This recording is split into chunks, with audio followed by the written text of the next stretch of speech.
Quick question. Given the choice between losing a portion of your memories with each regression or losing a portion of your lifespan every time you regressed, which would you choose? Let me know your answer in the comments below. Anyway, on to the video. The story begins with the MC's inner monologue, predicting the dark, somber, and desperate events to come. He states that life is pain. There's no way to escape it.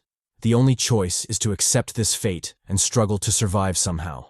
Even if we find God and resent him, he won't listen. God is just a bystander.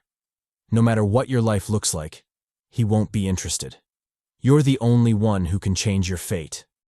It's up to you to struggle until the very end. True to the MC's words, we cut immediately to a desperate battle. The sounds of clashing weapons and pleas for help echo through a gloomy room where rivers of blood and mangled body parts litter the floor. Corpses lie scattered, hacked into pieces. Decapitated heads and missing innards not far from their main bodies, as if attempting to complete a grotesque jigsaw. In this chaotic scene, the MC continues his inner monologue. He observes that, while people live differently, the end of their lives is always similar, desperate and violent. Sometimes, living requires more courage than dying. We switch to a warrior fleeing for her life, her hoarse voice pleading for help. However, she quickly meets her end as her arm is torn ruthlessly from her body. Next, a mage unleashes a lightning strike on an obscured enemy, shouting his reluctance to die in this manner. Like the warrior, he dies instantly, his body cleaved in two. Another male warrior wielding a great hammer has his head split open, brain matter splattering everywhere. And yet another warrior is savagely torn apart, helpless against the foe. Finally, the MC yells at the group not to scatter, warning them that the enemy is targeting the lone stragglers. He calls out to Maytal, urging her to limit the enemy's movement. She responds by casting an ice spell, trapping the enemy's legs in a block of ice. Panting and visibly exhausted, Maytal calls out, urging them to hurry, as she can't hold the spell for long. Two comrades, Stepan and Wade, answer her pleas, immediately charging the enemy. Stepan urges Wade to hurry, but Wade retorts, telling Stepan not to give him orders and to focus on his own task. True to their words, the duo blitz past the enemy, tearing off its arms. The grotesque creature shrieks in agony as green, alien blood spurts from its severed limbs. Seeing the immobilized and injured enemy, the rest of the party charges in. They can't afford to give it time to recover. Watching their reckless move, the MC shouts at them to retreat, warning it isn't the right time to attack. But his warning comes too late. The cornered alien responds immediately, growing numerous tentacles from its severed arms that lash out like lethal whips. In a swift motion, it sends them whipping through the battlefield. The result is catastrophic. The reckless party is shredded to pieces as if run through a grinder. Heads are severed, limbs are slashed, and the battlefield becomes a symphony of carnage, with blood and body parts scattered everywhere. As this bloody spectacle unfolds, the surviving members watch in horror. Wade curses the reckless fighters, calling them fools for charging in. Maytal, shocked silent by the gruesome scene, is at a loss for words. The MC takes the lead, instructing everyone to move back. If they rush in carelessly again, more people will die. He resolves to finish the battle himself. With his trusty sword in hand, he charges forward. Noticing him, the alien focuses its lashing tentacles on him, trying to shred him to pieces. But our MC proves formidable, deflecting the alien's attacks with minimal movements as he charges forward. He estimates the tentacles to be about 20 meters long, posing a problem due to their incredible hardness and speed. Without his sword, he would have been shredded ages ago. Realizing he can't keep deflecting the tentacles, he decides to gamble. Activating his active skill, Heist, he swiftly lunges forward, dodging and parrying the tentacles. Finally escaping the deadly tentacles, the MC lunges at the alien, his sword poised to strike. Panicked by his relentlessness, the alien unleashes its trump card. Its grotesque brain splits open to reveal a hidden eye. The eye powers up, preparing a psychic attack. To the MC and the party members' horror, the attack lands, kicking up a windstorm and a cloud of dust. Maytal calls out the MC's name, her voice laced with worry. But her concern is unnecessary. The MC, Jeong Hyeok, narrowly dodged the attack and now hovers above the alien. Wasting no time, he reappears behind the alien, radiating an intense aura. Activating his skill Julian's sword, he slashes the alien in half, and its anguished screams fill the room. Amidst the spurting green blood and spilling innards, Jeong Hyeok strikes a calm pose, having finally ended the desperate battle. The surviving party members cheer, elated to have survived. An aerial view of the battlefield reveals the extent of the desperation, particularly in the alien's final attack. A system notification sounds, noting the mission's completion. The goal, kill the fast one, has been accomplished, and rewards will be distributed. Random skills or characteristics are offered as the first reward, and 10 souls are awarded as the second. Deeming his task complete, Jeong Hyeok sheaths his sword and instructs the party to take the souls, heal the wounded, and, most importantly, leave before the alien respawns. As they gaze at the mangled corpses of their former comrades, the party feels solemn. More than half of them have been wiped out, all killed from a distance. Wade remarks on the alien's intelligence. It used ranged attacks to keep the party from getting close. Turning to the MC, he calls him amazing for dealing with such a beast. The MC, ever calm, replies that they don't have time for sadness. They must regroup and move to the next room. But his words are cut short by a sharp pain in his back. Turning around, he is shocked to see a sword stabbed through him. Stepan and Maytal, noticing the sudden change, call out his name, worry in their voices. Unbeknownst to them, more backstabbing bastards are creeping up. The backstabber mocks the MC, thanking him for bringing him this far. Without him, he would never have made it. As he gears up to say more, the MC, furious and brimming with killing intent, clasps his palm over the traitor's face, calling him a traitor and promising to kill him. The traitor panics, stuttering that he was just following orders, and calls to Wade for help. The treacherous Wade acts swiftly, drawing his sword and slicing off Jeong Hyeok's arm, shocking him. The rest of the traitors act as well, stabbing the MC with their swords. Now reduced to a bloody mess, the MC collapses, clutching his bleeding stomach. With a livid expression, he questions the traitorous bastards, asking why they did it. Wade replies that they no longer need him and plan to share his soul and advance independently. Hearing their foolish words, the MC mocks them. How do they expect to survive with such trash skills? They clearly don't understand the danger they're in. Wade tells him not to worry about them. He should focus on himself, as he's about to die. The traitors taunt the MC, telling him he has no friends left. And true to their words, the lifeless bodies of Stepan and Maytal lie on the ground, bloody. Pale and disbelieving, Jeong Hyeok stares at his fallen friends. Wade continues his mockery, saying he couldn't risk leaving loose ends. Although he regretted killing Maytal as women were so hard to come by, he had no choice. He tells the MC not to be too sad. Death is inevitable. A traitor bitch approaches with a mace, taunting the MC. He always wanted to be a baseball player, and now he can live that dream, hinting at the Negan treatment. The MC, ignoring the mockery, is filled with rage. He mutters that he can't let it end this way. He can't accept this outcome. As the mace swings for his head, he suddenly roars in anger, lunging at the traitor. Using only his teeth, he bites a chunk out of the man's neck. Wade panics, yelling at his men to stop the MC before he can use his skills. But the MC is already fighting back. He draws his sword and decapitates one of the traitors. He turns swiftly, chopping off another's head, blood spraying around him. Before the head lands, another traitor stabs him in the back. Ignoring the wound, the MC decapitates this traitor too. One of Wade's main fighters lunges, slicing off Jeong Hyeok's remaining hand. Seeing the MC's weakened state, Wade steps in, determined to finish him. With a swift swing, Wade beheads Jeong Hyeok, sending his head flying. The MC's severed head rolls on the ground before finally coming to a halt. His eyes remain open, his defiance evident. Panting and exhausted, Wade curses the MC for fighting so relentlessly. But it's over now. There's no coming back from a severed head. Observing their fallen comrades, the traitors lament their dwindling numbers, but decide to push forward. In this brutal world, they can only keep fighting. Wade glances at Jeong Hyeok's body, conceding that he might have been the one to end their shared hell. The scene shifts back to the MC's severed head. In his fading consciousness, he curses the traitors, bitter over his unfinished battle. He regrets not avenging Stepan and Maytal. As his life slips away, he laments how close he came to ending it all. But, in a shocking twist, he awakens, his eyes shooting open. Confused and frustrated, He realizes he's still trapped in this endless hell, where even death offers no escape. Lag. Taking a moment to reflect on his disastrous situation, Jeong Hyeok lies motionless on the floor. All around him, the bleak walls mirror his current state. Bleak and listless.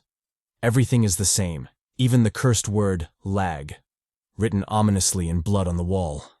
Suddenly, as if coming to terms with his bleak predicament, he yells. His anguished voice reverberates throughout the tiny room. He curses and yells, repeatedly striking the floor in rage. Those backstabbing motherfuckers. He promises to kill them all. After what feels like an eternity, his rage finally subsides, leaving only his labored breathing. Nothing would change even if he screamed and made a fuss. His saviors, his enemies, he wouldn't get to meet them again. That was the nature of the hell he was in. Turns out this wasn't the first time he'd died. Death wasn't new to him. After multiple repetitions, you'd think he'd be numb to it by now. But you'd be wrong. Far from getting used to it, living in that hellish place only kept getting worse and worse. Gritting his teeth in frustration, he laments having failed again. It's always failure after failure, again and again, like a curse. Welling up with rage, he punches the wall, hoping to vent his frustration. This choice, however, proves foolish, as the pain from his stunt soon follows. Holding his throbbing hand, he notes that he hasn't awakened yet, hence the pain.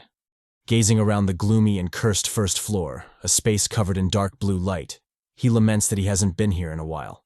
We learn that the first floor is always the same. The only difference is whether he's alone or with others. Walking toward a nearby wall, he feels around its surface, seemingly searching for something. After a bit of rummaging, he finally notices a hidden compartment in the wall. Pressing it opens a secret door on the opposite wall. A doorway to another hell. Cursing the difficulty from the start, he promises to kill whichever psychopath hid that switch on the wall. During his earlier regressions, he was unaware of the secret switch, so he died repeatedly on the first floor, killed by starvation and dehydration. The situation was even worse when other people were around. Not only did they fight and kill each other, but they were also forced to eat each other. He had died countless times, killed by someone else's hand.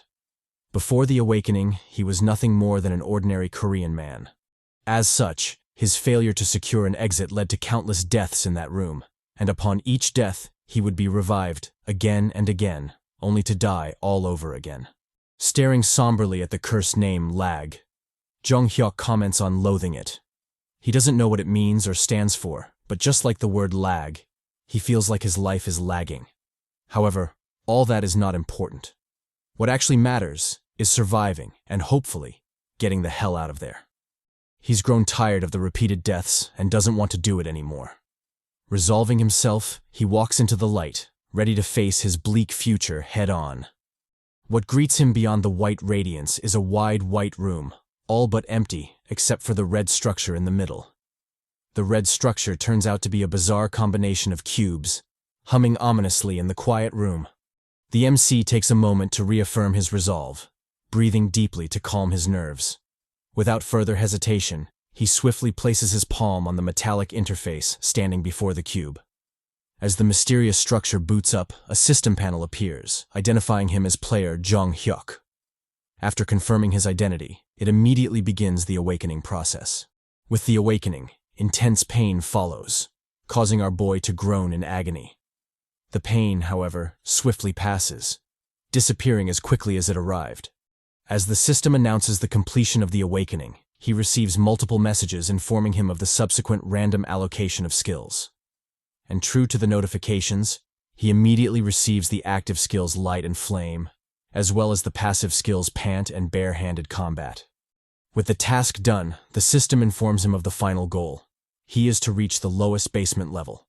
Our boy, however, doesn't move, choosing instead to analyze his character screen. He has received the active skills Light Level 1 and Flame Level 1. As for the passive skills, Pant and Bare-Handed Combat are also Level 1. Scrolling further down, he finds more information. His public attributes state that he'll be limited to only 2 active skills. However, as compensation, his private attribute states that he can have an infinite number of passive skills. This revelation greatly shocks Jeong Hyeok, his eyes widening at the news. His shock is warranted, as usually, you'd get around 10 active skills, and the passive skills were always fixed at 2. This had been the case throughout his countless regressions, a fact that never changed. So, what the hell was going on? Although it could be fatal to only have 2 active skills, the idea of having an infinite number of passive skills is truly outrageous. Jeong Hyeok can't help but don a maniacal smile just thinking of the possibilities. His thoughts, however, are interrupted by a system prompt informing him of the random generation of a weapon. Our boy gazes intensely at the swirling blue vortex, hoping to get something good. Through sheer luck, something good actually comes out. A strong mini pickaxe, boosting muscle strength by 1%. As he swings the pickaxe around, the MC laments the absolute garbage he received in some of his previous regressions. Items that only led to his untimely demise. Seriously though, how are you supposed to fight with a pack of condoms? With his business done, he resolutely walks toward the next room. It's a full-fledged start, one he's determined to see through to the end. Emerging through the dimly lit hallway, our boy is faced with 2 choices. Basement level 1, room 1, and basement level 1, room 2. In his past regressions, he'd opted for room 1, but this time, he resolutely chooses room 2, deeming it much better. Walking through the door, he descends a seemingly endless flight of stairs, leading down to the abyss. After what seems like an eternity, he finally reaches flat ground, albeit shrouded in darkness. Utilizing his light skill, he shines a ray of light across the room, confirming his intended destination. Room 2. He's finally here. With a grim look, he resolutely walks through the door, which closes behind him soon after. There's no going back anymore. After entering a room and having the door close behind you, retreat is impossible. The only choices are success or death. A system prompt soon follows, acknowledging his entry into room 2. It further highlights the details of the room. The common mission, although for beginners, is noted as not easy. His goal is to eliminate the monster, a zombie, in the room. The first reward upon completion is a random skill, or a random skill level up. The second reward is random equipment, or the key to basement level 2, room 1. We get a bit of info about room 2. It's a pitch-black space where one can't see an inch ahead. Maintaining absolute silence is paramount to surviving the trial. In addition, sticking close to the wall is also necessary, as it reduces the range of defense as much as possible. As he traverses the ominously dark space, Jeong Hyeok remarks on knowing what lurks in the space very well. With his senses heightened, he listens for any sounds in the dark, searching for his prey. Picking up on some distant clatters, he immediately goes on high alert, waiting for the incoming clash. The sounds turn out to be the clattering teeth of zombies, inching closer to his position, drawn to the scent of his vitality. The MC, picking up on their ambush, immediately activates his light skill, shining a light before him. And as he expected, there they are. The zombies, beings with strong jaws capable of breaking bones with a single bite. Jeong Hyeok remarks on the only upside to these vermin, their slow movements. With his light skill still active, he somberly watches as the zombies inch closer and closer to him. Taking an attacking stance, he eagerly urges them to get closer. The zombies, as if responding to his wish, stagger toward him, their sharp fangs clattering. Our boy, still in his fighting stance, remains completely focused despite the zombies' slow approach. Just as they cross the 5-step mark, the zombies make an unexpected move, swiftly lunging at the MC, their earlier slow movements gone. Jeong Hyeok, having anticipated this, doesn't panic. He swiftly swings his pickaxe, striking a zombie in the head. The blow is strong enough to send the zombie crashing into a nearby wall. With 2 enemies remaining, he immediately resumes his attacking stance. Inwardly, he notes the zombies' weakness, their heads. No matter how many parts you destroy, they keep coming, unrelenting, until their heads are destroyed. In the past, there were many times he was beaten by zombies with only their heads left, eventually dying pathetically. In addition to their semi-invulnerability, their movements are more complex than expected. They move slowly at first, only to suddenly attack at close range, making it very difficult to react if it's your first time. However, our boy isn't a beginner. With his palm raised, he activates his second skill, Flame Level 1. A crimson flame shoots from his palm, engulfing the charging zombies. As he watches the burning zombies, our boy reflects on why he chose the second room. It was due to his pickaxe and flame skill. Zombies are vulnerable to fire, and when their heads are struck, it effectively puts an end to them. Activating his light skill, he continues his search around the room. The room clear notification hasn't sounded yet, meaning there are still some zombies hiding somewhere. Picking up on a clattering sound behind him, Jeong Hyeok immediately turns, only to come face to face with a charging zombie. The infant zombie, thirsty for his blood, lunges at our boy, its sharp fangs just inches from his face. Our MC, not one to hesitate, swiftly swings his pickaxe, killing it instantly. There is no reason to hesitate. The monsters are no longer human. With his task completed, he pulls back his pickaxe, ripping the zombie's head off in the process. Gazing at the grotesque creature, he remarks on never seeing one so tiny before. Was that why he didn't pick up on its movements until it got so close? The system notification sounds again, bringing with it the clear confirmation. It states that the Room 2 mission is over. Jeong Hyeok was the only participant, contributing 100%. As a reward, he is to choose between randomly acquiring a skill or having an existing skill randomly level up. The second reward is random equipment, or the key to B2, Room 1. Not wasting time, Jeong Hyeok immediately makes his choice. Soon the system sounds again, informing him of the successful acquisition of the passive skill Tough Skin Level 1 and the acquisition of the key to B2, Room 1. As he watches the key materialize, he remarks on his luck. If the skill had turned out to be an active one of his original skills would have been lost. So far, he has 3 passive skills. Pant Level 1, which speeds up his recovery rate. Barehanded Combat Level 1, which boosts his barehanded fighting skills. And finally, Tough Skin Level 1, which makes his skin tougher. Holding the key in his hand, he acknowledges his good luck in this regression. Not only is this his first time getting 3 passive skills, but they are also skills he can keep until the very end. Since physical ability is mostly affected by passive skills, and he can have an infinite number of such passive skills, there is definitely potential in this regression. He will keep forging forward, and with his new abilities, he's resolute to do it. He'll definitely conquer this hellish game, or die trying. Armed with the rewards from Room 2, our boy wastes no time challenging his next hell. Before him stands the door to 2 separate rooms. Basement Level 2, Room 1, and Basement Level 2, Room 2. To enter Room 1, he needs a special key, which can only be obtained by clearing B1, Room 2. As for the doorway to B2, Room 2, that's a freebie for everyone, as it doesn't require a key for entry. With a somber expression, our boy laments not remembering the exact details of all the cursed rooms in L.A.G. However, he's more than familiar with the first few. It's probably where he got his cheeks clapped the most. We learn that in the case of B1, Room 1, the room is bright, and only 1 or 2 zombies appear, unlike the cursed Room 2, where you have to fight in total darkness. However, there's a price for this reduced difficulty. The reward is minimal.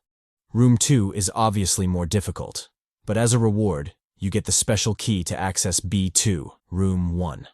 With a resolute expression, our boy bravely enters B2, Room 1, ready for whatever shitshow he'll face. As he makes his way down another seemingly endless flight of stairs, he reflects on why he chose the key as a reward rather than a piece of equipment.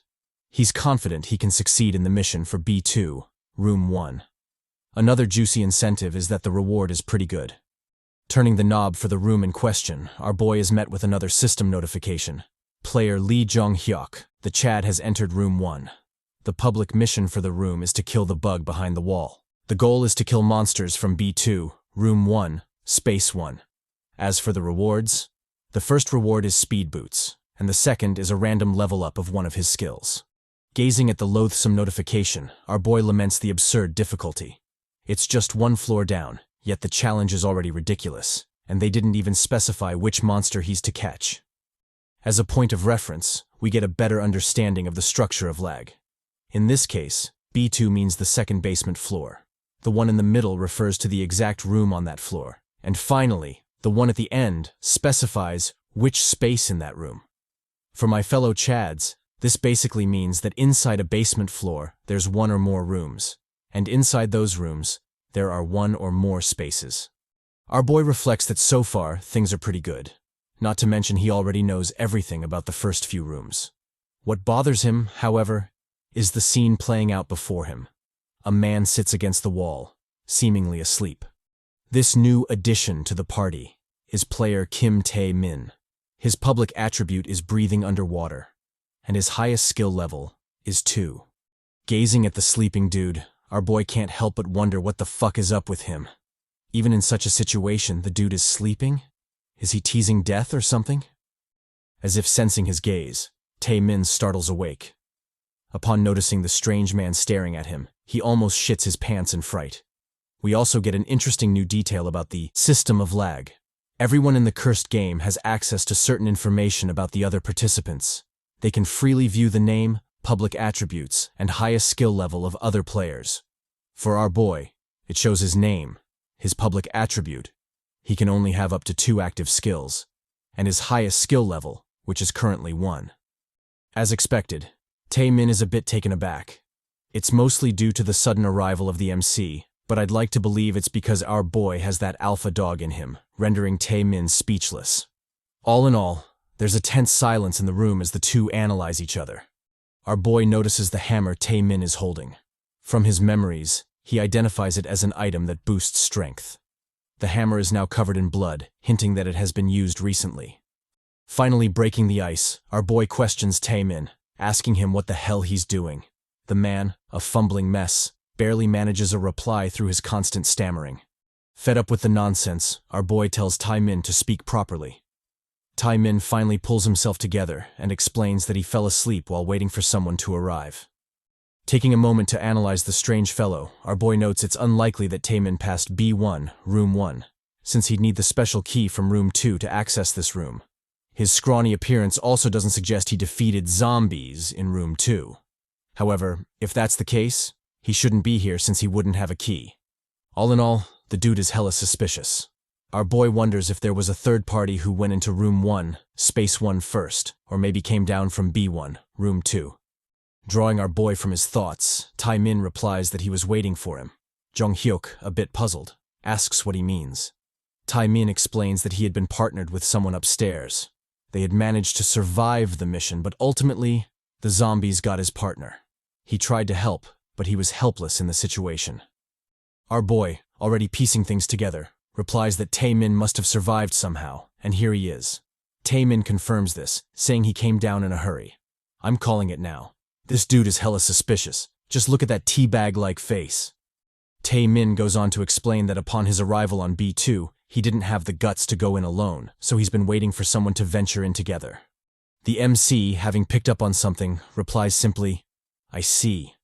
Without wasting more time, he immediately heads toward the next room, casually reminding Tae-min to do whatever he wants. He can wait for someone else, or follow him inside. Flustered, Tae-min shouts at him to hold on. However, when he notices Jeong Hyeok has no intention of waiting, he decides to follow him into the room. To hell with caution. It's time to make moves.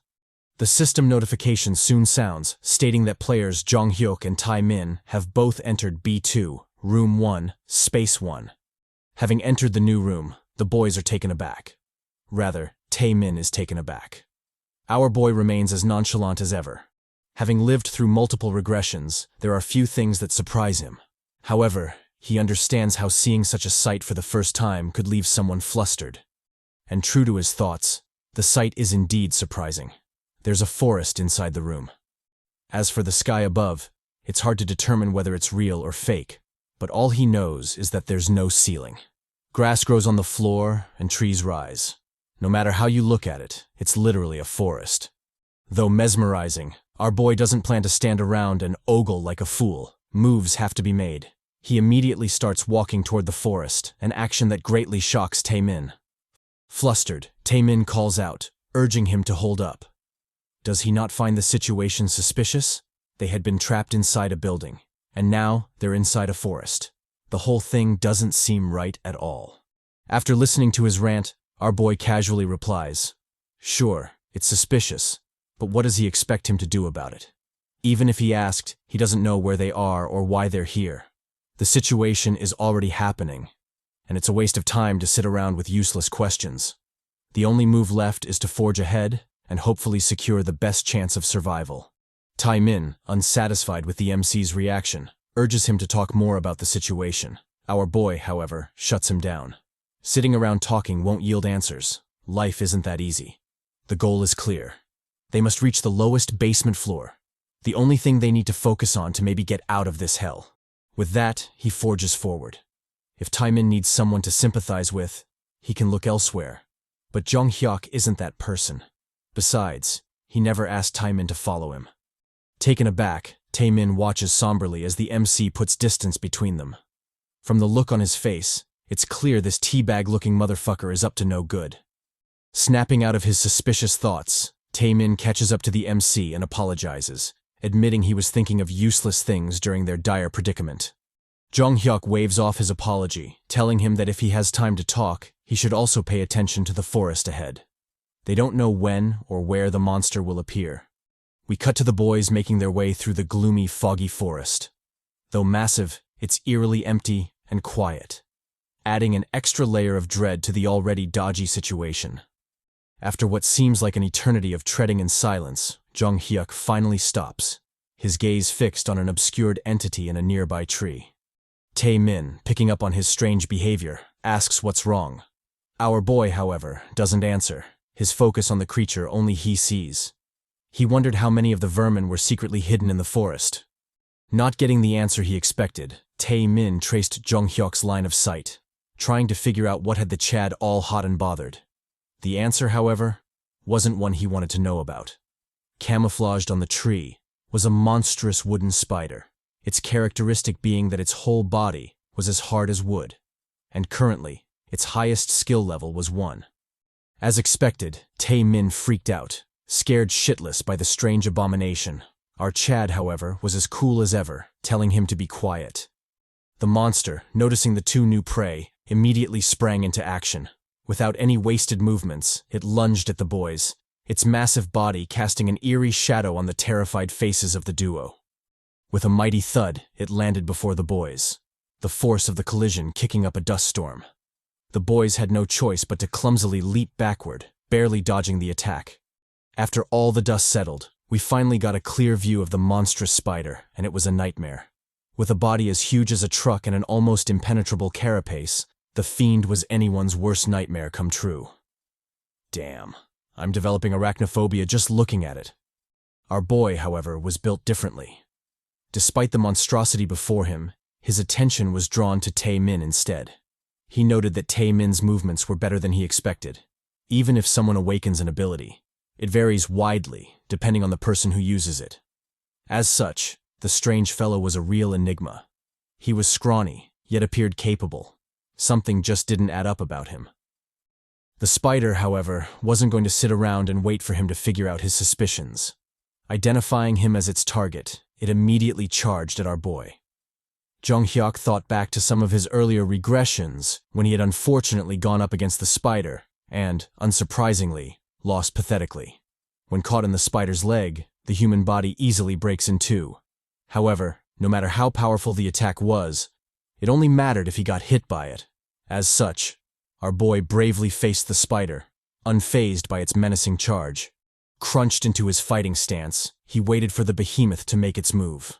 Although it was indeed fast, it wasn't something he couldn't avoid. Besides, he wasn't a normal human anymore. He was awakened, a being that far surpassed the regular limits of mundane humans. The MC demonstrates this by easily weaving and dodging the spider monster's sharp legs. No matter how much it tried, it just couldn't reach the elusive MC. Although the exact nature of the awakening is unknown, it is clear that it is a change meant to make the participants more suitable for survival in the treacherous game. L.A.G. Their physical abilities improve, and most importantly, they gain the ability to use skills. The MC shows off the full extent of his awakening by easily dodging the spider's claw attack. With nimble movements, he runs up a tree before doing a backflip, swiftly lunging at the spider for his counterattack. Taemin, like a wolf waiting to pounce, watches all of his moves with a somber expression. This shady bastard is definitely up to something. The MC, completely oblivious to the ominous developments, continues his fight against the spider. From his aerial position, he jumps onto the spider, delivering a deadly attack on its leg. Reeling from the impact, the spider shrieks in pain, throwing the MC off its body. Jeong Hyeok, skidding to a stop, gazed sternly at the spider. As expected, its carapace is ridiculously hard. the fight won't end so quickly. Unbeknownst to him, the treacherous Tae-min was secretly lunging at him, poised to deliver a sneak attack. I knew it. This teabag-looking motherfucker was definitely up to no good. I definitely called it. With his eyes screaming murder, the treacherous Tae-min charges forward, his hammer raised, poised to attack. Our boy, finally picking up on the silent ambush, turns wearily to face Tae-min. However, to my shock, the bastard actually directs his attack at the spider, not our boy. Activating his active skill, explosive attack, the suspicious Tae-min delivers a devastating blow to the spider's legs, blowing them to smithereens. Jeong Hyeok, just as puzzled as I am about Tae-min's interference, thinks to himself that it was unexpected. He'd thought the sassy bastard would just be an observer in the fight. Nevertheless, now wasn't the time to mull over such things.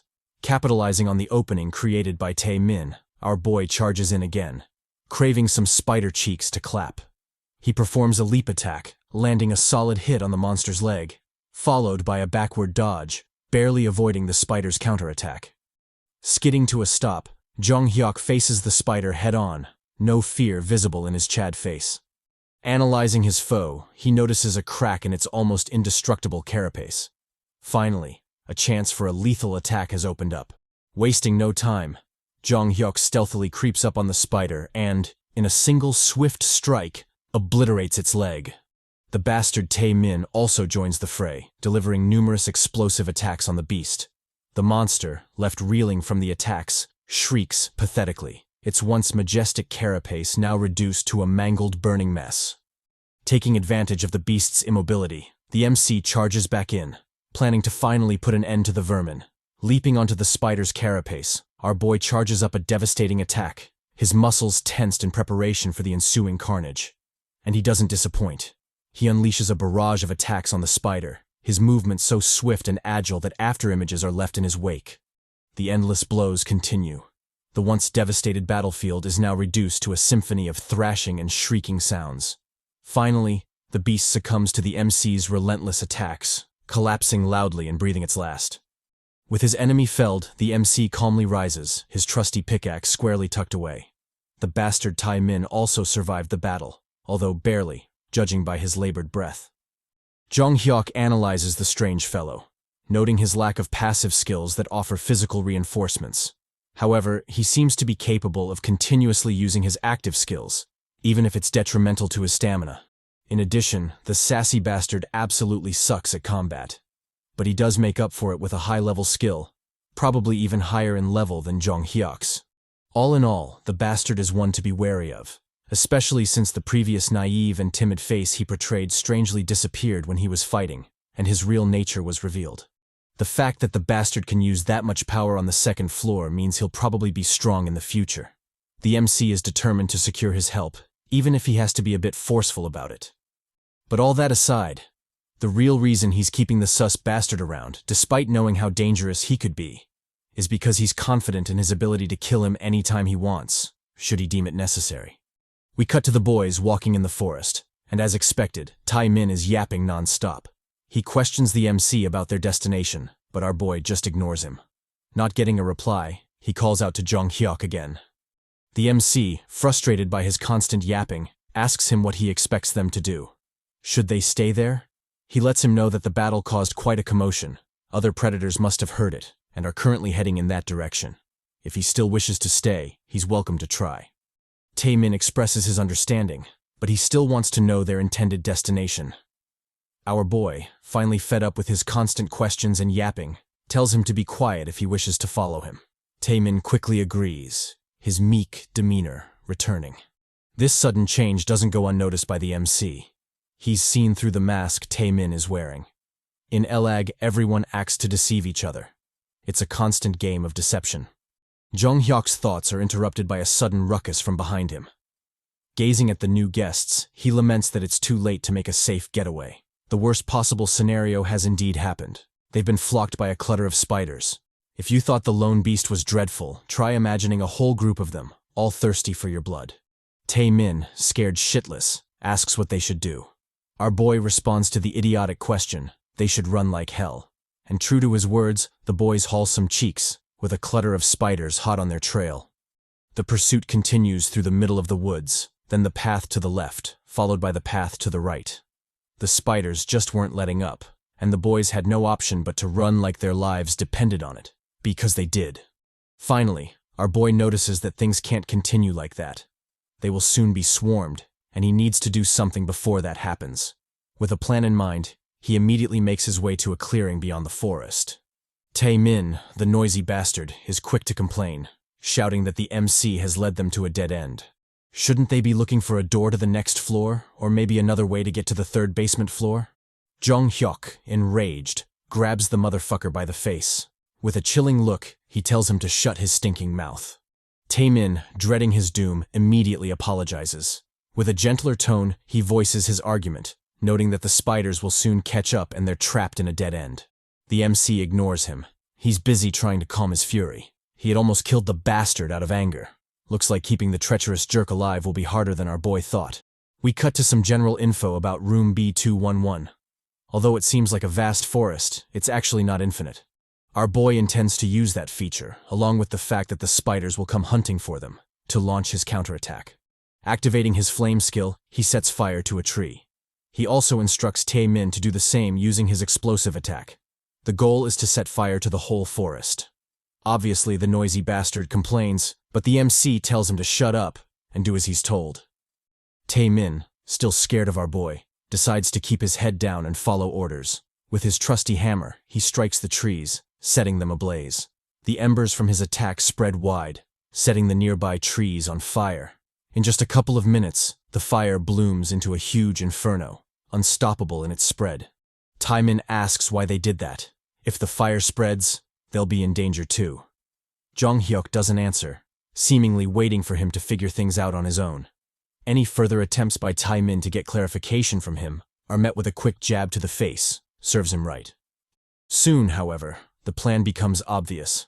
The monstrous spiders, hidden and lurking in the forest, are set ablaze as well. Their dying shrieks echo in the forest as they fall. Under the somber gaze of our boy and the shocked expression on Tae Bastard's face, the spiders die, helpless as they burn alive.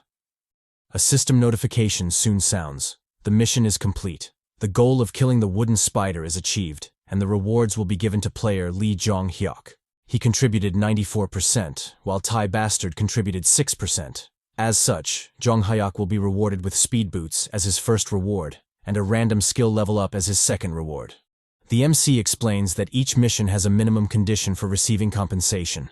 Even if you contribute toward the mission, if it's too low, you won't be rewarded. He reflects that the mission was only easy because of the nature of the room and spiders. They have a habit of tracking their prey down, so it wasn't difficult to lure them into a trap. Plus, their bodies are made of wood, so they burn pretty easily. We switch to our boy getting his rewards, the speed boots, which increase his speed by 5%, as well as a level up of his bare-handed fighting skill to level 2. He comments that everything seems to be going great. The boots are fantastic, and the skill level up is great too.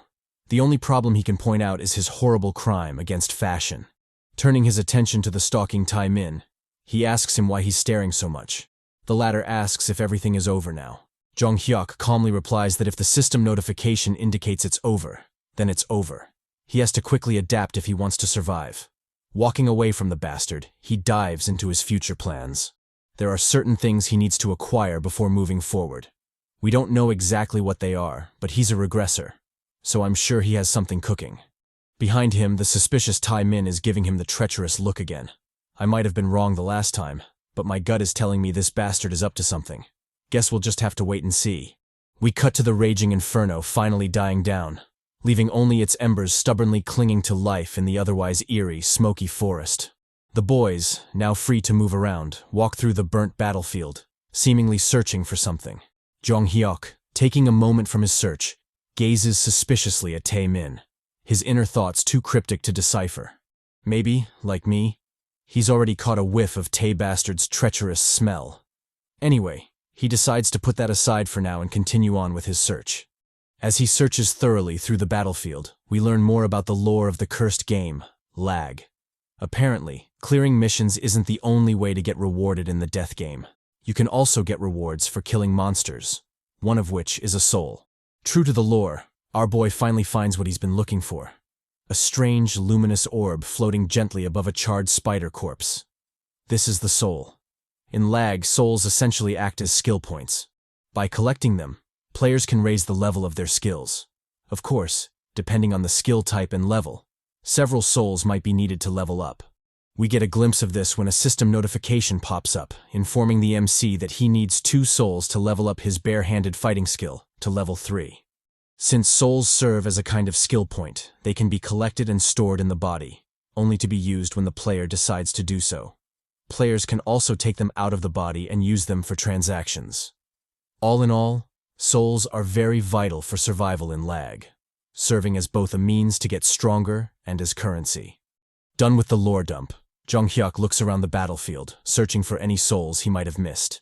His attention, however, is drawn to the bastard Tae-min, who is actively trying to steal a soul for himself. The treacherous bastard, arms outstretched, eagerly tries to absorb a soul, his greed palpable. Our boy, with a knowing grin, mocks the bastard, inwardly remarking that it's impossible for Tae-min to absorb the soul. And true to his words, the thieving scumbag is met with a system notification informing him that there are still 3 hours left before the soul is released. We learn that in L.A.G, souls are owned by the player who made the most outstanding contribution in killing the monster. This privilege lasts for 4 hours, and it's impossible for anyone to steal the soul during that time. The only way someone else can take the soul is if the 4-hour time limit runs out, or if the owner actively transfers ownership. Although the system mechanics for L.A.G are interesting, they can't compare to the look on Tae Bastard's face. This motherfucker actually thought he could steal a soul. The look on his face is priceless, especially with the mocking grin on our boy's face. Of course, there's another system mechanic for owning souls, one that, although ominous, is still valid. We get a hint of it by looking at the crazed expression on Tae-min. It seems the bastard has finally decided to show his true colors. Our boy, seemingly oblivious to the enraged bastard fuming behind him, casually dives into his inner thoughts, planning his next moves. He currently has 2 souls, and it's about time he heads to the next room. But before that, there's something he needs to take care of. Coming to a stop, we see an extra pair of legs charging toward him. Ladies and gentlemen, the long-awaited moment has finally arrived. Tae Bastard, just as I predicted, lunges at our boy, his treacherous hands poised for backstabbing. I knew it. I told you guys this teabag-looking motherfucker could not be trusted. Nobody who looks this treacherous can ever be trusted. With his hammer brimming with power, Tae Bastard activates his skill, explosive attack, swinging it decisively at our boy. Blood splatters in the wake of the attack, and the camera zooms out, almost as if scared to show the result of the cowardly betrayal. Eventually, however, it zooms back in, revealing the outcome of the attack, and it is glorious. Our boy, with a move reminiscent of Neo from The Matrix, blitzes the fuck out of Tae-min, his pickaxe stabbed squarely through his neck. In a grotesque manner, the treacherous bastard coughs up a mouthful of blood, his eyes slowly rolling back in death. Our boy mocks him, teasing that he must be curious to know how he predicted the betrayal. He tells Tae-min he should have cleaned the blood off the hammer when they first met. Yanking the pickaxe from Tae-min's neck, he laughs at him. Tae Bastard had thought he could use the MC and kill him afterward, but he'd been playing right into his hands the entire time. Watching the treacherous bastard choke on his blood, our boy tells him that fools like him are common in L.A.G, and that unfortunately he's died many times because of them. So much so that he's tired of it. Without any mercy, he decisively swings his pickaxe, stabbing Tae-min through the skull and ending his pathetic life. We learn that one reason for the low survival rate in L.A.G is that humans, just like monsters, also produce a soul when killed. As such, some players in the death game hunt not only monsters, but humans as well. Tae-min was such a person, the type to hide his true self, use others, and do anything for his own benefit. From the moment they met, the MC had suspected him. Currently, they were on the 2nd floor, and zombies do not bleed, which means the blood on Tae-min's hammer must have come from a person. Additionally, as they were searching through the battlefield, it was clear that Tae Bastard was aware of the existence of souls. Zombies on the 1st floor don't have souls, so he must have killed someone and stolen theirs.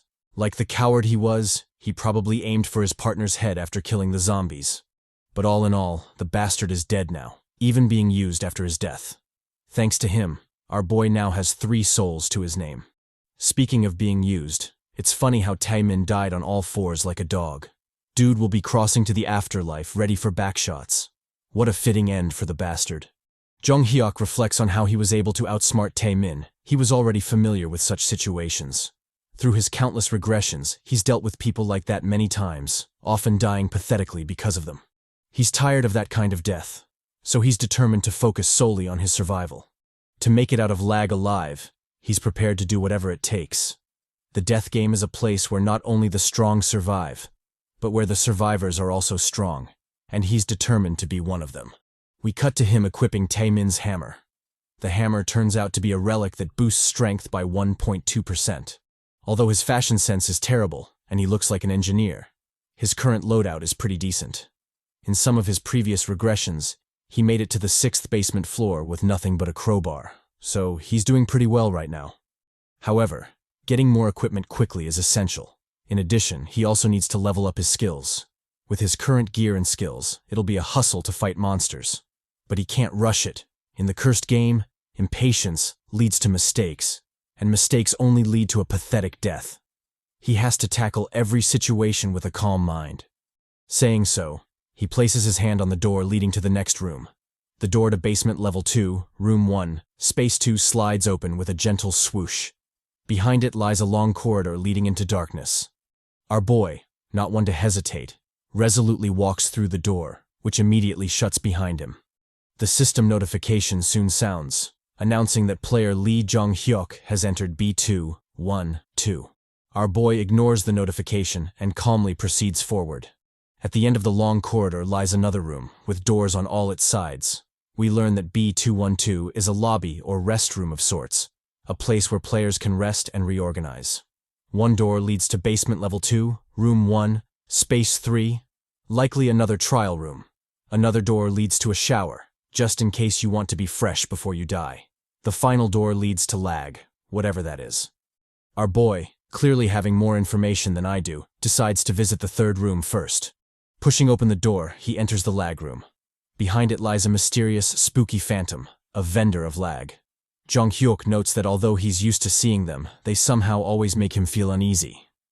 We learn that these vendors are forever silent, almost like virtual apparitions without any substance. However, that doesn't mean they can be touched recklessly. In one of his past regressions, a companion of his fucked around and found out. The blonde Chad had foolishly waved his hand into the vendor's image, and, let's just say, he got a very bloody surprise. Although surprising, such rash idiots are bound to die early anyway. Back to the mysterious vendor, our boy notes that they don't appear on every floor, so it's important to make use of them whenever possible. Approaching the phantom trader, Jeong Hyeok instructs it to show the equipment in its inventory. The mysterious trader immediately complies. With its arms spread out, it opens a pocket space showcasing its entire collection, and there's some good stuff in there. Trading with these vendors is simple. Because of the nature of their inventory, you can discern the equipment's attributes just by looking at it. Our boy, having browsed enough, asks to view the armor as well. The vendor, ever silent, complies, showcasing its collection. Jeong Hyeok, with a serious face, ponders what he can afford with his current collection of souls. With his mind made up, he immediately points to his selection, ready to complete the trade. The silent vendor stares at our boy for a moment before springing into action. First, it closes the inventory, then swiftly extends its long arm toward him. The gesture is simple, easily recognizable to anyone. Money first, bitch. In this case, money means souls. Each piece of equipment he picked out costs 1 soul, so he has enough to pay for all his drip. The ghostly vendor acknowledges his payment with a gentle nod before immediately retrieving the souls. Judging by how quickly it took the souls, it seems there are plenty of diners and dashers in L.A.G, which is actually quite funny if you think about it. Soon the silent vendor unveils our boy's purchase, a jacket, trousers, and a belt. The elastic jacket, as it's called by the system, increases muscle strength and agility by 2%. The same is true for the elastic pants. The leather hipsack, although a silly name since it's clearly a belt, boosts the speed of physical recovery by 2%, so it's also good equipment. Using telekinesis, the vendor hands over the purchased equipment to our boy, who wastes no time rocking them. First, the belt. Leather hipsack. Then the jacket. All in all, our boy is now officially dripped out, drippy beyond reason. With their official business done, the vendor surprises our boy with some extra provisions. cooked meat and water, a kind of after-sales service. Even if the cursed game is trying to kill him, customer service is still important. Make sure to rate vendor chat on Yelp real quick. Under the gentle bow of the silent vendor, Jeong Hyeok leaves the room. At first, he didn't know what kind of meat the vendor gave him. Pause. That was hella sus. Anyway, he was unfamiliar with the vendor's meat, so he was hesitant to eat it. Now, however, he knows exactly what kind of meat it is. Taurus meat. With his current strength, it's a monster he can never hope to defeat, let alone even meet. For that to happen, he'll have to be at least on the 7th basement floor. With his scrumptious meal done, our boy drinks some water before doing some light post-meal stretching. With the official business out of the way, it's time to head to basement level 2, room 1, space 3. Before that, however, a quick shower is in order. In L.A.G, taking a shower is like going in and out of a washing machine. The whole process is swift and automatic. As he dumps this random lore on us, Jeong Hyeok reaches for the door handle. To his shock, the knob starts moving on its own. He isn't alone here. Acting quickly, he immediately hides behind the door, trying to make himself as inconspicuous as possible. As he watches the door slowly inch open, he curses his luck. He can't even enjoy a shower in peace. With his weapons dual-wielded, he enters a striking pose, ready for action. Out of the door comes a shadowy silhouette, which quickly reveals itself to be a mommy. Elegant in her stride and obviously dangerous by the looks of it. Our boy, however, isn't the least bit concerned about the mommy before him. His thoughts are racing, calculating the odds of their encounter. Every time players enter a new room, a system message appears. But only one message is displayed unless multiple players enter at the same time. The message is also very clear, either through a pop-up window or through a sound in his mind. That being the case, the only explanation for her being there so stealthily is that she arrived in the room before him. I love how the MC is a Sherlock in such things. But is he really going to ignore that view? The mystery mommy turns out to be Emma Garcia, a player with the public attribute to use 2 active skills at the same time. Currently, her highest skill level is 2. Emma, the Latina mommy, unaware of the stalking MC, stretches lightly.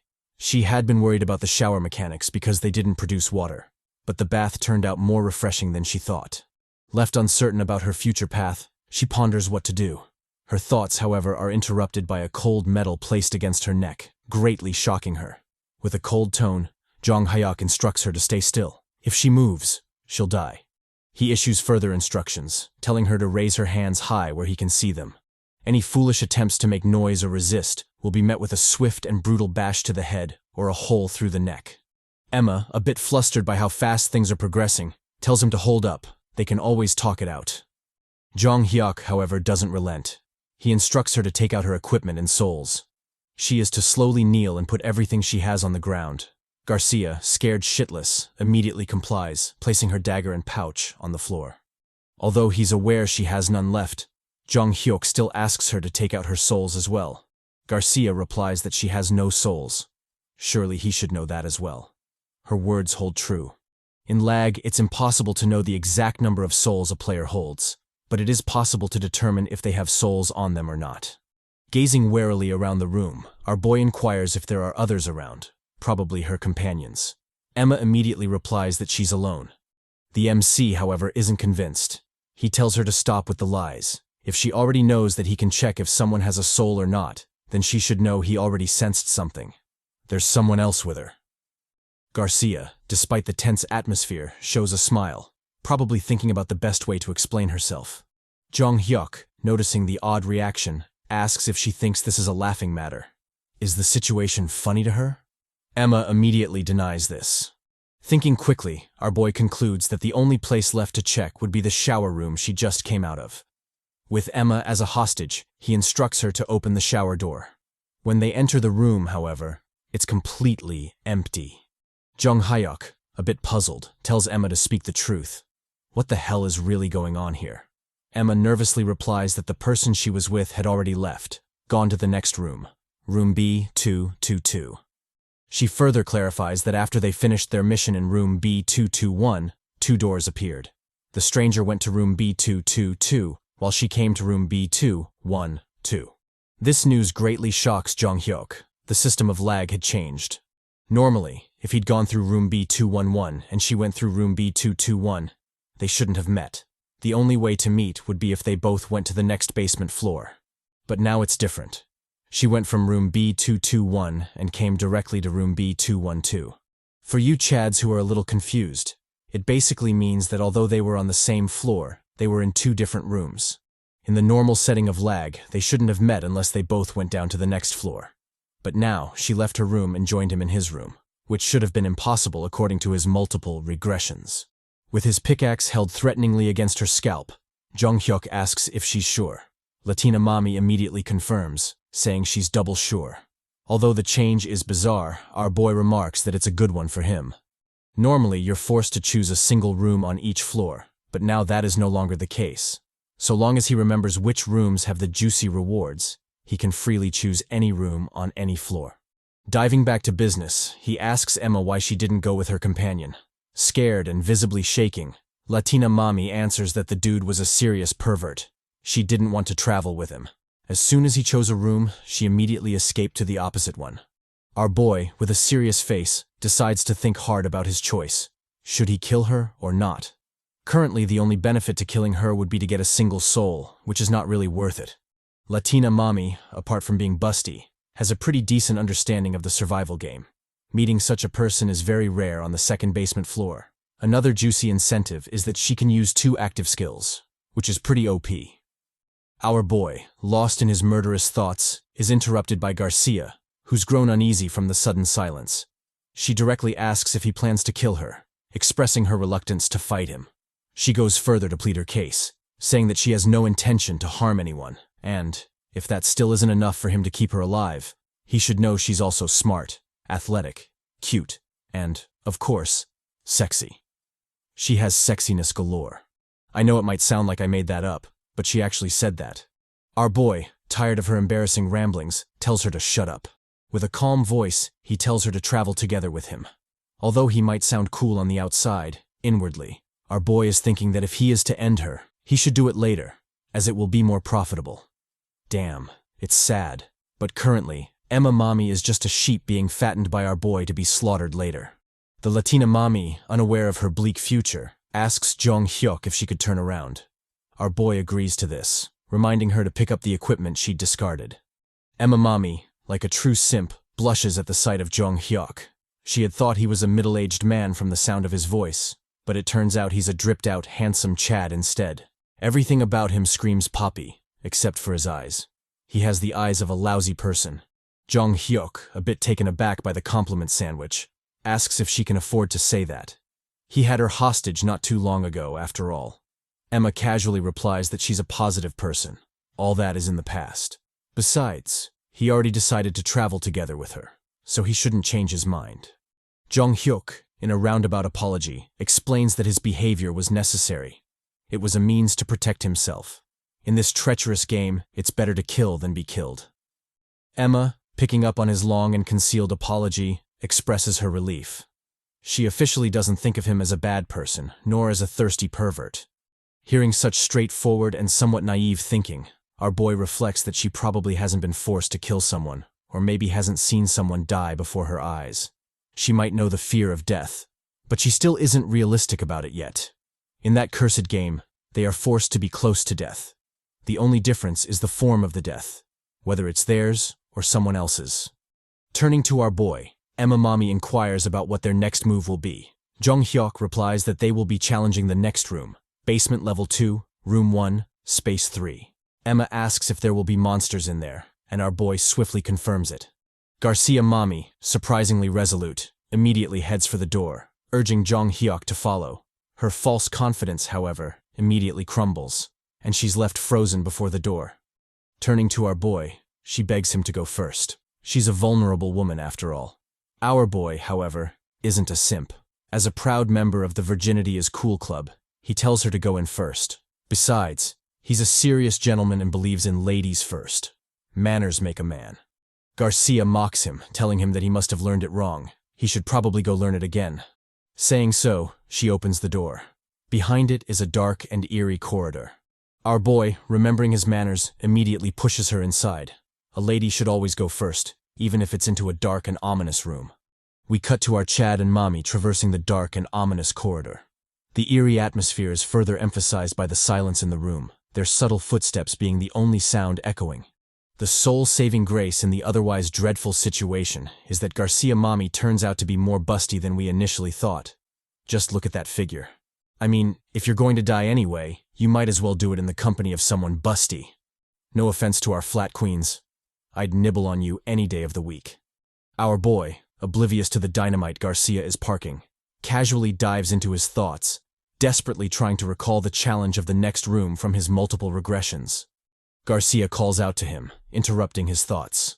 She complains about the room being too dark to see anything. In such a situation, what should they do?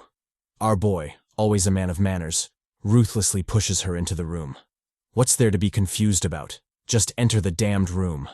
Garcia moans, startled by Jeong Hyeok's thuggish behavior. It's not the kind of moan we expected, but hey, it's something. The system notification soon sounds, announcing that players Lee Jeong Hyeok and Emma Garcia have entered basement level 2, room 1, space 3. Upon the system's announcement, the lights finally turn on, and the sight before them is revealed. Two Chads down on their luck have checked out of the death game. Shocked by the dreadful sight, Emma screams. Our boy, however, is as nonchalant as ever. His multiple regressions have rendered him numb to such things. This is lag. Death is almost inevitable in this hell.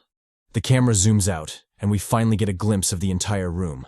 It is mostly empty, with nothing of note except for the hanging contraptions and seats, their purpose apparent. Calmly gazing around the room, Jeong Hyeok notes that there are two bodies this time. He doesn't delve too deep into it, but it's obvious he's familiar with the shit going on in that room. Garcia Mommy, the only oblivious one of the two, tries to make sense of the situation.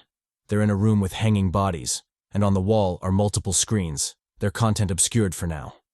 Leaning closer, she gazes intently at the monitors, trying to discern what they are showing. Jeong the Chad calmly answers her question, saying the screens show where they should head to. Their final destination seems to be a maze from the looks of it. Garcia, the Latina mommy, noting an odd movement in one of the screens, points it out, urging our boy to focus. There was a man shown in it. As the scene zooms in on the man, we can tell he's having a hell of a day. Garcia, noticing the random NPC's expression, comments that he seems to be surprised by something. She turns to Jeong Hyeok, asking what might possibly be hidden there. Our boy, however, shushes her. He's too focused on the man to pay attention to her words, or her bust. Don't worry, mommy. I can do both. The scene zooms in on the random extra fleeing for his life. In typical bot fashion, he trips on himself and falls. Garcia notes that his leg is injured. Should they go help him? Jeong Hyeok, however, turns down her foolish suggestion. Why should they go help him? Rushing in thoughtlessly would only get them killed. Besides, the man is clearly a paid actor. Doesn't she know in a horror film one person has to run and trip on themselves? It's an obvious development. As they continue to stare intently at the screen, the cursed game throws them a curveball.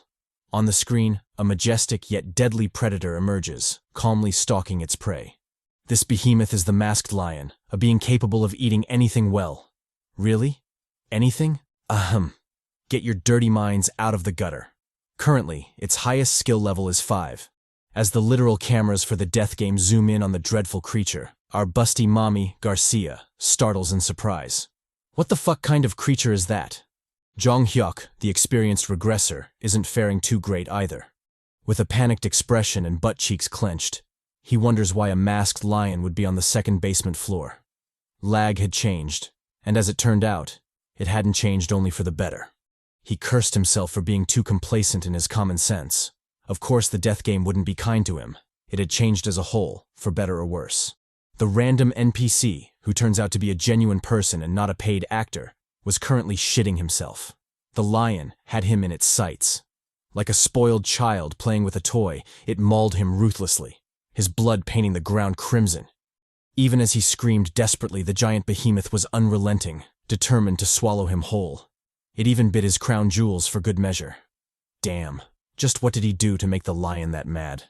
Despite his pathetic screams and mauled body, the NPC wasn't going down without a fight. Activating his skill, Ice Spear Level 1, he conjured a freezing spear of ice in his palm. Wasting no time, he stabbed it into the dreadful foe. Jeong Hyeok, watching all this from the control room, sighed. It was useless. At that level, the skill couldn't do much to the lion.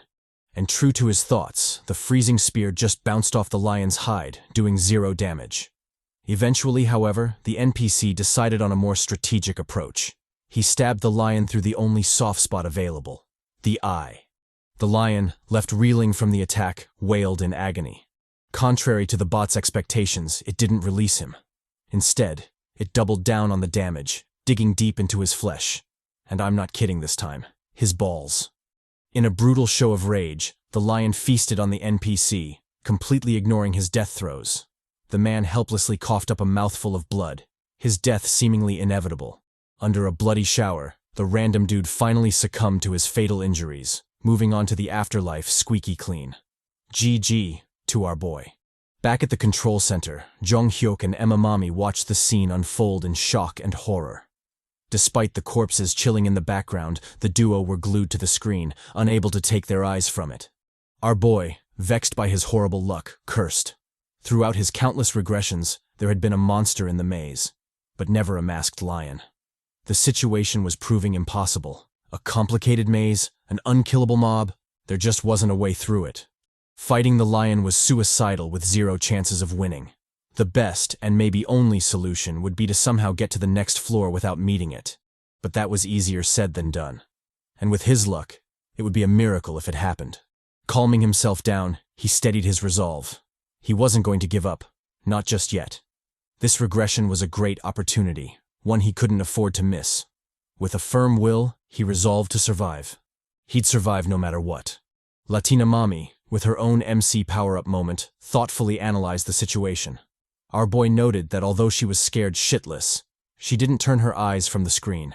She was desperately trying to gather as much information as possible, possibly formulating her own plan. As expected of someone with good survival skills, a lethal combination, bust and brains. Jeong Hyeok, turning to the door, urged Garcia to come along. It was time to go. Emma, visibly worried, asked if they'd encountered the dreadful lion in the maze. The MC casually replied, "Maybe." Still worried, Garcia told him to hold the fuck up. Even knowing that, he'd still go in. Our boy, as nonchalant as ever, asked her in return, "What do you plan on doing instead? Stay in this room forever?" It must be obvious to her by now. As soon as you enter a room, there's no going back. You either move forward or die. If she didn't like it, then she could always choose the third option. Go hang out with the boys. Turns out, that was why this room was created, for the players to, hang around. Damn. Turning to the scared but still busty mommy, Jeong Hyeok informed her that they only had two options. They could either go into the maze, despite all they'd seen, or they could stay and do the same as the Chads. Garcia, obviously conflicted, gazed somberly at the Chads. This was a tough decision to make. Our boy, the anti-simp, ruthlessly urged her to go ahead and do it if she wanted to. He wasn't going to stop her. Garcia rebuffed, sarcastically telling him his words were so beautiful. Obviously, our boy is an honored member of the Virginity is Cool Club. Of course he'd speak beautifully to a lady in such situations. Cursing her shitty luck, Garcia drew her sword. This whole place was crazy. The game was crazy. She was crazy. And the guy she thought was a chatty poppy was also crazy. Why did she have to be trapped in such a place? Jeong Hyeok, uncaring of her ramblings, told her to make up her mind. That was the nature of the hell they were in. If she hesitated, she'd die. If she didn't reduce unnecessary behavior, she'd die. She had to be as quiet as possible, or, guess what? Yep, she'd die. Saying so, he firmly gripped the doorknob, poised to enter. Before doing so, however, there were certain things he had to confirm first. Turning to the scared mommy, he asked what skills she had and how many there were. Garcia replied that she had 3. We finally get to see Latina Mommy's skills. She currently has Heist Level 1, which increases her movement speed, Magic Missile Level 1, which fires a sphere that deals physical damage, and Mark Level 1, which leaves a mark on a target. Jeong Hyeok, skeptical, asked if she only had 3 skills. Emma, a bit vexed, replied that not trusting people was a bad habit. Jeong Hyeok, not buying her bullshit, thought to himself, maybe her private attributes are related to her active skills. A side note, if a public attribute is positive, the private attributes will be negative, and vice versa. Taking a moment to plan, he lamented that it was a shame. If her heist had been level 2, they could have made some moves. But as it stood, it was too much to deal directly with the masked lion. However, her active skill mark could indeed come in handy if used properly. It's regrettable that the busty mommy only has 3 active skills. But hey, he's not in a position to talk, since he only has 2 active skills. Garcia called out to him, willing to disclose her passive skills. Jeong Hyeok, however, stopped her. They wouldn't come in handy in the current situation. The only useful traits are the active ones. Garcia asked about his skills as well, and our boy immediately answered, stating his 2 active skills, light and flame. Inwardly, he reflected on not needing too much information. It would just make him dizzy. What was important was giving as much information as he could to gain Emma's trust and lower her doubt. Nothing else mattered at the moment. Turning towards the doomed door, he decided to head in. It didn't matter to him if Emma died before he collected her soul. Even though she was just a sheep being fattened, it was still better in his books if the lion got her instead of him. An added bonus was that if that happened, he could use her as a meat shield and escape. This mission was definitely going to be bloody and challenging for him as well. He didn't have enough active skills, and the advantage of having multiple passive skills would only show later in the future. So for now, he's cooked. On the bright side, however, active skills really shine in the beginning, so there's that. Another thing of note is that he has to be careful not to spam his skills, as it would take a huge toll on his body. But it was better to do so than die pathetically. Even if his heart gave out in exhaustion, he was still determined to live. There was no right choice for him here, not in this hell. The only choice he had was restricted to the current situation he was in.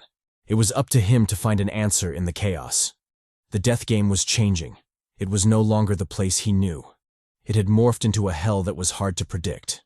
What would happen in the future? He didn't know, but he couldn't run away. The only choice forward was to risk his life and proceed onward. Reaffirming his resolve, he resolutely entered the door, and the true horror of the maze finally revealed itself to them. The system notification soon follows. The public mission for the door is to get out of the maze, the main and only goal being to reach basement level 3. The condition for successfully passing the trial is to contribute 10% or more. If they manage to accomplish that, they'll be rewarded with equipment related to the masked lion and, of course, 3 souls. That was the public mission. The room also had another surprise for them: private missions for each participant. For our boy, the private mission was not to kill. The goal was not to kill people or monsters. If he accomplished that, he'd be rewarded with 4 souls and a random skill. In typical L.A.G fashion, the skill level would be random too. Jeong Hyeok gazes contemplatively at the system notification. Under the current circumstances, he's actually quite glad to receive that private mission. Fighting the masked lion was never an option for him. I mean, he did see the paid actor get his shit rocked, so that's obvious. Anyway, Garcia seems to be lucky. At least she won't die by his hands in this trial. It's truly a shame he can't even do the gentlemanly thing and use her as bait. The system was very ambiguous in its definition of not kill, so leaving her to die when he could have saved her would probably be punished. All in all, it's not a bad start to the nasty trial. The main problem, however, was the private mission she received from the system. If it directly opposed his, then it'll be annoying. Garcia, the Latina mommy, picking up on his stare, turns to him. What was up with the intense gaze? Was she that pretty? Well, mommy, normally I'd answer yes. But the artist really rocked your shit in this panel, so I'll go with possibly cute. Our boy, the anti-simp, casually tells her to knock it off. Turning away, he wonders if she's vigilant for noticing his gaze or just immature based on her actions. All in all, it seems he doesn't have to worry about her. We finally get to see the maze up close. It's not much, but it sure is daunting. Garcia, with some big brain moment, suggests they climb the wall to see what's on the other side. Our boy ignores her foolish suggestion.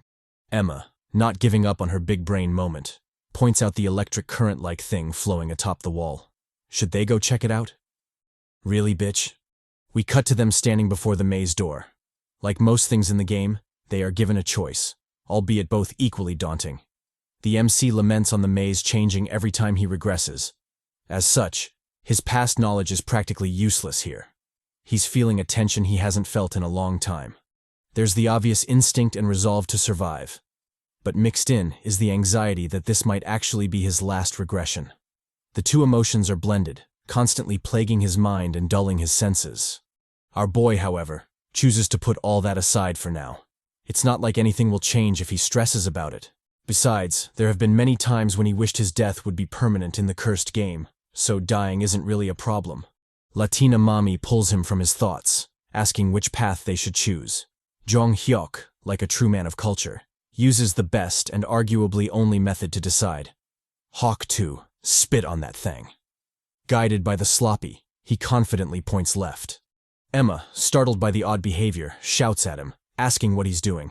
Our boy casually replies that it's a common thing back where he's from. Obviously, Emma doesn't buy this, but we don't blame her. She clearly gets no bitches. Getting serious, the MC reminds her to be silent. They are entering the maze.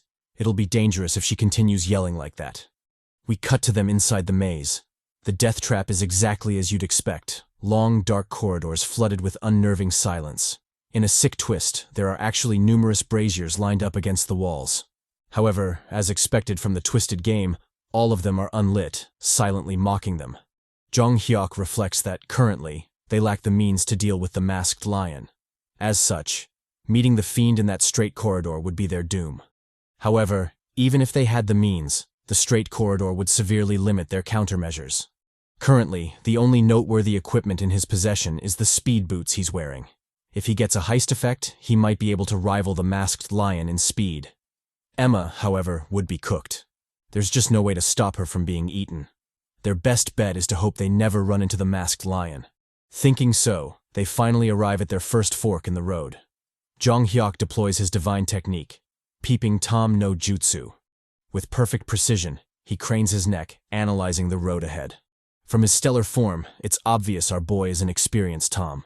Turning to Emma, he gives her the go-ahead. The road seems clear. They can proceed. And so they do, walking through the ominous corridor with no end in sight. They soon reach another crossroad, and our boy, experienced in navigating, immediately turns to the mighty Hawk 2 for guidance. Again, the sloppy points them left, and left they go. Emma, visibly shaken, pleads with the MC, asking if he could use another navigation method. Our boy, however, is a Chad. He informs her that the sloppy never lies. If she doesn't like it, then she can decide their next move. And so, in silence, they move, up until their next crossroad. Turning to the doubtful mommy, he asks her which road they should take. Garcia, a bit flustered, finally relents, officially agreeing to consult the mighty sloppy. It points left again. They continue on in this peaceful fashion until, inevitably, L.A.G reminds them why it's a cursed death game. Standing on the blood-soaked ground, Jeong Hyeok dons a somber expression. He feels suffocated, and his blood pressure is high. Why wouldn't it be when such a grotesque scene unfolds before their eyes? Not only did they hit a dead end, but a bloody corpse greets their arrival, almost as if mocking them. The poor fellow must have taken a wrong turn while being chased by the masked lion, ultimately leading to his untimely demise. Emma, visibly shaken, turns to the MC, asking about their next move. She fearfully brings up the possibility of meeting the masked lion but immediately drops the issue. Jeong Hyeok, equally vexed, curses. The death game sure is unforgiving.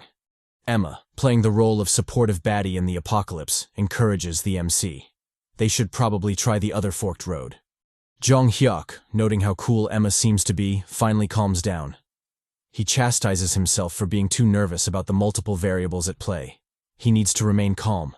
He can't let his emotions be swayed. Just like Emma. She must be terrified, yet she's doing her best to hide it well. He can't lose to her. Turning to the scared mommy, he urges her to go. And so, they turn back, hopeful about the other forked road. As they walk the narrow and gloomy corridor, Jeong Hyeok reflects on how quiet and suffocating it feels. It's even worse because their footsteps are the only sounds echoing in that desolate place. He's been actively trying to avoid the long, straight roads, but the cursed game seems to make passing them a necessity. It's almost as if it's trying to force an encounter with the masked lion. Meeting that fiend, however, is the worst possible outcome for them. The beast doesn't feel pain, so whatever they do, it'll just shrug it off and chew them. Eventually, the inevitable would happen, and at that point, he'd have no choice but to give up on the private mission and use Emma as bait. Damn.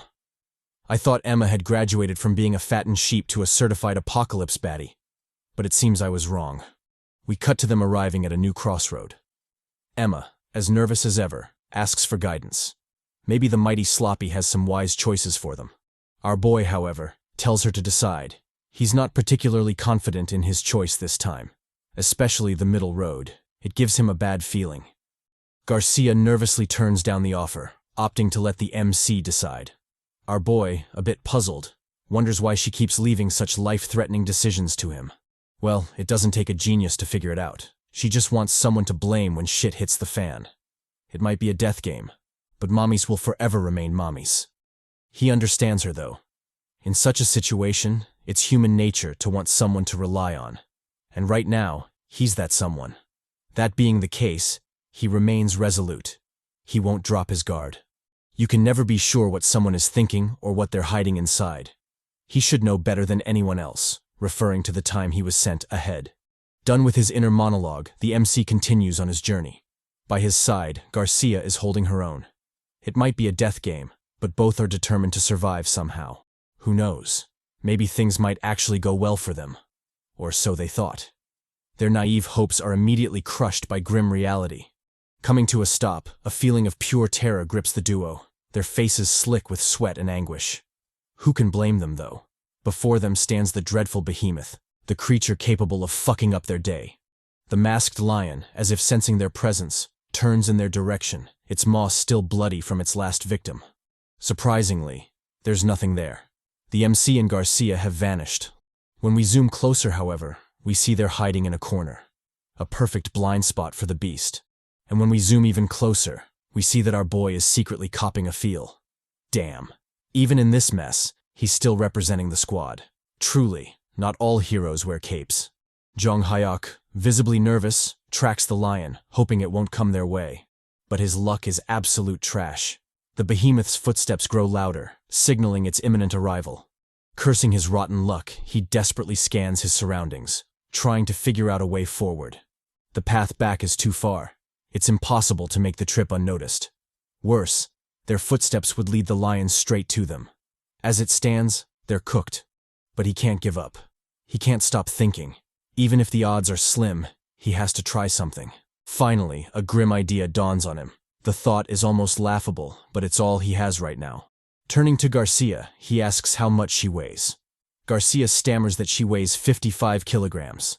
Then, in a moment of clarity, or guilt, she quickly amends it, 60 kilograms. Really, bitch? Even in this situation you're lying about your weight? With a serious tone, Jeong Hyeok tells her to trust him. There's no time to explain. She just needs to follow his instructions. First, she's to cast Heist on him. Then, upon his signal, she's to shoot as many magic missiles as she can. Emma, noting the gravity of the situation, immediately agrees.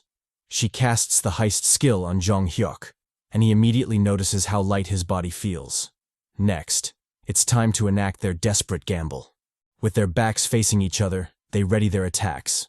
At the MC's signal, they activate their skills. Magic Missile and Flame.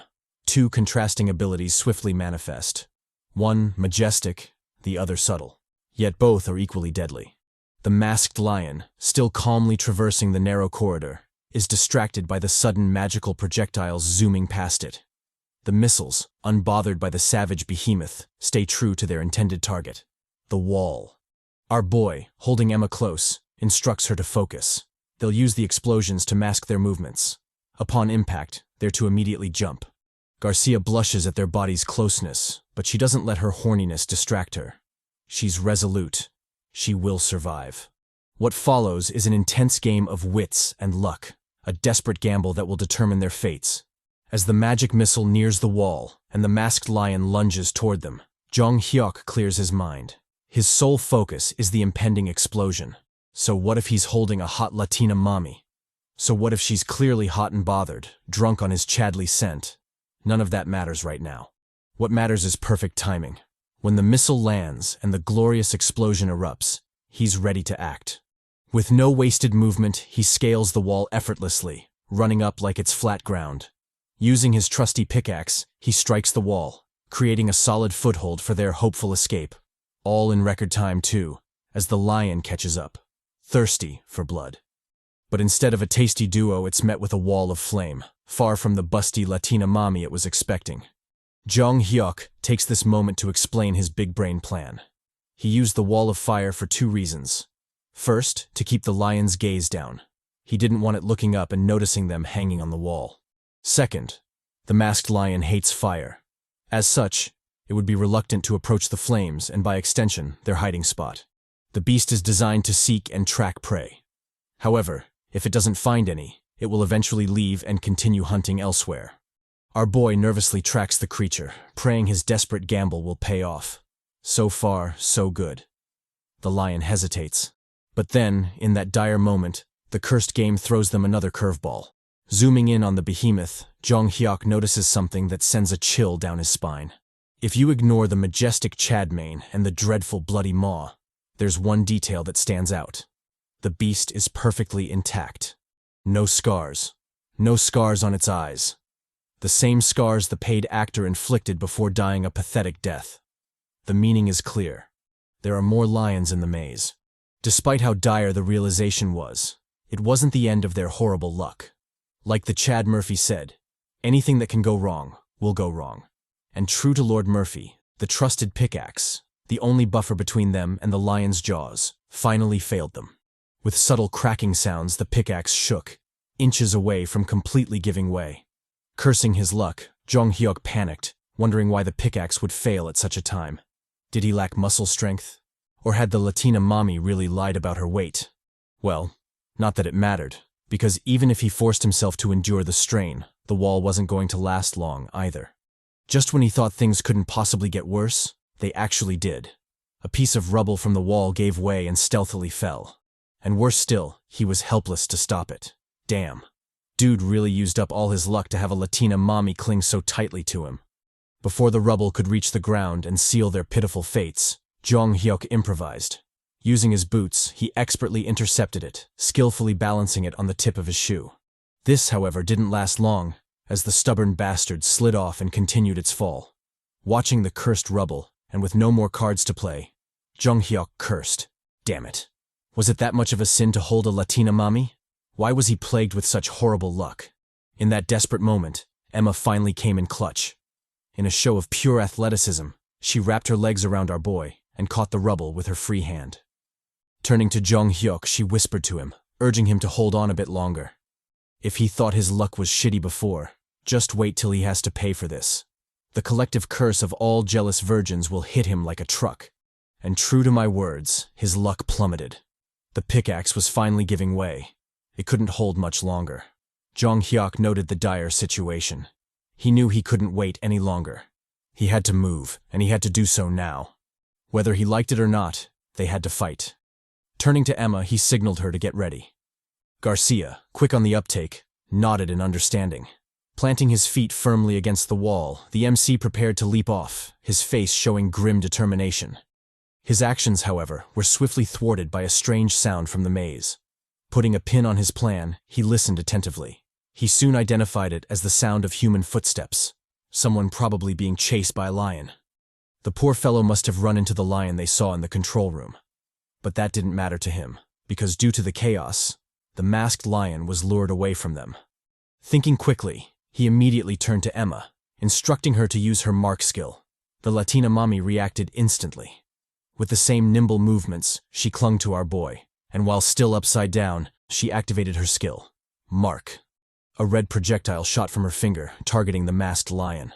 Upon reaching it, it clung to its body. This was the visual manifestation of the active skill. Mark Level 1. It could detect when an object designated as a mark was within a certain distance. Finally free from the harrowing experience, Jeong Hyeok leaped from the wall and performed a superhero landing. Of course, Garcia was still tucked in his arms, so you jealous virgins can suck it. He said GG to the bastard being chased by the masked lion. He might have had a chance to escape one, but now that two lions were probably after him, he was definitely flamed. Turning to Garcia, he urged her to move. They had to escape that place as soon as possible. Garcia immediately followed, activating her heist skill to keep up with him. Catching up to Jeong Hyeok, she asked if they were heading in the right direction. The MC calmly replied that he didn't know and that it didn't matter. What was clear was that they had to immediately leave that place. He instructed her to inform him should she sense the mark placed on the lion. They had to avoid it as much as possible. What followed was their desperate struggle to survive. They went through many forked roads and even met dead ends twice. However, fortunately, Because of the mark placed on the lion, they managed to avoid an encounter with it. For now. Eventually, they found themselves running along a narrow corridor, similar to the numerous ones they'd been through before. Jeong Hyeok, optimistic about their progress, noted that they had advanced quite far into the maze. The end should soon be in sight. If they could continue like that, then surely. However, in typical lag fashion, just when your hopes are raised, the merciless death game crushes them. In that seemingly ordinary fork in the road, one similar to countless ones they'd been through, a nasty surprise was waiting. The MC cursed, lamenting that, of course, lag wouldn't end so quickly. It was a death game after all. Pulling the startled Garcia along, he ran away. It wasn't over yet. They just had to keep moving until the end. Garcia, panting and desperately trying to keep up, called out to him.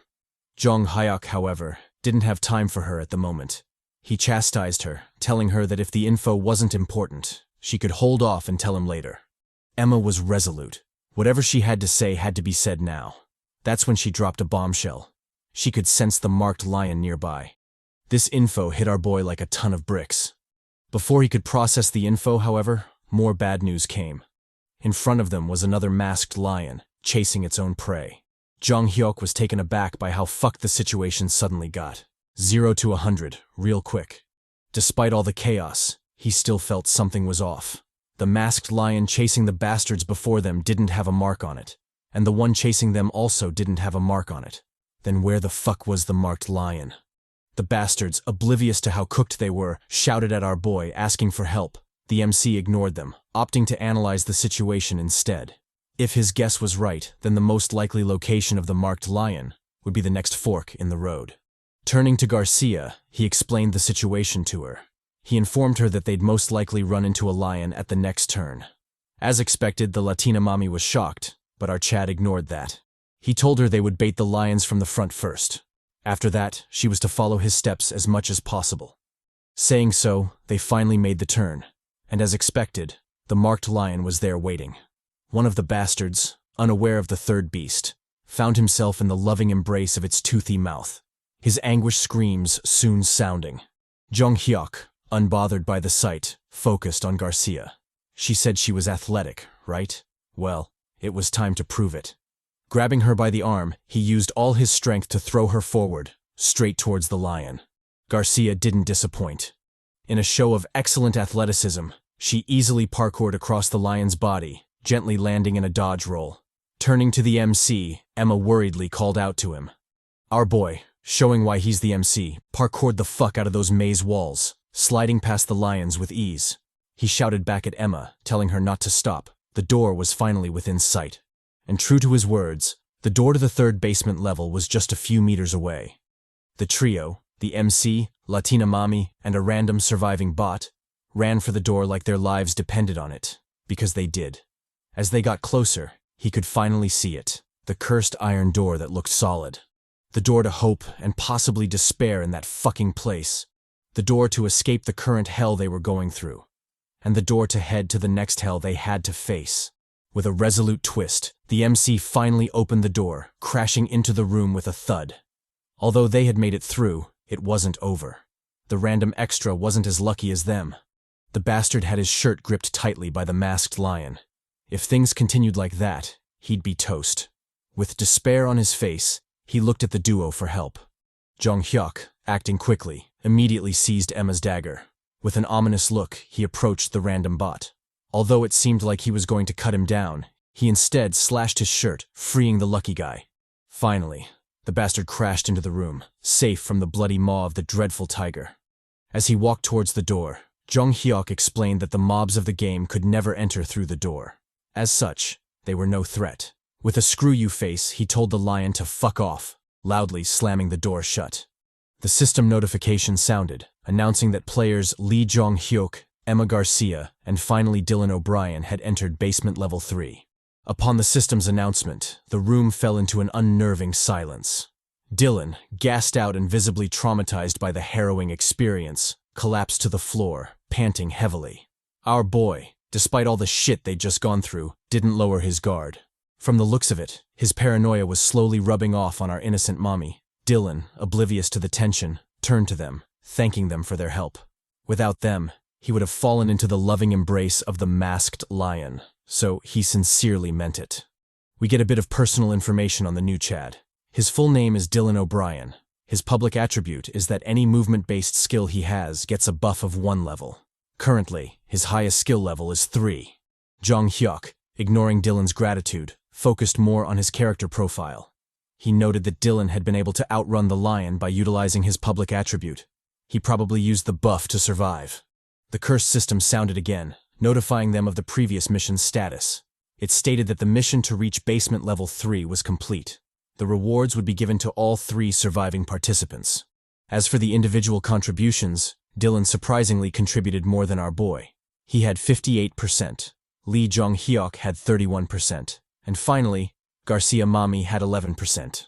Although surprising, it turns out that the cursed game is fair in its rewards. While our boy was busy fondling Garcia's plot, Dylan had been hauling cheeks in the maze, escaping from the lions, hence the high score. Turning to Garcia, Jeong Hyeok informed her she'd cut it close. In L.A.G, rewards are only given to those who contribute 10% or more, so Garcia barely survived. Emma, puzzled, asked if it was because of her mark skill. Our boy replied that it was probably because of the stony bastard she'd caught as well. The thirsty system had probably rewarded her for that amazing feat. I would have rewarded her for the amazing view, but that's just me. Soon, another notification sounded, this time for the mission rewards. For successfully completing the mission, they were to choose 1 out of 3 options: a sword, a mask, or a bracelet. Garcia chose the masked lion's bracelet. It increased her muscle strength by 2%. Dylan, with his rock-hard abs, chose the masked lion's sword. It also increased his muscle strength by 2%. Our boy, however, chose the masked lion's mask. It had the active skill, Lion's Cry, level 1. What followed was yet another system notification, this time for the juicy personal mission rewards. It stated that Jeong Hyeok's private mission, Don't Kill People or Monsters, had been successfully completed. As a reward, he'd receive 4 souls, which brought his total to 7. Turns out, not being a gentleman and using Emma as bait really paid off. In addition to the souls, he also received a random skill, and in typical L.A.G fashion, the skill level was random too. The skill acquired was Strong Bones, level 3. It was a passive skill with the effect of making his bones stronger. And I mean all his bones. I would have loved to explain more, but that would be, hard. Obviously, our boy was pleased with the rewards. He remarked that Strong Bones was a useful skill, not only because it was a passive skill, but also because it was already at level 3. Considering all the shit he has to go through to acquire souls to level up, I'd say he's goddamn right. But hey, with challenges come benefits. We wouldn't have gotten the pleasure of seeing Tay Bastard blitz to the afterlife without the challenges, so it's worth it in my books. Smiling deviously, he remarked that he had been drawing a big picture ever since he received the infinite passive ability, and now, with each quest and reward, that picture was slowly becoming reality. He didn't know what private missions Emma and Dylan had. However, it wasn't necessary to spread info about himself to them. In that cursed hell, a situation where they'd have to kill each other might very well arise, and the more they knew about him, the more troublesome it would be. In a real battle to the death, how well you know your enemy, and how much they know about you, really makes a big difference. Done with his thoughts, he finally noticed the odd and awkward silence in the room. Dylan, picking up on it, broke the ice. He apologized to them. He'd been occupied with the system's notification and had suddenly stopped talking. He tried to explain some more, but our Chad and Mommy were giving off some very murdery vibes. The blonde Chad, obviously feeling uncomfortable, appealed to them. They just finished a hell mission. Did they really intend to fight with their lives on the line? Garcia, unsure of the next moves, turned to the MC. What should they do? Our boy, with a calm gaze, told her to put it back in. Put what back in? And where? Anyway, Dylan, reaching out, proposed cooperation. They should continue to help each other survive, just like before. Jeong Hyeok, always a Chad, replied that if he was asking for help again, then he should forget about it. It was already hard keeping himself alive. Dylan, undeterred, replied that he'd up his game the next time. Our boy made it clear that he didn't need his help. All he had to do was not become a Sakura. He didn't need burdens in his squad. Dylan immediately agreed. After all, no one deserves a Sakura in their squad. With the formalities done, it was finally time to proceed. Proceed to the next hell. As they made their way down the seemingly endless flight of stairs, Jeong Hyeok dove into his thoughts. He remarked that the nervousness he was feeling right now wouldn't last forever. He had to hold on to the tension that kept trying to overwhelm him and suppress it. He didn't think Emma and Dylan were vigilant of him. However, he still wouldn't lower his guard. Whether he liked it or not, in that fucked up hell, if you wanted to survive, you'd inevitably have to kill people. And when that hammer finally dropped, most people would choose to kill rather than die. We cut to them arriving on the 3rd basement floor. This time, L.A.G gave them 3 choices. Basement level 3, room 1, space 1. B3 room 2. And finally, B3 room 3, space 1. The experienced regressor noted a difference from his past regressions. Up until this point, there had always been 2 doors on the 3rd basement floor. It wasn't that surprising that such a change had happened, especially after all the shit show he'd been through. However, what worried him was the middle room, room 2. Before he could explain why it made his balls itch, Dylan interrupted him. He called out, saying that if they chose the 2nd room, they'd head straight to the 4th basement floor. Garcia, finally getting some dialogue time, agreed with him. She noted that the longer the room number, the more space it occupied on the floor. What she basically meant was that the more space it occupied, the more trials you'd have to complete to move on to the next basement floor. Jeong Hyeok, the CHADY regressor, agreed with them. However, L.A.G wasn't that simple. When a floor had only 1 room, it was difficult to imagine the kind of shit show that was inside. As much as it was great to head to the next floor, it was equally important to build up your strength by going down step by step. Moreover, it was the first time he was seeing a single space on the 3rd basement floor. If they weren't careful, then they'd probably join Taemin in hell, getting hella backshots. All in all, something was definitely fishy. The reward might be great, but the risk just wasn't worth it. More importantly, he was already familiar with the strategy for conquering B311. Knowing the strategy meant he could easily handle any variables that might arise. With that, his mind was made up. Dylan, thinking he was the MC of the manhwa, confidently pointed to room 2. Reality, however, humbled him real quick. Jeong Hyeok chose B311, and as expected, the hot and bothered Latina mommy followed him. Dylan, realizing he was alone and without bitches, immediately relented. If everyone was going to B311, then he should probably follow. Jeong Hyeok mockingly replied, telling him it was his choice. Dylan, flashing a charming smile, replied that he wasn't a jerk. On the contrary, he was surprisingly strong-minded. He definitely wouldn't complain about it later. With the formalities done, it was time to make some moves. The MC, with a Sigma Riz, donned his lion's mask, immediately activating the active skill, Fear. Garcia, feeling the effect of the mask, moaned. Again, it wasn't the kind we expected, but hey, beggars can't be choosers. I'm just glad you down bad chads are at least getting some action. Noticing the potent effect of the mask, Jeong Hyeok unequipped it, opting to use it only when he needed its skills. Turning to the duo, he urged them to make any preparations they needed before they headed in. The duo immediately agreed. What followed was a quick level-up montage. Using 2 souls, he leveled up his barehanded fighting skill to level 3. He also upgraded breathing from level 1 to 3, and finally muscle from level 1 to 2, consuming 6 souls in total. He had decided to only invest in his passive skills. With that, his total souls dropped to 1, specifically kept for emergencies in the future. Finally, with all preparations done, the trio resolutely headed into the next room, the door closing ominously behind them. There was no turning back now. The system notification sounded, announcing that players Lee Jeong Hyeok, Latina Mommy Garcia, and Dylan the Abs O'Brien had entered B311. Upon their arrival in the next room, the trio was shocked. Unlike every room until now, basement level 3 was packed. There were friendly and unfriendly faces everywhere, each eyeing them with caution and vigilance. The trio, experienced in the hell that is L.A.G, immediately entered a battle formation, ready to respond to any suspicious moves. Jeong Hyeok, with his usual murdery thoughts, noted that with his current skills and equipment, he'd probably be able to take down 5 people. However, he'd most likely die too. The enemy outnumbered them way too much, and his skills alone were limited. Their only chance of survival hinged on Garcia and Dylan's power. In that tense moment, the enemy finally made a move. However, it was an unexpected one. Instead of attacking, their likely leader approached them alone and unarmed. In a gentle tone, he told them to relax. He didn't mean any harm. The gentle giant in Giga Chad turned out to be Dwayne "The Rock" Smith. His public attribute was that he'd get a 10% buff on equipment that increased muscle strength. Currently, his highest skill level was 3. Jeong Hyeok visibly paled at the cheat-like ability. Apparently, a 10% buff was outrageous, especially since the buff would only accumulate the further down they went. To give more info on this point, skills attached to equipment cannot be leveled up with souls.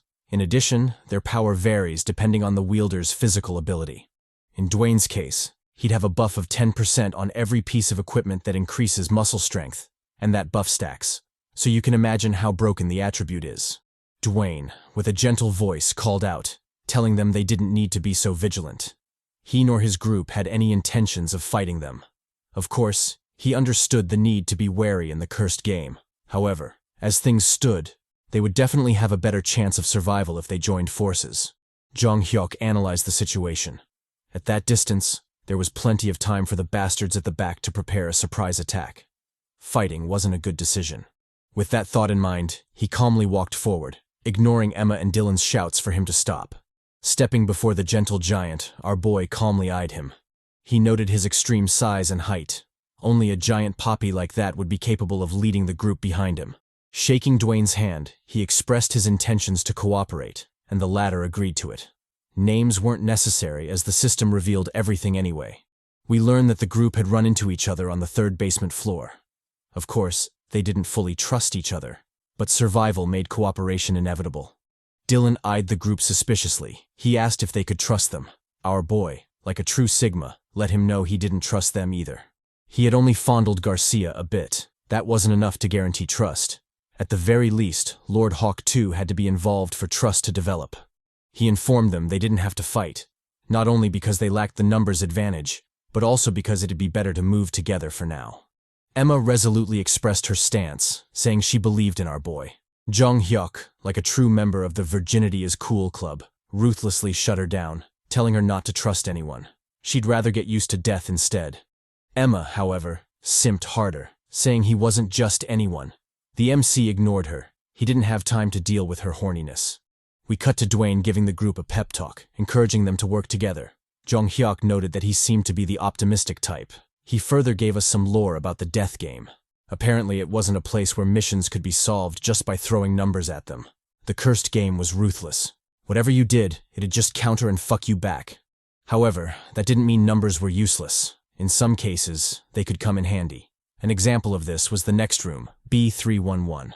Although numbers weren't absolute, they could indeed help. However, if you thought you could pass the mission solo, then you'd be gravely screwed. But even with that said, he was still uncertain if the next room was the same as in his memory, or if the cursed game had thrown him another curveball. Guess he'd just have to wait and see. With his final pep talk done, Dwayne called for the virgins to assemble. It was time to head to the next room. Turning around, he confidently walked toward the door.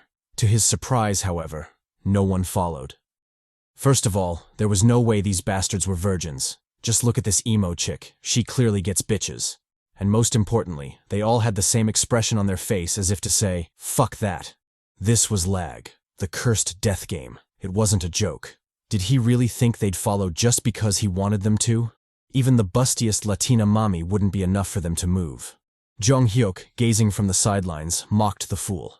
It seemed he still didn't understand how the dreadful game worked. The reason for their hesitation was quite simple. How could they risk their lives for people they didn't know or trust? Especially in a situation where the worst of humanity came out. Nothing stopped the other participants from prioritizing their own lives, or maybe even stabbing them in the back while doing so. Dwayne the Rocky Chad clearly didn't understand this, so he kept trying to convince the squad. But as expected, nobody moved. Jeong Hyeok, noting the hopeless situation, called out to the only dependable person in the group, Emma Mommy. He informed her of his intentions to leave. Would she come along? Garcia, like the down bad Stacy we know, immediately agreed. How could she let her poppy go alone? Turning to the Abs O'Brien, the MC asked what his intentions were. Dylan replied that Jeong Hyeok seemed more trustworthy than the sketchy folks assembled there. He might as well go with him. Besides, he owed our boy a debt, and like the Lannisters, he always paid his debts. With the mini-meeting done, Jeong Hyeok, always a man of action, decided to act immediately. He knew there was no need to reason with people who were scared shitless from being trapped in that hell game. The best way to reach out to them was through actions. As such, He calmly walked past the arguing bots and headed straight for the door. With his hands firmly on the knob, he prepared to enter. The random bots, noting the odd change, immediately called out, ordering him to stop.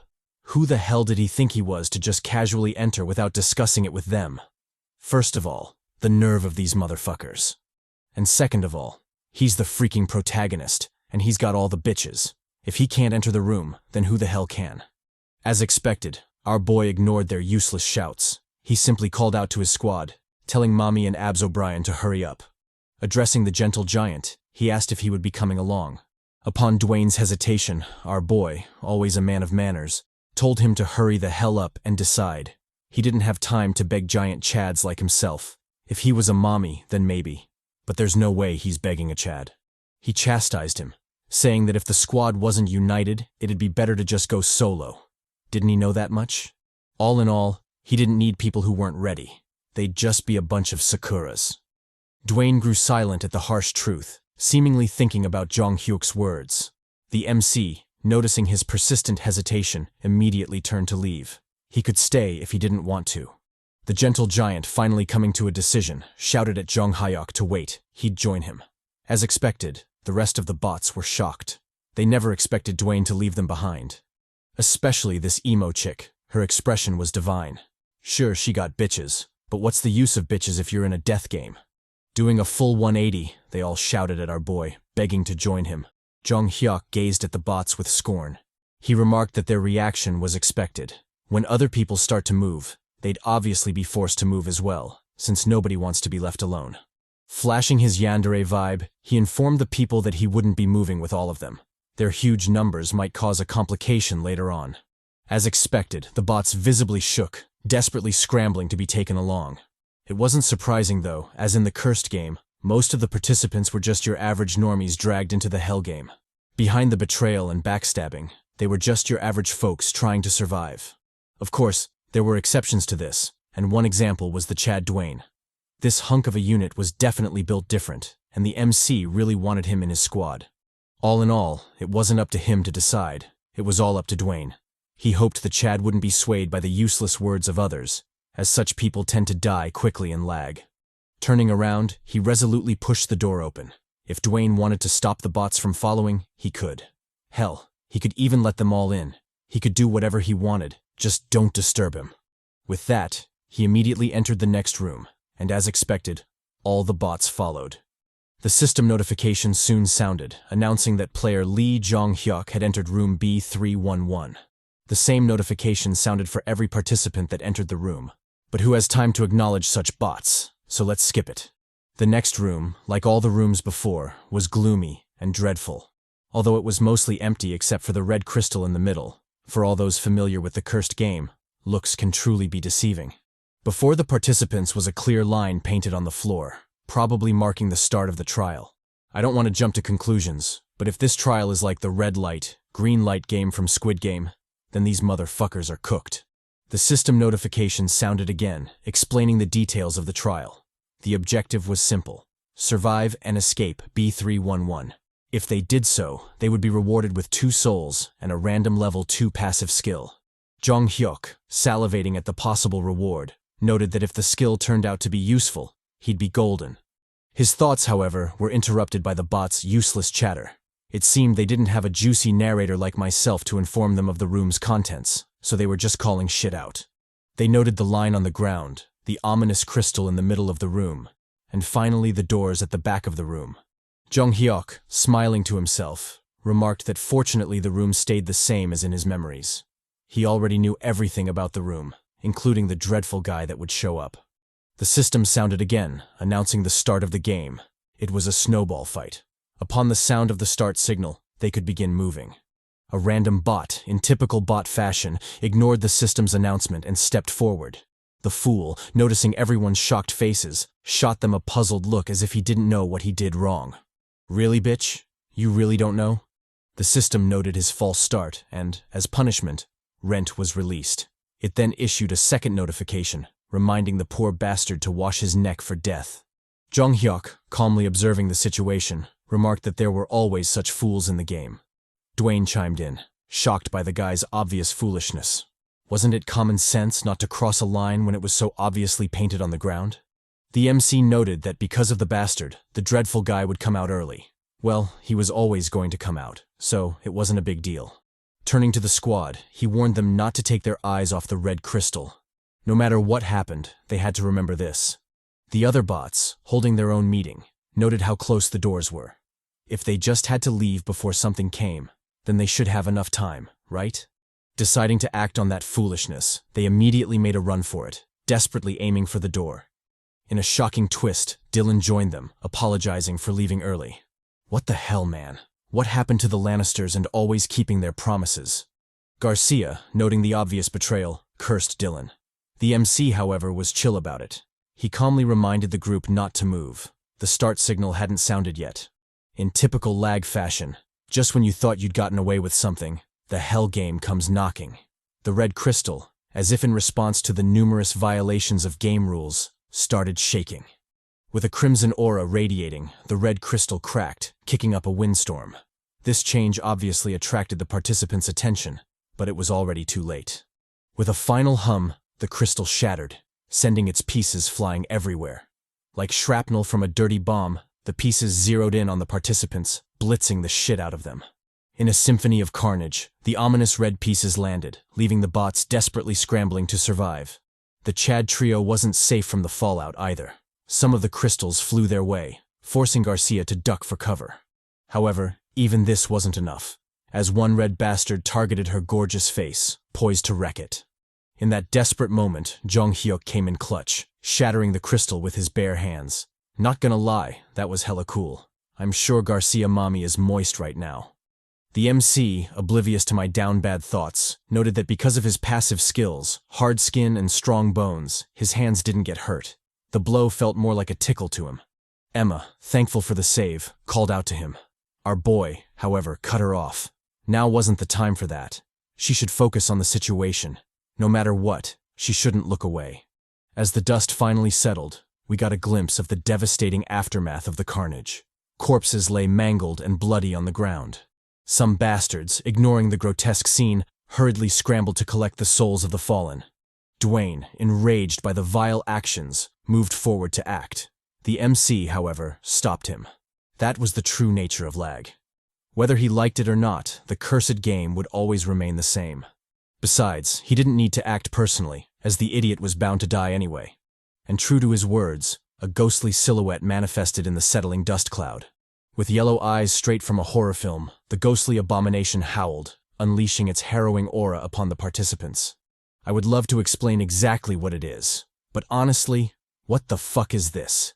At some point you just have to say, fuck that, and check out of the game, because this is some bullshit. The system notification sounded, introducing the dreadful foe. The fiend was called Miet. Its attribute was that it had eyes, which honestly makes no sense. Currently, its highest skill level is 6. All in all, the group was fucked. And true to my words, the dreadful fiend stared down at the terrified participants, its long limbs itching to move. Dwayne called out to the MC, asking for answers. Jeong Hyeok, however, ignored him, opting to focus solely on the beast. The other participants were faring much worse, their faces slick with sweat and horror. They didn't know exactly what the fiend was, but it didn't take a genius to tell just how royally screwed they were. Even the treacherous Dylan was freaking out, probably regretting betraying his poppy. One of the bots decided to capitalize on the stillness. Activating his active skill, Haste, he made a run for it, hoping to outpace the fiend. The beast, however, wasn't messing around. It swiftly locked onto him.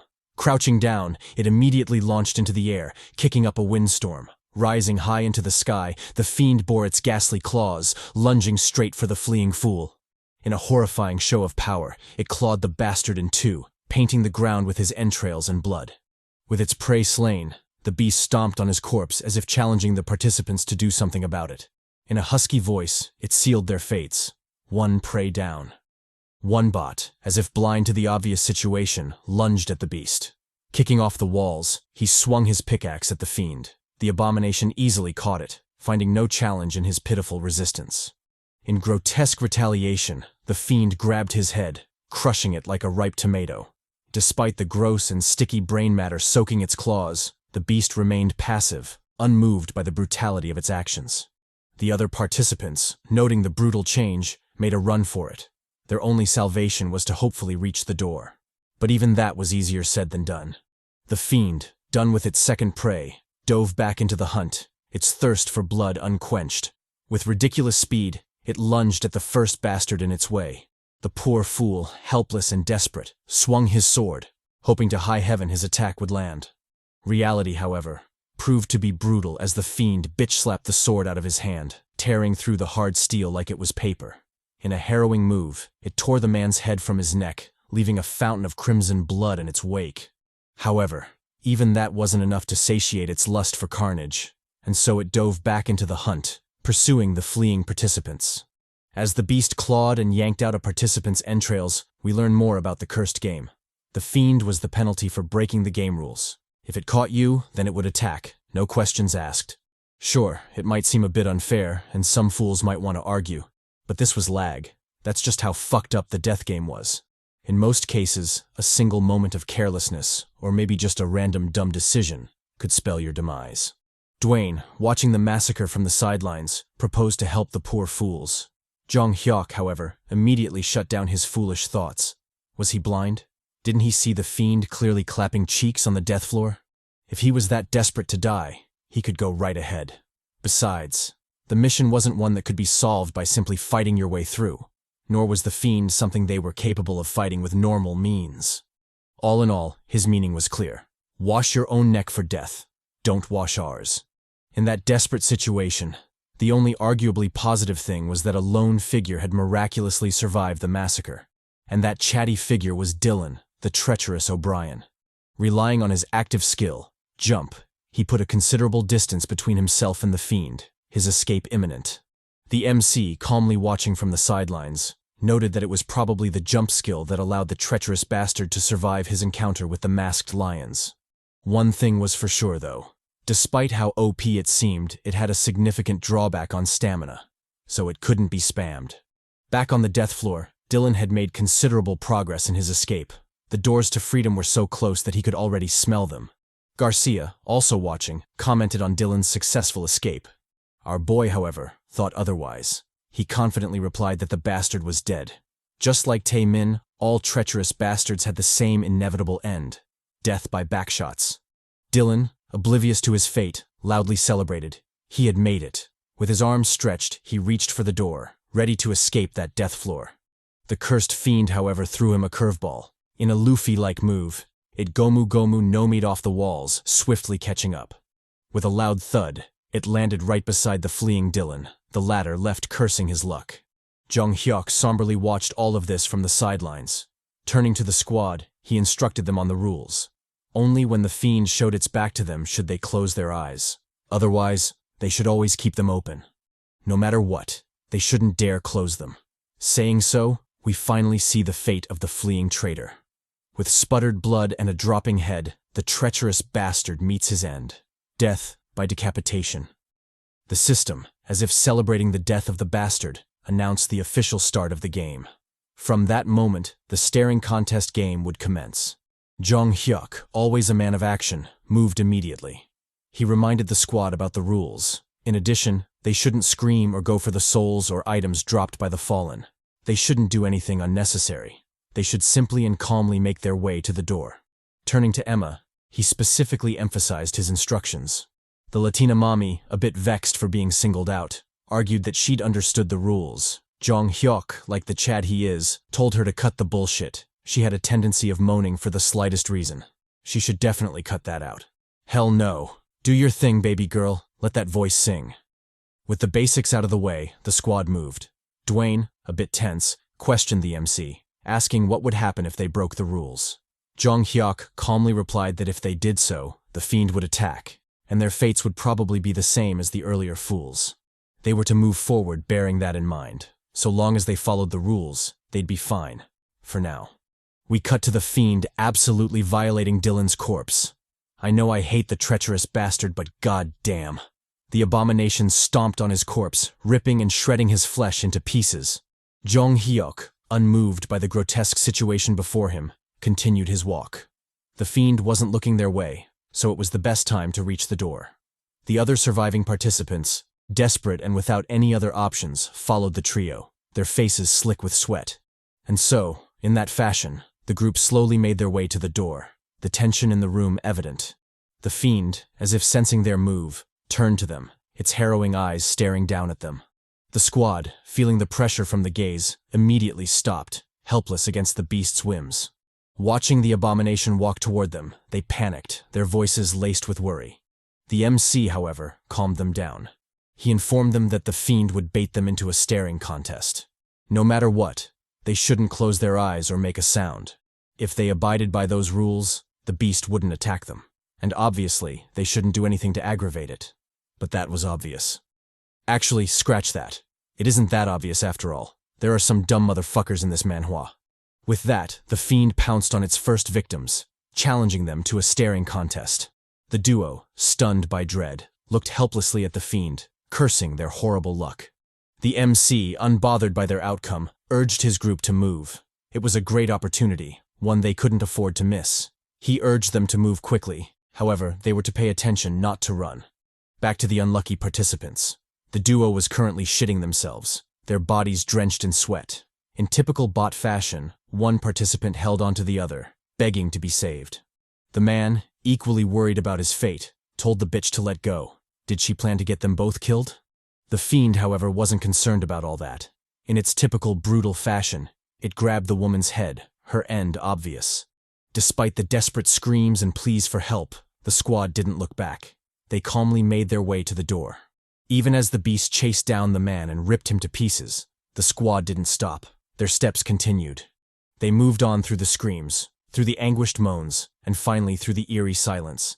No matter what happened behind them, the trio didn't stop, their eyes fixed firmly on the doors. With a solemn look, Jeong Hyeok reminded them not to hurry. If they panicked, they'd die. And so, with tense steps, the squad moved forward, drawing closer to the door. Up until a deafening thud sounded behind them, the beast had finally caught up. Ignoring the looming figure, bathed in its victim's blood, the MC instructed them to continue moving. If the beast wasn't in front of them, then they had no reason to meet its gaze. Despite the beast's husky voice baiting them to play with it, the trio kept moving, completely ignoring it. Even as it stalked them, begging for just one game, the trio ignored it, continuing to move. The tense atmosphere made the MC despair. He knew the beast was waiting for any of them to make a mistake. Its ghostly claws were stretched, ready to shred them to pieces. However, even as the hair on the back of their necks stood, the trio didn't make any mistakes. They continued to move, completely ignoring the fiend. The MC activated his passive skill, Pant. It was because of this skill that he could barely keep his calm. The same couldn't be said for the other two. They were definitely faring much worse than him. Grabbing them by the arms, he led the way to B331. Of course, he had no intention to force them. If they had other plans, then they would naturally drift away.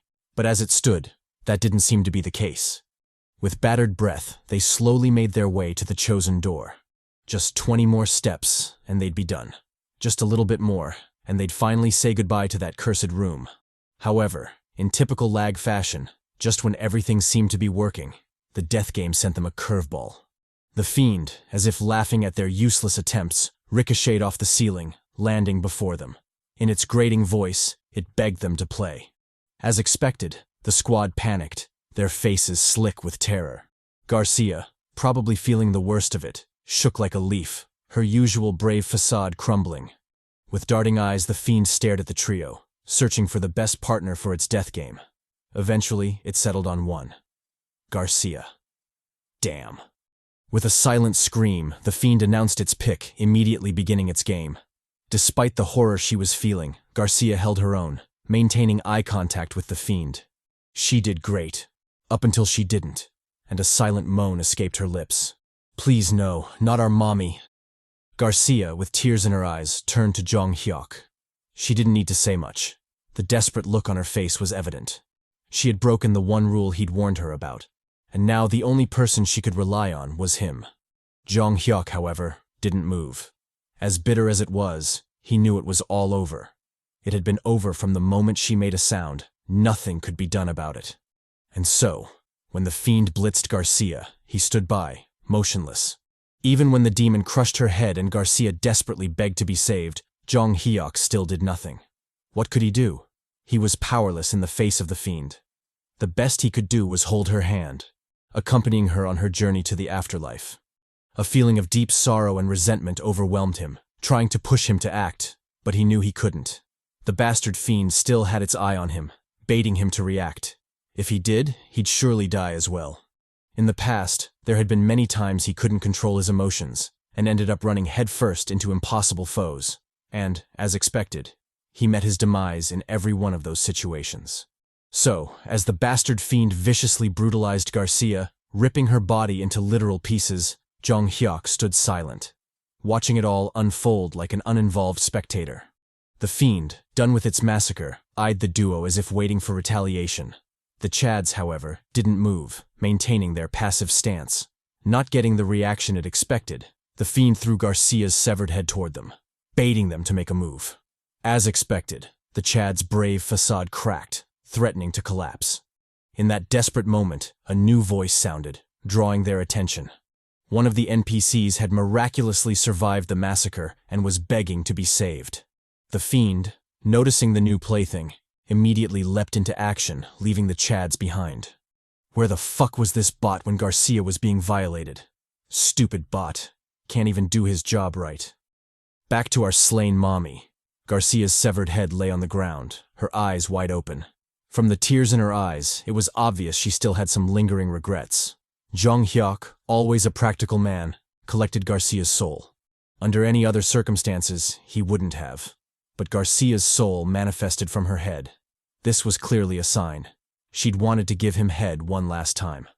Respecting her wishes, he immediately pocketed the soul, leaving the mommy behind. Dwayne, watching this from the sidelines, eyed our boy. A lot needed to be said, but now wasn't the time. Jeong Hyeok, oblivious to his thoughts, instructed him to collect Dylan's soul. He needed to be fast before the bastard fiend returned. Dwayne, being a man of principle, turned down the offer. Our boy, accustomed to the fucked-up death game, calmly pocketed the soul. This was L.A.G. No matter the situation, resources had to be treasured. Done with his business, he opened the door to the next room. Before he could go in, however, the dreadful fiend returned, eager to continue its cursed game. The MC, unbothered by the looming foe, told Dwayne to head in. The fiend couldn't do anything to them anymore. And so, under Miete's constant pleas begging them to stay and play, our boy moved, his gaze fixed firmly on the next room. With the door shut and the system notification sounding, the dreadful trial of B311 finally ended. Our boy had gained a lot, but he'd also lost a lot. The busty mommy, Garcia. GG to our girl. Back to the Chads. Dwayne, sympathizing with the MC's loss, consoled him. There was nothing he could have done. Jeong Hyeok, still holding on to Emma's hand, wondered if that was truly the case. He hadn't known her for long, and as a regressor, he was more than realistic about death in the cursed game. However, he'd be lying if he said it didn't sting. Me too, bro. It stings like hell.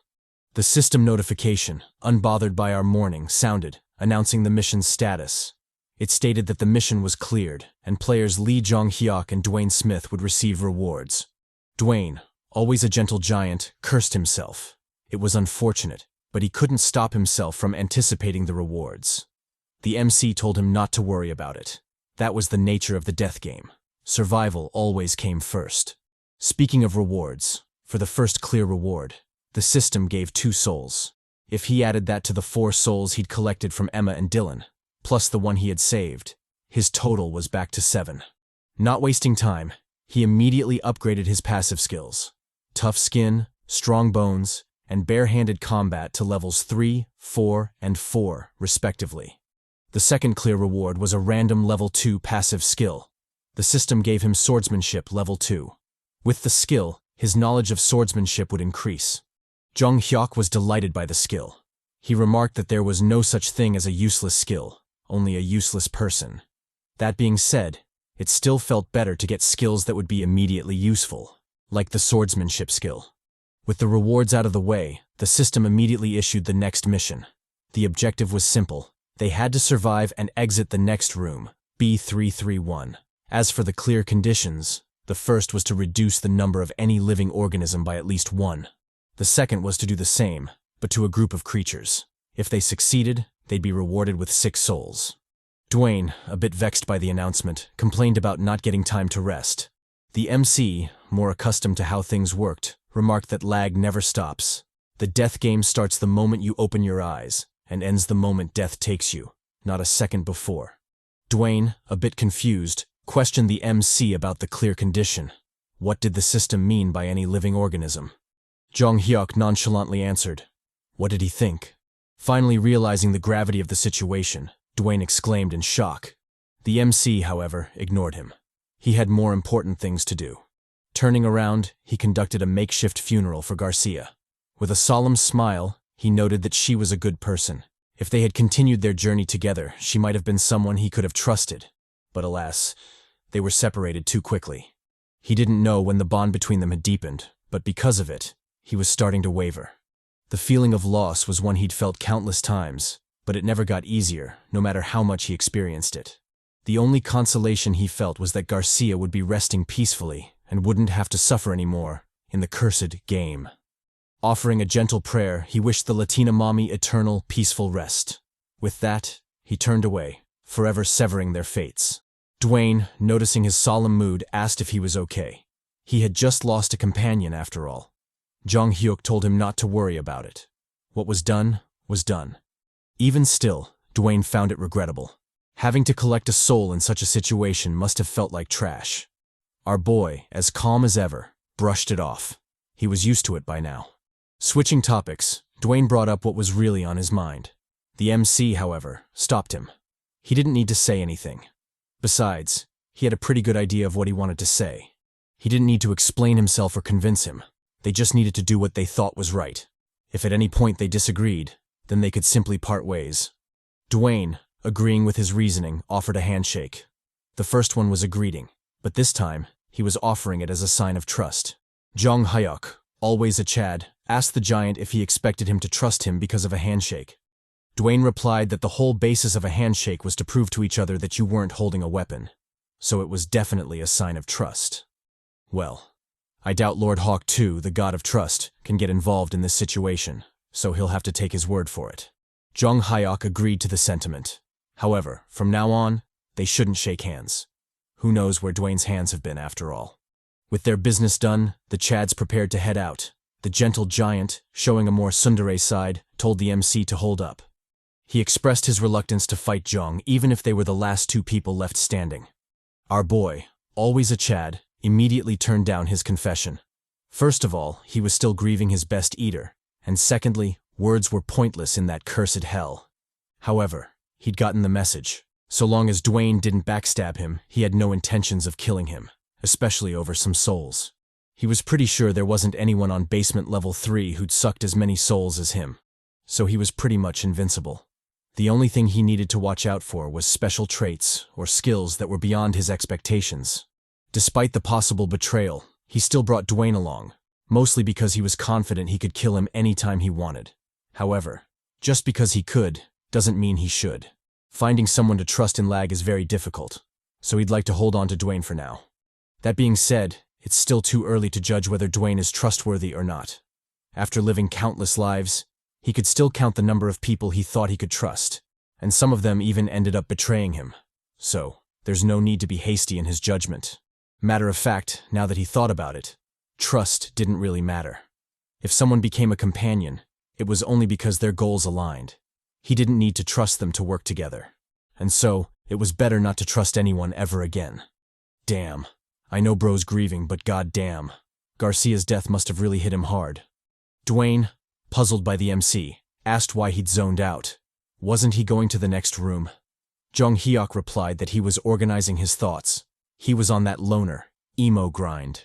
With his mind clear and their business done, the duo entered B331, the door shutting behind them. What greeted them was a vast snowfield with mountainous peaks scattered all around. Dwayne, shocked by the sudden environmental change, cursed. What kind of bullshit was this?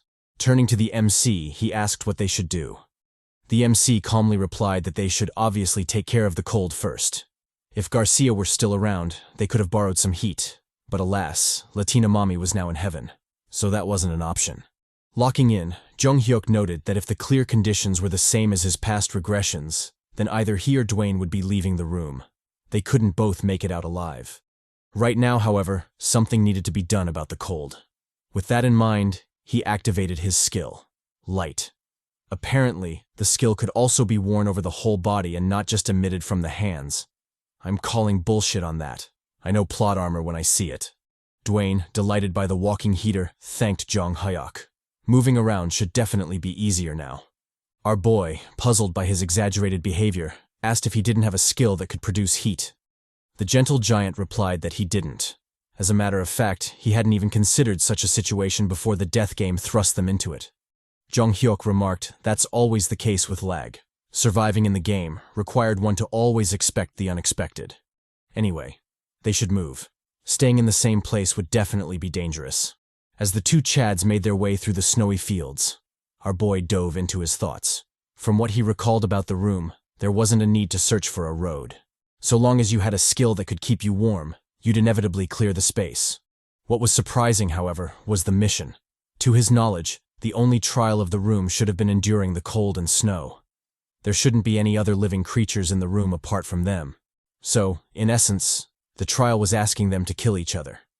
Dwayne, as gentle as he was, didn't seem to have realized that. But inevitably, he would, and when that happened, the outcome would be obvious.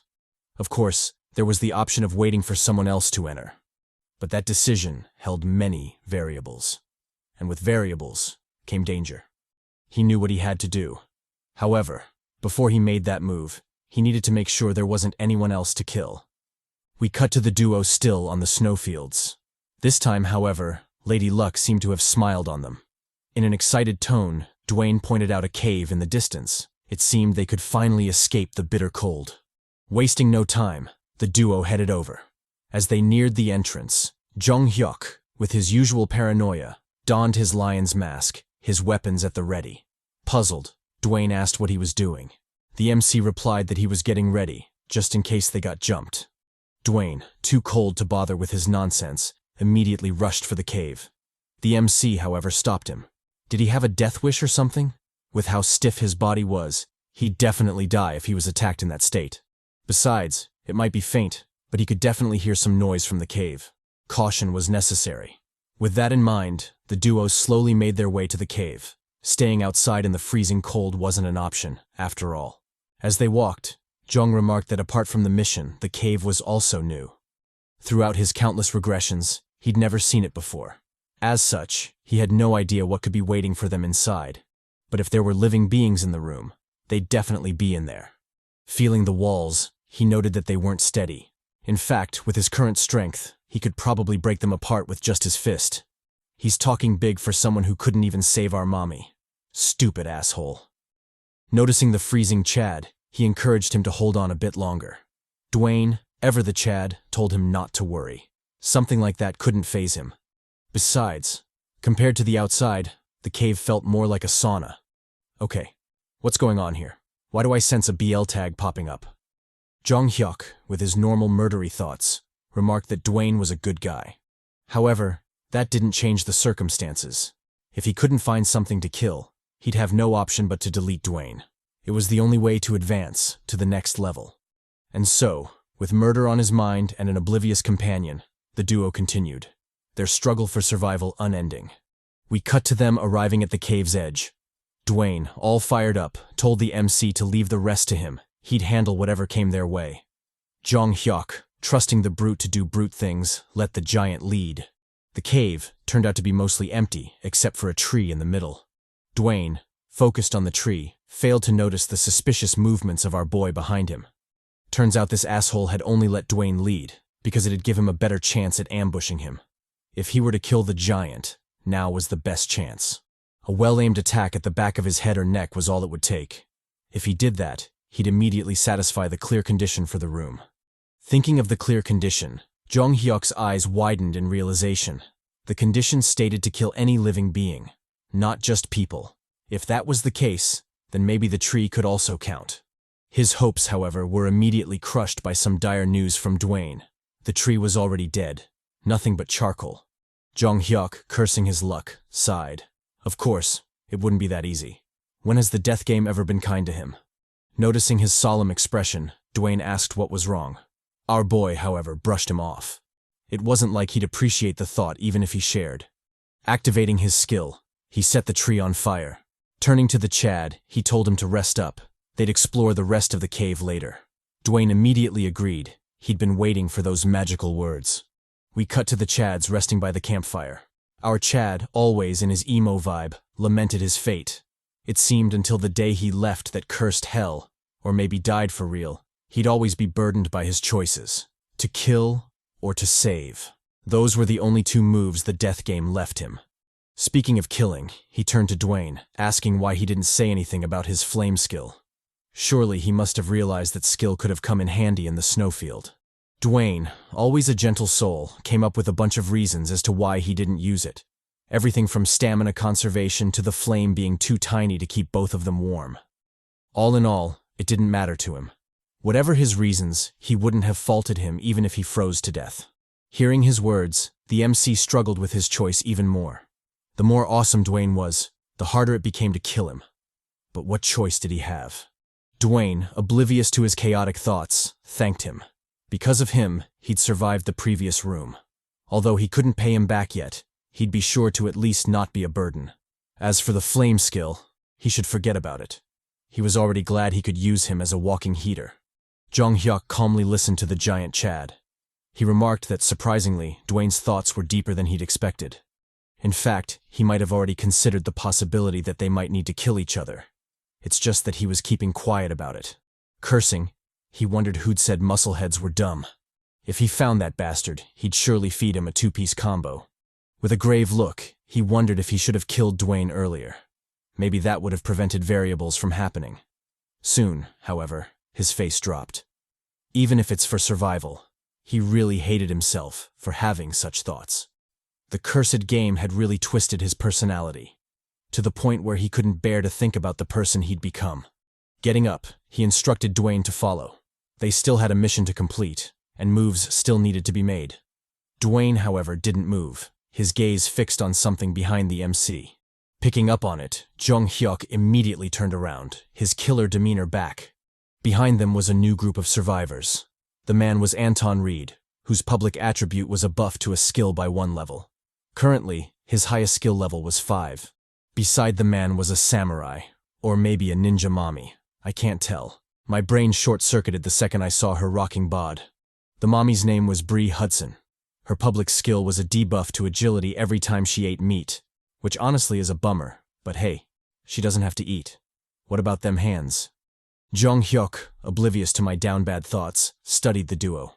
He noted that neither of them had weapons, but that couldn't fool him, especially with the clothes they were rocking. Those were obviously decent gear, probably giving hella buffs to their physical stats. Also, in Ninja Girl's case, her no-eater attribute, although negative, just meant that her private attribute was positive, so he should be on the lookout for that. The duo didn't look dangerous at first glance, but a little caution wouldn't hurt. If he'd known the situation would turn out like this, he'd have definitely geared up. But now, it was too late. Dwayne, breaking the silence, addressed the duo. He remarked that he hadn't expected to find someone in there. Anton replied, saying it was the same for them. Noticing their odd closeness, Jeong asked if they were a couple. The duo confirmed this. Switching gears, Anton asked if they too were a couple. Jeong immediately denied the allegation, saying they were just travel buddies and weren't clashing swords. Addressing the couple, he asked if they had met each other in L.A.G. The couple, flustered, fumbled their reply, saying they had met long before the death game. Picking up on their odd behavior, Jeong Hyeok immediately came to a conclusion. Those bastards were fucking lying. The couple, oblivious to their ruse being exposed, continued with their lying nonsense. They claimed they'd gone on an engagement trip, but everything after that was a blur. Their next memories were of waking up in the death game. Our boy, choosing to overlook such blatant deception, asked what they were doing in the cave. The duo replied that they were looking for somewhere quiet to bump uglies, and from the blush on Bree's face, Anton must have done his thing. Dwayne, in a mocking tone, teased the couple. They sure were healthy to think of cheeks in such a situation. Our boy, a bit jealous, and also finding the topic meaningless, decided to end the chatter. In his usual cold tone, he bid the couple goodbye. They were free to go about their humping. With Dwayne in tow, the duo turned to leave. Anton, a bit flustered, called out to the MC. He informed them that the cave was empty. There wasn't a need to check the deeper parts. Bree chimed in, claiming they'd already searched everywhere and found nothing. The MC, always a Chad, told them not to worry about it. Whether they found something or not was none of their business. They should just go about their day. Besides, the cheeks were getting cold. The sussy duo, with no reason to counter, watched the pair leave. From the anxious look on their faces, it was obvious these bastards were hiding something. Dwayne, surprisingly perceptive for a brute, told Jeong that the duo was lying. The MC agreed with him. However, there was no need to speculate. They could just confirm it themselves. And so, with quiet steps, the duo made it to the back of the cave where a shadowy silhouette was veiled in the darkness. Signaling to Dwayne to get ready, Jeong used his skill, light, illuminating the area in front of them. To their shock, a couple lay dead on the ground, their corpses riddled with bullet holes. Noticing the bloody mess, the MC noted that the murder must have taken place recently. In addition, the souls were already extracted. It didn't take a genius to figure out who was responsible. Dwayne pointed out the bullet-like wounds. The couple didn't have any weapons on them, so was it a skill? The MC, more experienced, confirmed his guess. In a mocking tone, he insulted the duo. It seemed they didn't have the brains to scheme. If they had informed them of the corpses beforehand, they could have redirected their suspicions. But alas, their brains must have been flushed with all the clapping. Locking in, he noted that the bullet-like skill was one he was familiar with. From the looks of it, it wasn't that high level just yet. Although challenging, the confrontation wasn't one they couldn't handle. Turning to the giant, he informed him that their clear condition target had basically fallen into their laps. This was a chance they couldn't waste. Noticing Dwayne's sullen expression, he asked if he was hesitant. The Chad replied that he couldn't hesitate for people like that. Besides, the fact that they were clapping while he was without bitches already signed them up for death. Their conversation, however, was interrupted by footsteps echoing in the cave. Someone was coming. That someone turned out to be Anton.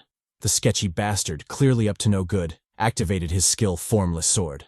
With the manifestation of the sword, the brute peeped around the corner, searching for his prey. What met him, however, was a bright flash blinding his sketchy ass. Jeong Hyeok, not one to waste time, immediately lunged at Anton, his pickaxe at the ready. With a brutal blow, he spiked the shit out of Anton, leaving a gaping hole in his skull. Just like that, the bastard was done, leaving behind juicy souls to be reaped. Jeong Hyeok, completely unfazed by the murder, noted that the clear conditions had been met. They could leave that room anytime they wanted.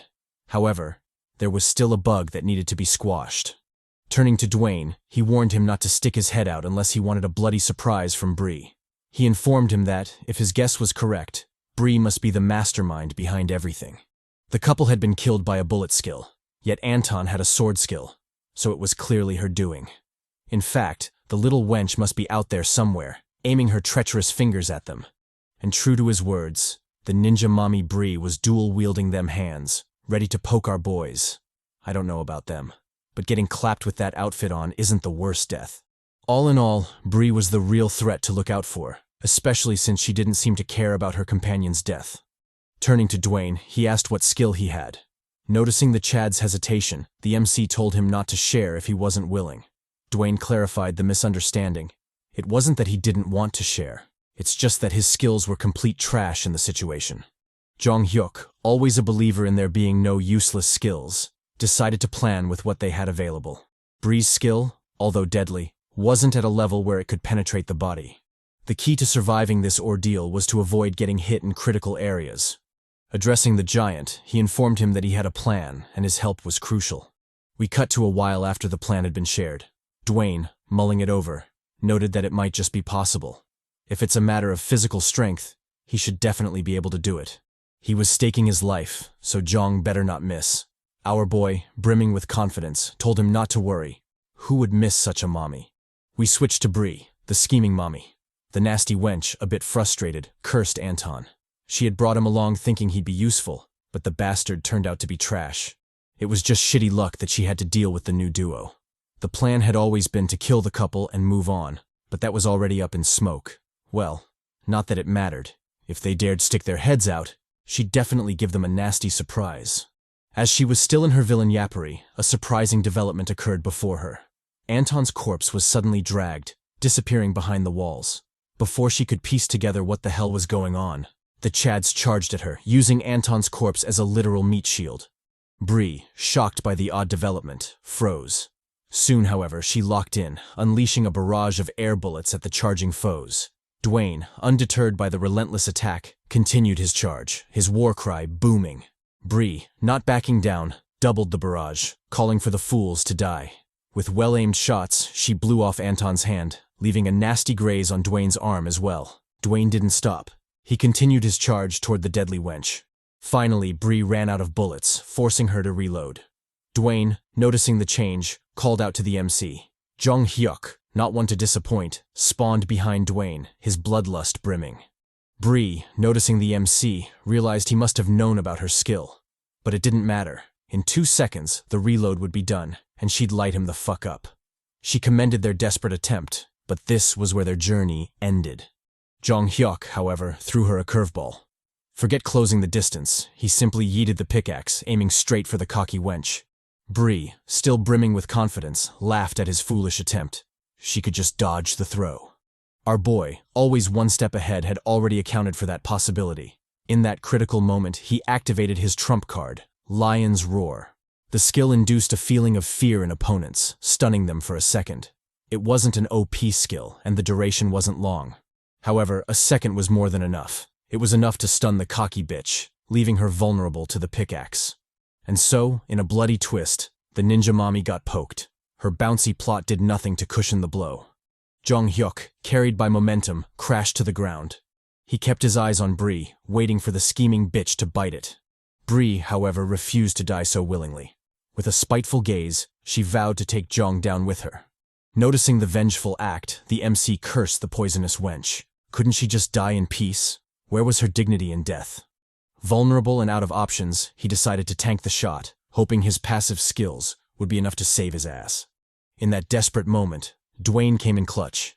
In a genuinely Chad-like move, he yeeted Anton's body straight at Bree. The vengeful wench, not expecting the sudden development, got crushed by Anton's corpse, a sickening moan escaping her lips.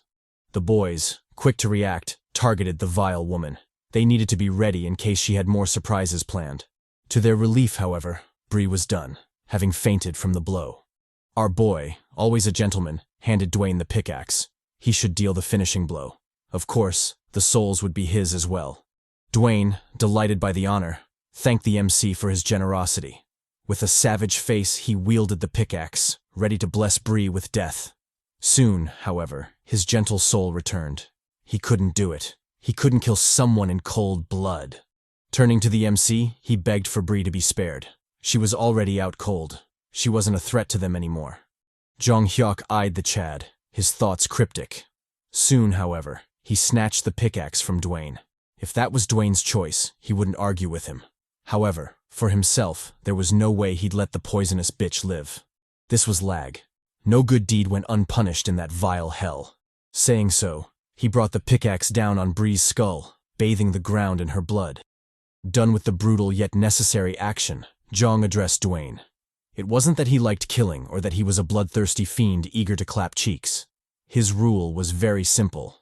Kill whoever tries to kill you. This would always be the case, no matter who it was. With the subtle threat out of the way, the MC pocketed Bree's soul. Thanks to her generous donation, he was back to 5 souls. Turning his back to the gentle giant, he advised him to rest up and, more importantly, decide what he would do moving forward. Dwayne, burdened by the grim reality, watched him go in silence. Deep down, he knew what was expected of him, but because of his morals, it was easier said than done. Jeong Hyeok, understanding the tough choice Dwayne had to make, gave him space. If possible, he didn't want to fight, which is why he let him decide instead of forcing him. The clear conditions for the room had already been met, so Jeong didn't care what Dwayne did. He could leave, or he could fight. Either way, Jeong was down for whatever. Throwing hands was his specialty after all. Perhaps the giant was right, and they should have spared Bree. Perhaps she would have been so grateful that she thanked them with some cheeks. But what about the other possibility? What if they'd created a new foe, one who'd bide their time and stab them in the back? That wasn't an ideal situation, especially in that cursed world where death always came knocking. Besides, like Lord Newton said, for every action, there's a reaction. If you aim for someone's life, you should be ready to lose your own. Done with his inner turmoil, Jeong Hyeok gazed at the corpses before him. He noted that the man had died protecting the woman. From the looks of it, they were a real couple, unlike Bree and Anton, who were clearly just clapping cheeks. Having a FWB in a death game is wild, but hey, do you boo-boo? After giving the couple a makeshift funeral, Jeong Hyeok offered a silent prayer. He didn't know if heaven existed in such a cursed place. However, if it did, he sincerely hoped the two of them would reunite there. Done with his good deed, our boy noticed a strange mark on the wall. Before he could explore, his attention was drawn to heavy footsteps behind him. Dwayne, throwing shade at our boy, remarked that Jeong had more humanity than he thought. Our boy, not one to back down, teased that Dwayne should have already known that, given Jeong had already saved his life, preventing him from dying like a wet dog. Dwayne, with nothing to counter, admitted his loss. Switching gears, Jeong asked if he'd made up his mind. Dwayne replied that he liked Jeong. Our boy, always a Chad, immediately turned down the confession. He wasn't a swordsman, so why should he clash swords? Dwayne, undeterred, expressed his desire to travel together, though he didn't want to kill humans. Gazing at the naive companion, Jeong subtly warned him. There's no guarantee the enemies would feel the same way. However, he was free to do as he wished, so long as he didn't get in Jeong's way. Dwayne's non-killing disposition was one Jeong was familiar with. Heck, even he had it back in the beginning. But that mindset didn't belong in L.A.G. Jeong had learned painfully that such naive thinking could only spell your doom. Guess Dwayne would just have to learn on his own. Speaking of the gentle giant, he questioned Jeong about what he was up to. The MC replied, informing him of his findings. Dwayne, analyzing the mysterious pattern, noted that it resembled a flaming sword. However, there was no need to speculate. They could simply smash the wall and find out. Cocking his guns, Dwayne channeled his brute strength and, in a thunderous bang, struck the sturdy wall. The once imposing structure immediately crumbled under the Chad's might, helpless against such brute force. Jeong, watching from the sidelines, noted that Dwayne's strength was way higher than his. In fact, most people wouldn't even stand a chance against the brute Chad. Dwayne, oblivious to the MC's sussy glazing and wandering eye, pointed out an obscured object in the hole. A sword.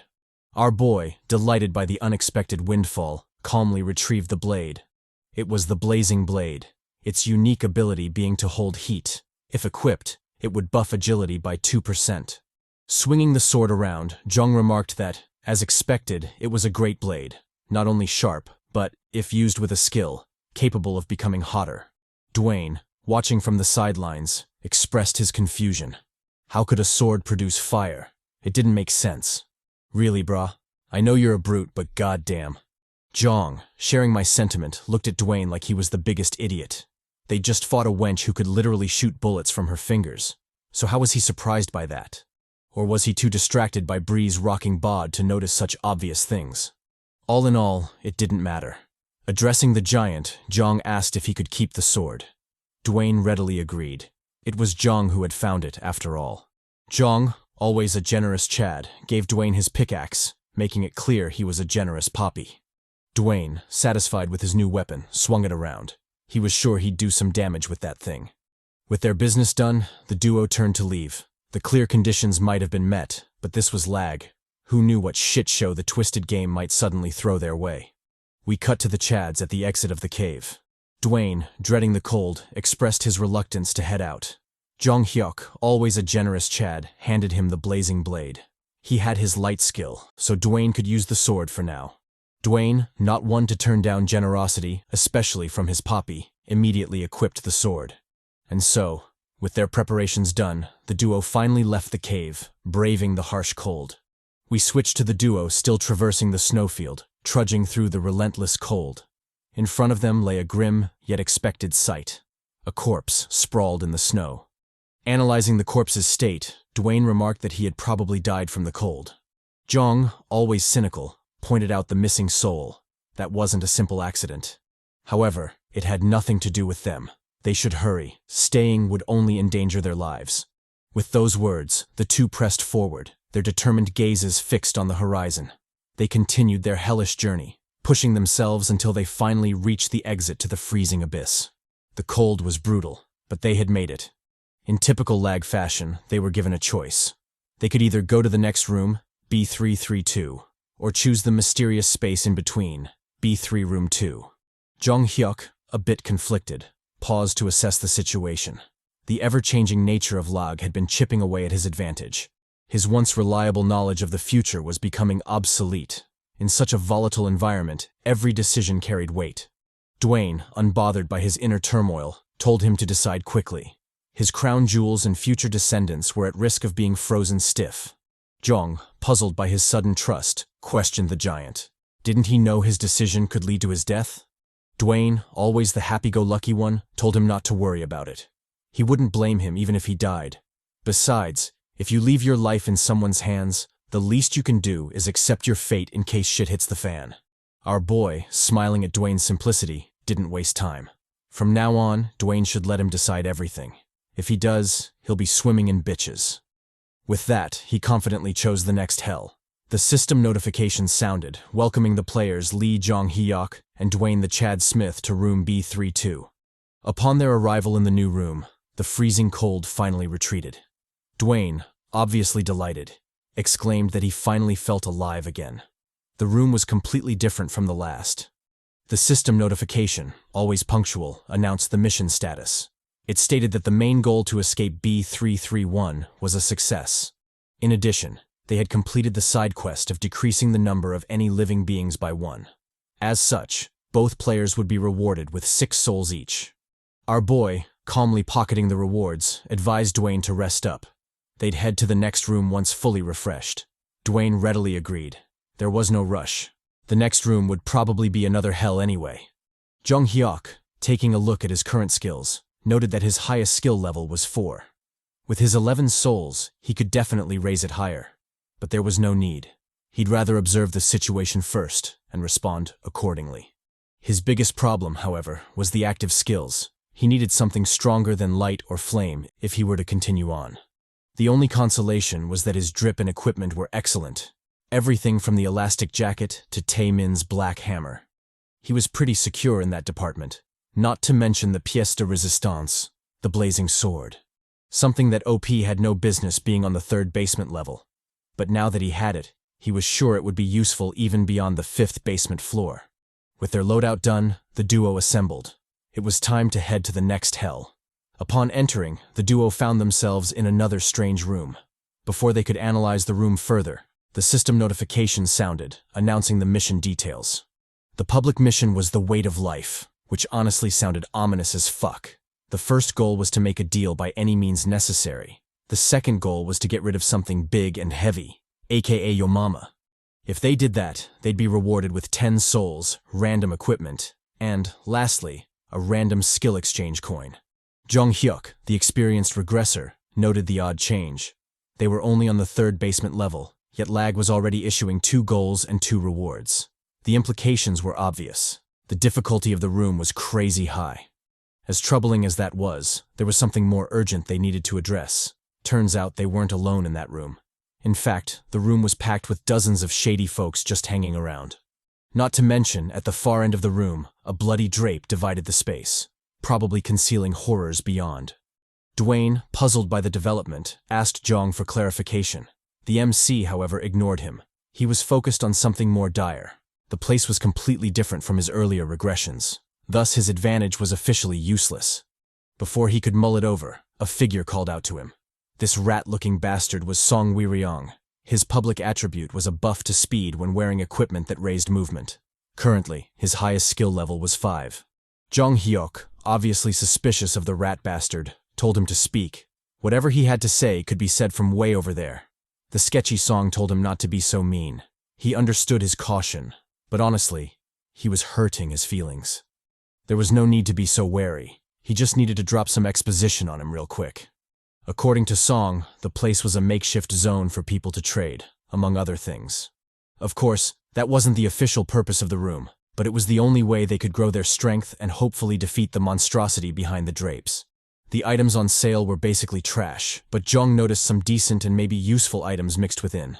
Song, an experienced peddler, asked Jeong if anything had caught his eye. Our boy, an equally experienced haggler, immediately played it cool, not giving away his edge. Addressing the sketchy peddler, he asked how much for the health potion. Song, startled by Jeong's knowledge, questioned how he'd known souls were the official currency. Most people didn't know about that, let alone how to take them out. Jeong Hyeok, not bothering with his nonsense, asked how much. Song replied, asking for 2 souls. Our boy immediately countered, offering 1. The two argued about the price for a while until Jeong unleashed his trump card, active skill, Asian mother haggling. Overwhelmed by the generations of haggling experience, Song finally lost it, telling Jeong to get lost. He didn't need to sell to him. The MC, always calm, told him not to be so hasty. His final offer was the skill shard alongside the health potion for 2 souls. Song could take it or leave it. In fact, if his current skill wasn't so trash, he wouldn't even be buying that shit. Song, finally caving, accepted the trade. We learned some crucial lore of the death game. When making a trade, you extend the offer with the left hand and collect the items with the right hand. Of course, this isn't foolproof, as some bastards like Song could easily con you out of your souls if you aren't careful. The rat bastard, proud of his deception, mocked the MC. He'd be sure to use the souls well, and true to his words, the ugly bastard immediately used the souls, raising his highest skill level to 7. Jeong Hyeok, obviously livid, gazed threateningly at Song. However, he didn't immediately react. As unfortunate as it was, he was used to such occurrences. Some might even outright aim for his life, so this much was nothing. The fact that Song could so openly con them must mean he had a gang he could trust. And true to his deductions, the sketchy bastards surrounded the MC, their bloodlust obvious. Jeong Hyeok, unfazed by the looming foes, addressed Song. If he wanted to keep his trash life, he should immediately give back the souls. Song, feeling cocky, mocked the MC. It seemed he didn't quite understand his situation. Besides, he'd already used the souls, so there was nothing to give back. Before he could continue with his villain yappery, Jeong delivered a brutal kick, sending the ugly rat bastard flying. Approaching the sketchy thief, he promised him death. Death delivered by his own hands. Song, enraged, challenged the MC. He'd planned to go easy on him after taking the souls, but now that was out, he'd be sure to kill the bastard. Saying so, he activated his skill, conjuring an ominous purple shine on his palm. Jeong, however, wasn't idle. He immediately kicked Song's hand, crushing the treacherous palm with a sickening crunch. The bastard, enraged and in pain, cursed at the MC. Who gave him the right to do this to him? Our boy didn't relent. With a decisive blow, he drove the hammer into Song's mouth, opening an extra hole for the rat bastard. Song, finally realizing the gravity of the situation, called out to the gang. What were they waiting for? They should kill Jeong immediately. He wanted him dead. He wouldn't rest until he drank soup from his decaying skull. Jeong Hyeok sighed. It seemed, even until the end, Song had no thoughts of giving up. Well, if that was the case, he'd left him no other choice. Saying so, he swiftly plunged the hammer into Song's skull, putting an end to the thieving bastard. One of the gang members charged forward, his thirst for revenge evident. Before he could get far, however, a giant palm grabbed him, slamming his face against the wall. The gentle giant had finally joined the fight. Dwayne, still holding the yeeted foe, addressed Jeong. He understood the crimes of the rat song, but did he have to kill him? Jeong Hyeok, as calm as ever, addressed the gentle giant. He let him know this was how he'd always be. A soul in L.A.G was akin to your life force, and he'd kill anyone who threatened his, no matter who it was. Drawing his sword, he emphasized his stance. Whoever got in his way would receive the same treatment, so Dwayne should think carefully. This was L.A.G. In here, good guys were always the first to die. If Dwayne was the kind to pity such scumbags, then his end wasn't far off anyway. It was unfortunate, but it seemed the time to choose had finally arrived. As the two Chads stared each other down, the tension in the air palpable, the rest of Song's gang watched in shock. How had the rat bastard died so easily? Not that it mattered to them. They could simply pillage his remains and make some quick change. Their plan seemed set in stone, but something about the odd situation in front of them caught their attention. Why were the two lovers fighting? Trouble in paradise, maybe? Well, that only worked in their favor, so who were they to question it? Signaling for their assassin mate to move, the gang prepared their counterattack. The assassin, acting fast, immediately charged forward, aiming a sneak attack at Dwayne. The gentle giant, a second too late to react, watched helplessly as the assassin's blade slashed at him. The evil bastard, not satisfied with a simple sword attack, activated his active skill, Snake's Poison, coating the blade in a deadly venom. However, the assassin made a crucial mistake. Dwayne wasn't alone. Jeong Hyeok, acting swiftly, used his light skill, temporarily blinding the stealthy assassin. That second was all the time they needed.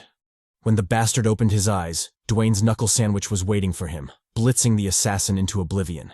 The blow was so strong that the assassin's face caved in, his eye sockets rupturing. Despite this, Dwayne wasn't done. He immediately exerted more force, pinning the bastard into the ground. With his knuckles bloody and his eyes finally opened, the gentle giant accepted his naivety. His way of thinking had been wrong. The rest of the gang, undeterred by Dwayne's savage brutality, lunged at Jeong, calling for his death. The MC, unfazed, analyzed the gang's attack plan. They had opted for a pincer attack. Judging by their lack of hesitation, this was clearly not their first ambush. Going a step further, he analyzed the skills they were using. Thanks to his countless regressions, he had become skilled at identifying the abilities used in L.A.G, and as long as he could identify them, he could handle them. Reacting quickly, Jeong conjured a ball of fire in his palm before spraying it at the charging foes. The fire skill's level was low, likely high enough to deal minimal damage to the gang, but they didn't know that. The attack served its purpose, halting the enemy's momentum. Capitalizing on this advantage, Jeong immediately yeeted the black hammer, striking one thug straight in the eye. With the fall of the fool, the enemy's count dropped by 1. A new thug, L.A.G, enraged by the MC's brutal kill, charged at him. He vowed to deliver Jeong a painful death, one so gruesome that he wouldn't close his eyes even in death.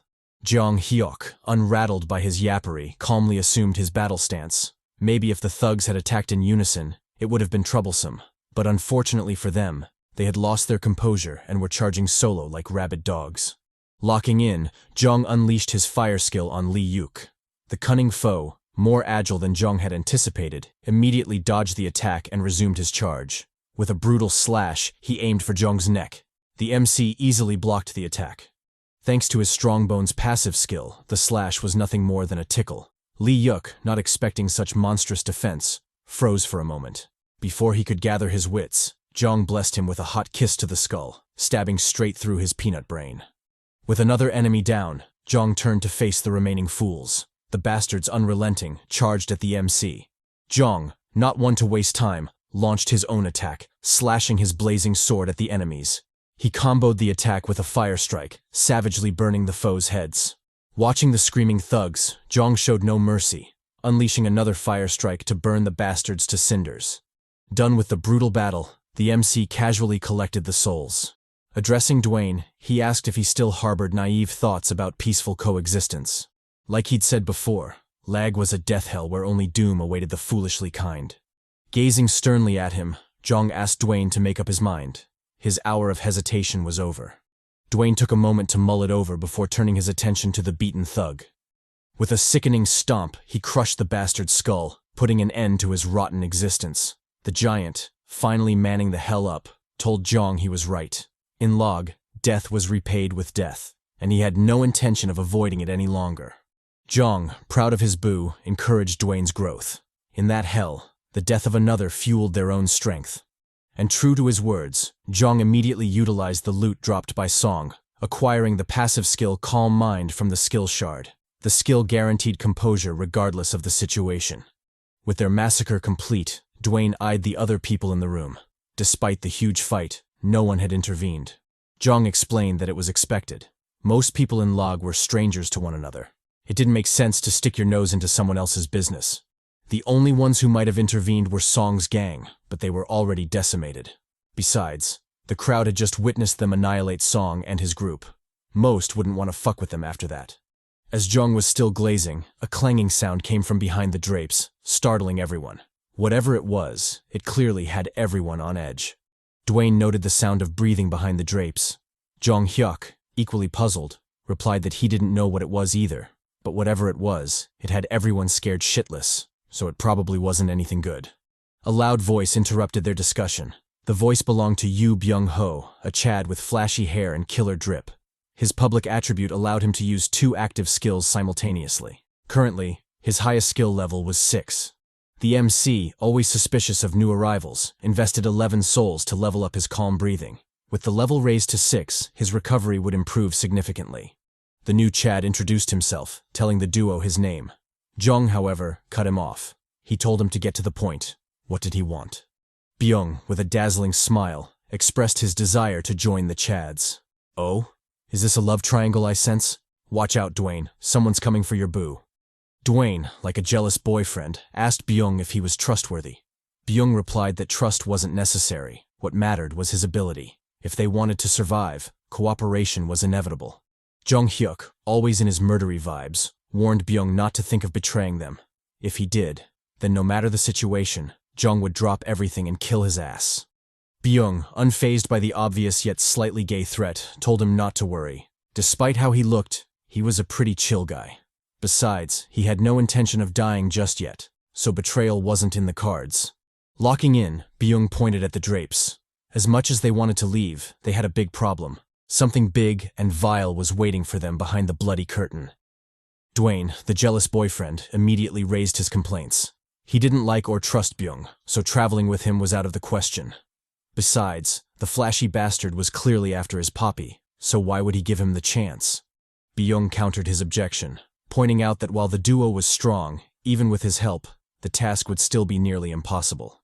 Jeong Hyeok, picking up on the ominous tone, asked Byung what he meant. The flashy Chad, finding it easier to show rather than explain, led the duo to the drapes. Drawing them back, he revealed the other half of the room. And it was hellish. Not only was it bloody, hinting at a bleak fate for whoever stepped inside, but it was also discouraging since the exit door was far across the room, meaning they'd have no choice but to face the monstrosity guarding it.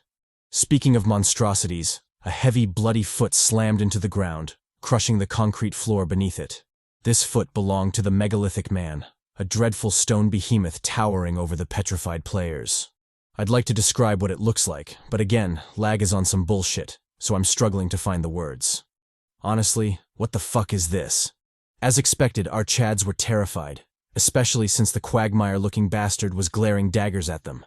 Byung, continuing his presentation, introduced the dreadful foe to the party. He explained that the megalithic man was the true obstacle to clearing the room. Luckily, the fiend never left its half of the room, so they were still relatively safe. The gentle giant, visibly shaken by the behemoth, noted that it towered well over 3 meters, a genuine giant, unlike his bootleg title. The mission stated they needed to get rid of something big and heavy, so this was clearly it. Jeong Hyeok, equally spooked, stared at the foe. To think he'd meet the behemoth on the 3rd basement floor. Just what the hell was going on with Lag? Turning to Dwayne, Jeong asked if they could solo the Guardian. Dwayne immediately rejected the idea. No matter how he looked at it, that was completely beyond their means. But what about Jeong? Did he have some big-brain strategy to overcome this obstacle? Jeong, always practical, told him to forget about it. The enemy wasn't one to go down easily, even with the best strategy. Shifting his attention to Byung, Jeong asked why he was so insistent on tagging along. What was he scheming? Byung replied that his reasons were simple. The two of them were strong, giving him the best chance of survival. Based on his analysis, 3 people should be enough to handle the Guardian, but most refused to try, fearing for their lives. Of course, there were those who accepted, but the MC and Dwayne annihilated them, leaving him back at square one. The MC pressed further, asking why he didn't try teaming up with anyone else. Byung explained that his involvement with the sketchy gang basically ruled out any cooperation with the other players. Because of those bastards, he'd been forced to move around a lot of corpses, which inevitably put a wedge between him and everyone else. But even that wasn't enough to secure his safety, as the treacherous thugs still ganged up and ambushed him, nearly killing him. Noticing the scars on Byung's stomach, the MC's eyes widened in shock. In a panicked voice, he asked Byung how he'd managed to heal the wounds so quickly. Flustered by the exaggerated reaction, Byung replied that it was thanks to his skills. He explained that he could deal with external wounds based on his skill level, though the action exhausted him, sometimes to the point of being unable to move. Jeong Hyeok, unnerved by the revelation, noted that this was a skill he'd never seen before, not even across his countless regressions. Did this mean Lag had new passive skills as well? He'd felt something was off before, but now it was obvious.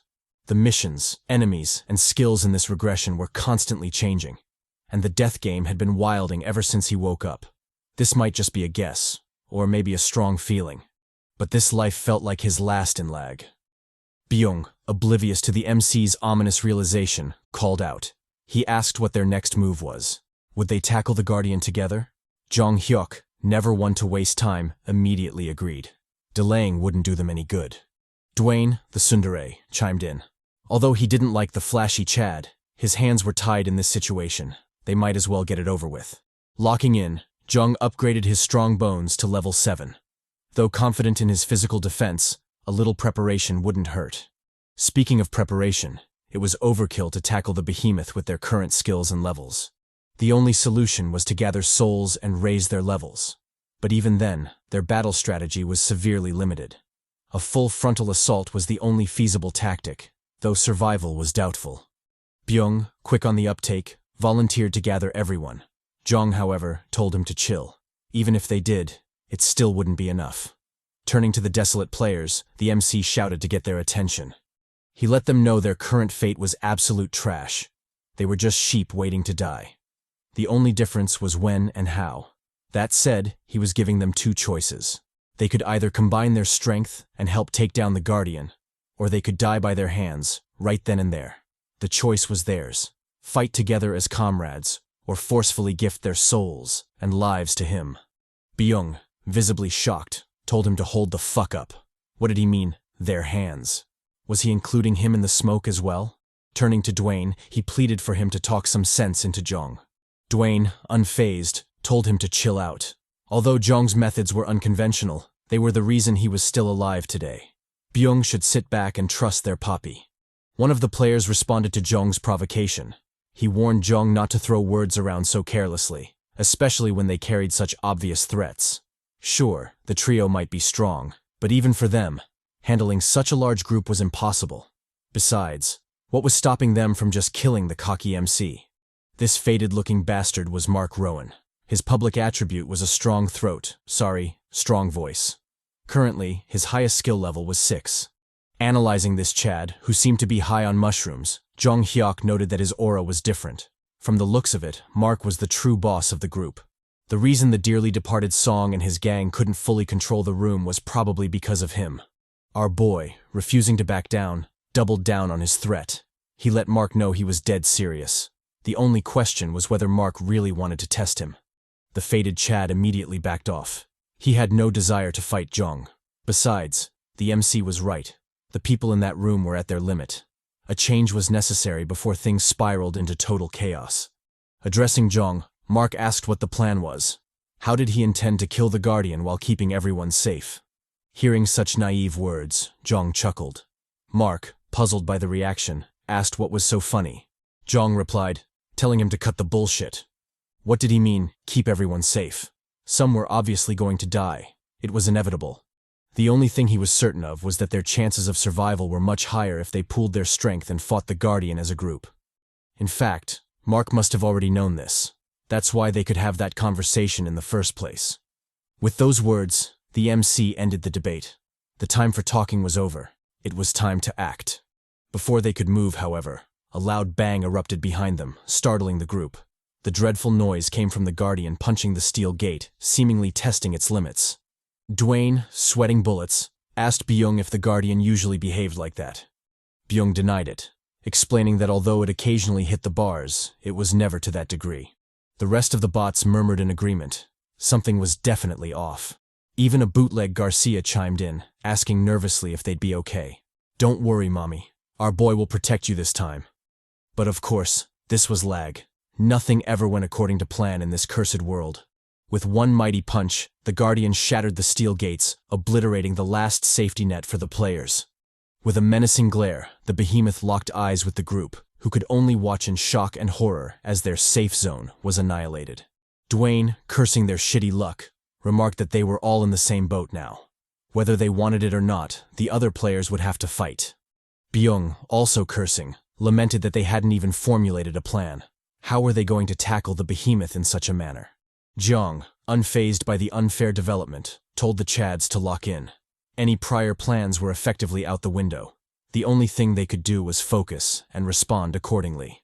The Guardian, unbothered by their rattled state, made the first move. Crouching low, it launched itself toward the group with terrifying speed that defied its enormous size and weight. The MC, recognizing the lethal intent, immediately shouted for everyone to dodge. The squad complied, narrowly avoiding the charging doom. Some players, however, weren't as lucky. Caught in the behemoth's path, they were blitzed into oblivion. With anguished screams, their bodies were reduced to mangled heaps, blood pooling where they once stood. Jeong Hyeok analyzed the baleful foe. Its overwhelming durability, absurd speed, and devastating attack power were enough to one-shot anything it touched. No matter how he looked at it, they were well and truly fucked. The bots also picked up on this, their expressions turning sullen in desperation. Collectively, they all had one thought. That bastard Jeong wanted them to fight such a beast? Was he out of his mind? Jeong Hyeok, as if sensing their doubts, shouted at them to focus. He instructed them to put distance between themselves and attack the Guardian with ranged skills. They were to target its legs, hoping to limit its mobility. Despite the great instructions, none of it reached the players. With a charging behemoth before them, they were too busy protecting their own lives to worry about the ramblings of a stranger. And so, without coordination, the inevitable happened. The behemoth yeeted the players, sending their mangled corpses flying like rag dolls. Some unlucky fools were slammed into the wall, their deaths as pathetic as their lives. Jeong Hyeok, watching all of this from the sidelines, cursed. Forget about tactics. At this rate, they'd all be wiped out. Unfortunately, it seemed everything would have to fall on him yet again. Running around the room, he aimed to collect as many souls as possible. Everything would inevitably depend on his strength, so he might as well increase his level as much as possible. Mark, also noting the unfavorable development, decided to act. Activating his strong voice skill, he repeated Jeong's instructions to everyone in the room. Because of his strong throat, his words cut through the panic, finally reaching the players. With seamless coordination, the players surrounded the foe, eager for a counterattack. One mommy even had time to rock a thong, because what better way to fight a boss than with a killer wedgie? Jeong Hyeok, still on his scavenger hunt, commended Mark. Thanks to his quick thinking, the situation was barely salvaged. Not to mention his ingenious use of the strong voice skill. Jeong hadn't even known it could be used like that. Well, not that it mattered at the moment. He had more important things to do. Moving from corpse to corpse, Jeong ignored the shame of plundering the dead. So what if he looked like a hyena feeding on corpses? He was determined to do anything to survive. We shift to the players. With a coordinated assault, they launched their skills at the behemoth, showering it in a barrage of attacks. One bot, feeling cocky, stopped to taunt the foe, his lips curling up in a mocking grin.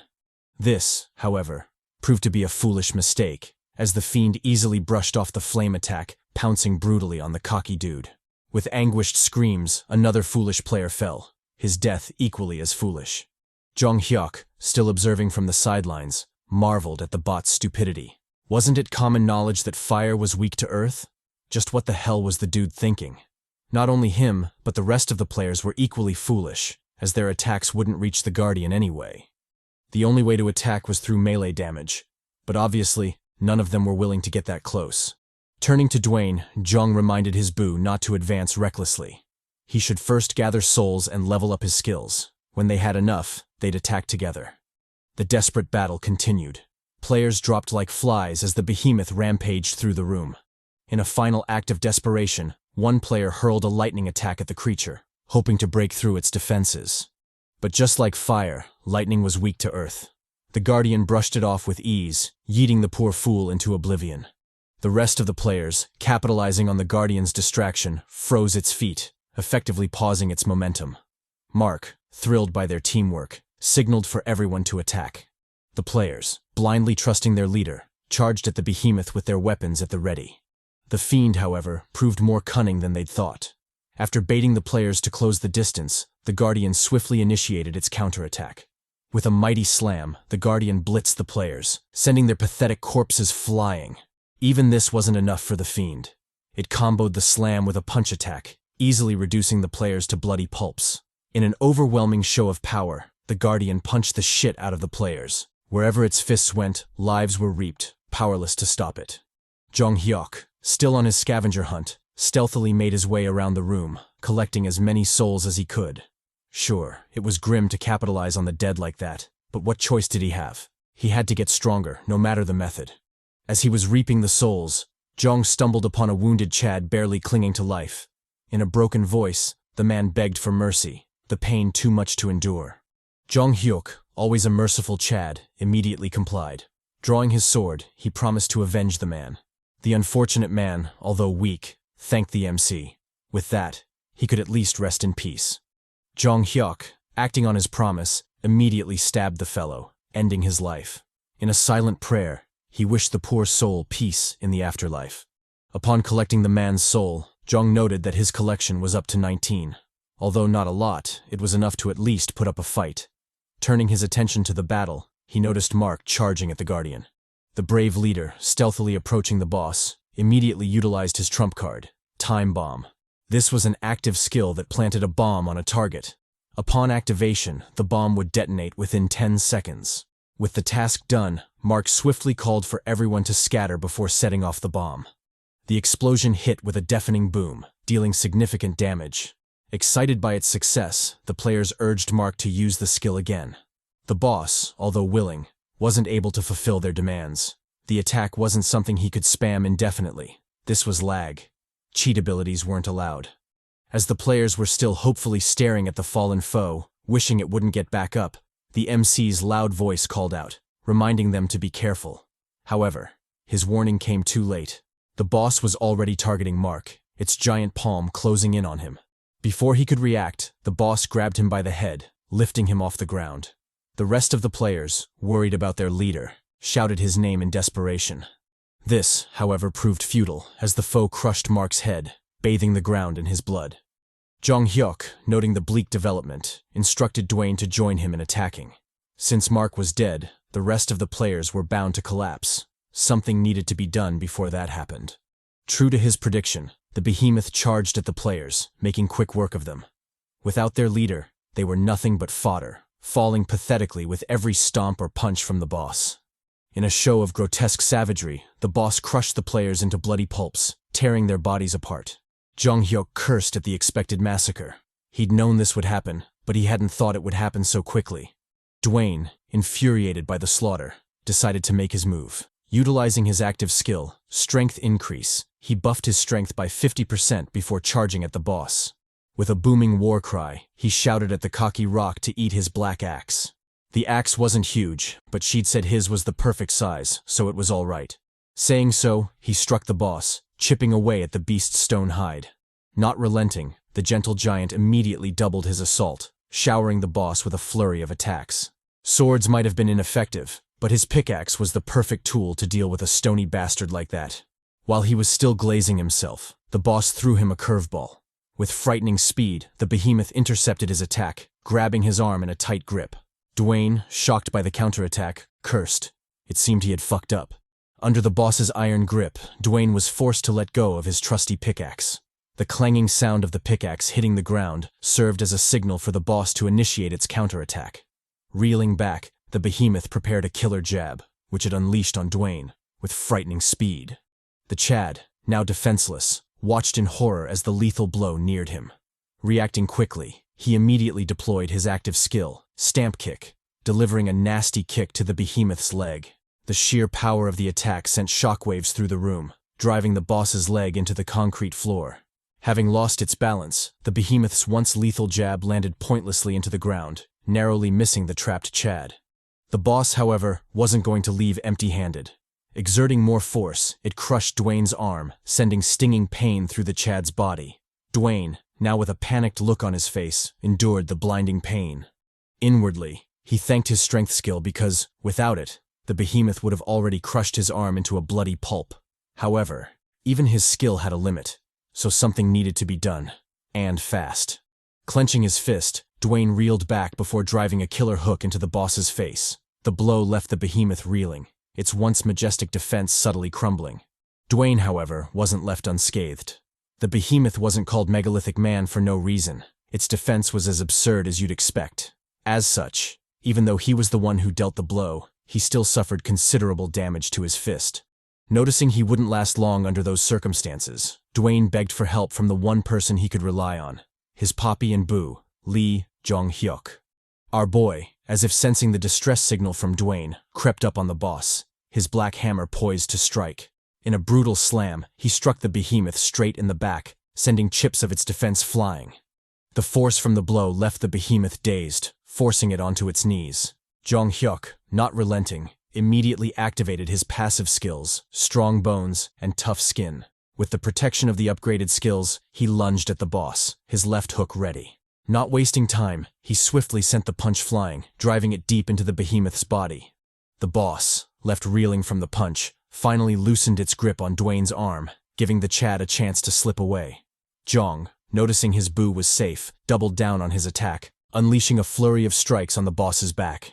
With grim determination, he comboed hammer strikes with punch attacks, desperate to bring the boss down.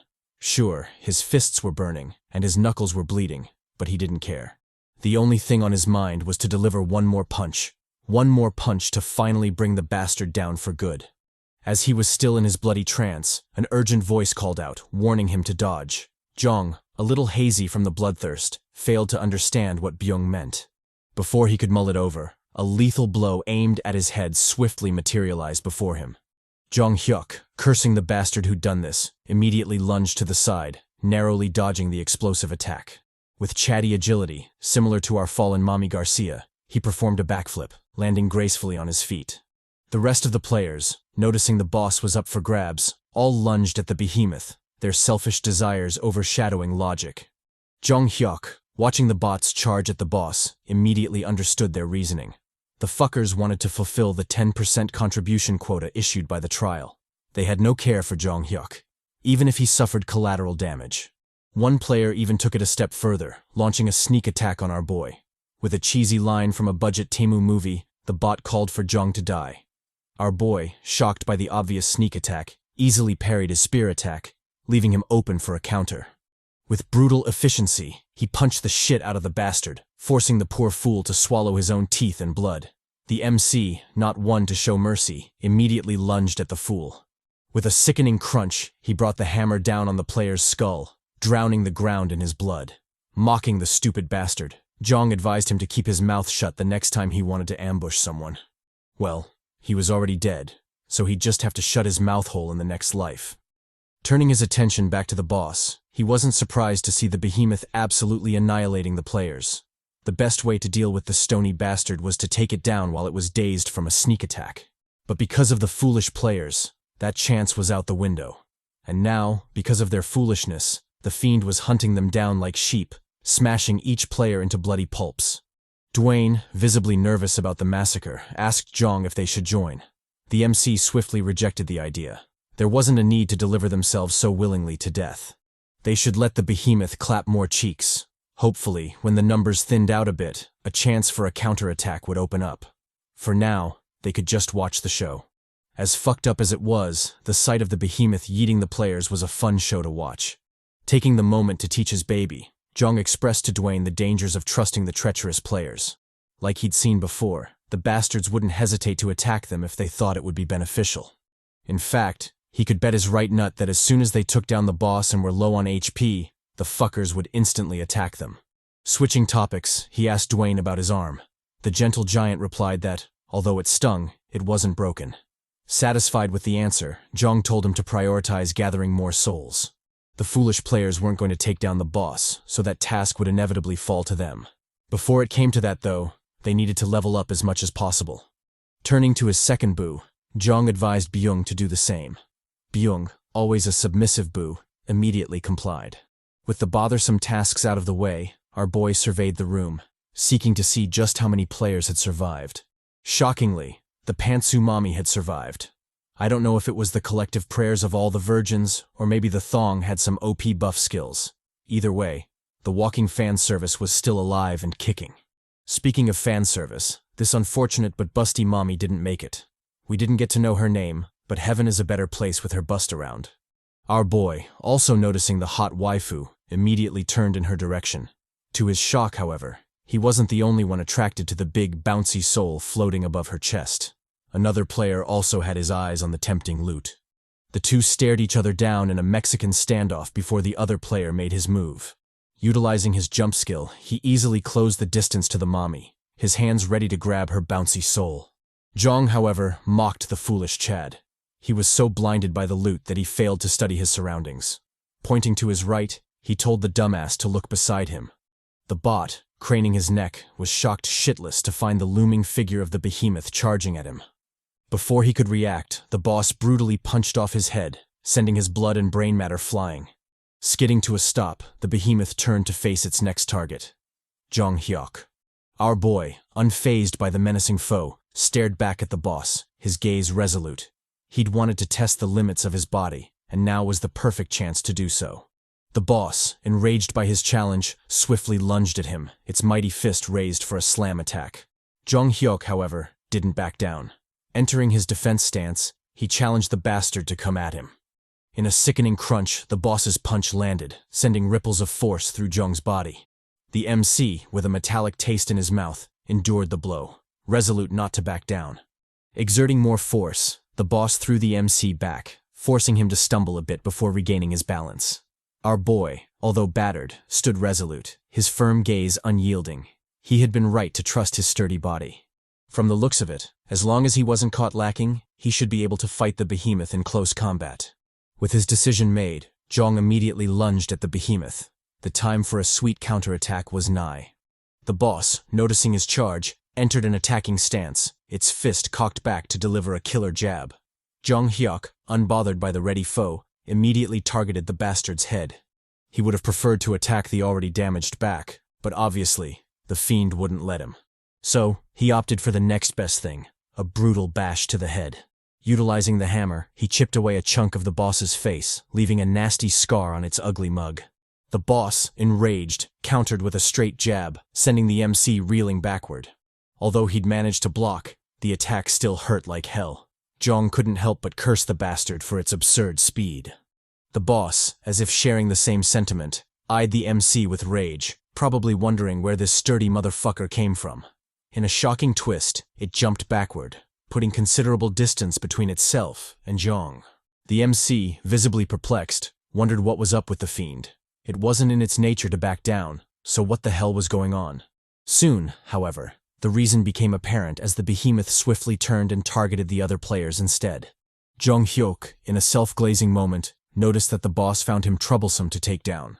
As a result, it opted to attack the weaker players instead. Which, honestly, is the biggest compliment you can get as a Chad. After this feat, our boy will be pulling all the boss bitches, including Millennia. Let's turn back time to when Jeong first ate the boss's killer hook. The rest of the players, watching from the sidelines, commented on how monstrous he was. However, in typical L.A.G fashion, the players weren't happy about it. The treacherous bastards plotted to take Jeong down as soon as he finished with the boss. Behind the scheming bastards, Pantsu Mommy made another appearance. With a disdainful look, she eyed the scheming fools, calling them pathetic. I don't want to count my mommies before they hatch, but I'm definitely sensing waifu energy from this babe. Guess we'll just have to wait and see. Resuming time, we see the behemoth charging at the idle players. Obviously, this sudden development caught them off guard, driving most into a panicked frenzy. One bot, feeling cocky, stepped forward to intercept the charging boss. If Jeong could do it, surely he could too, right?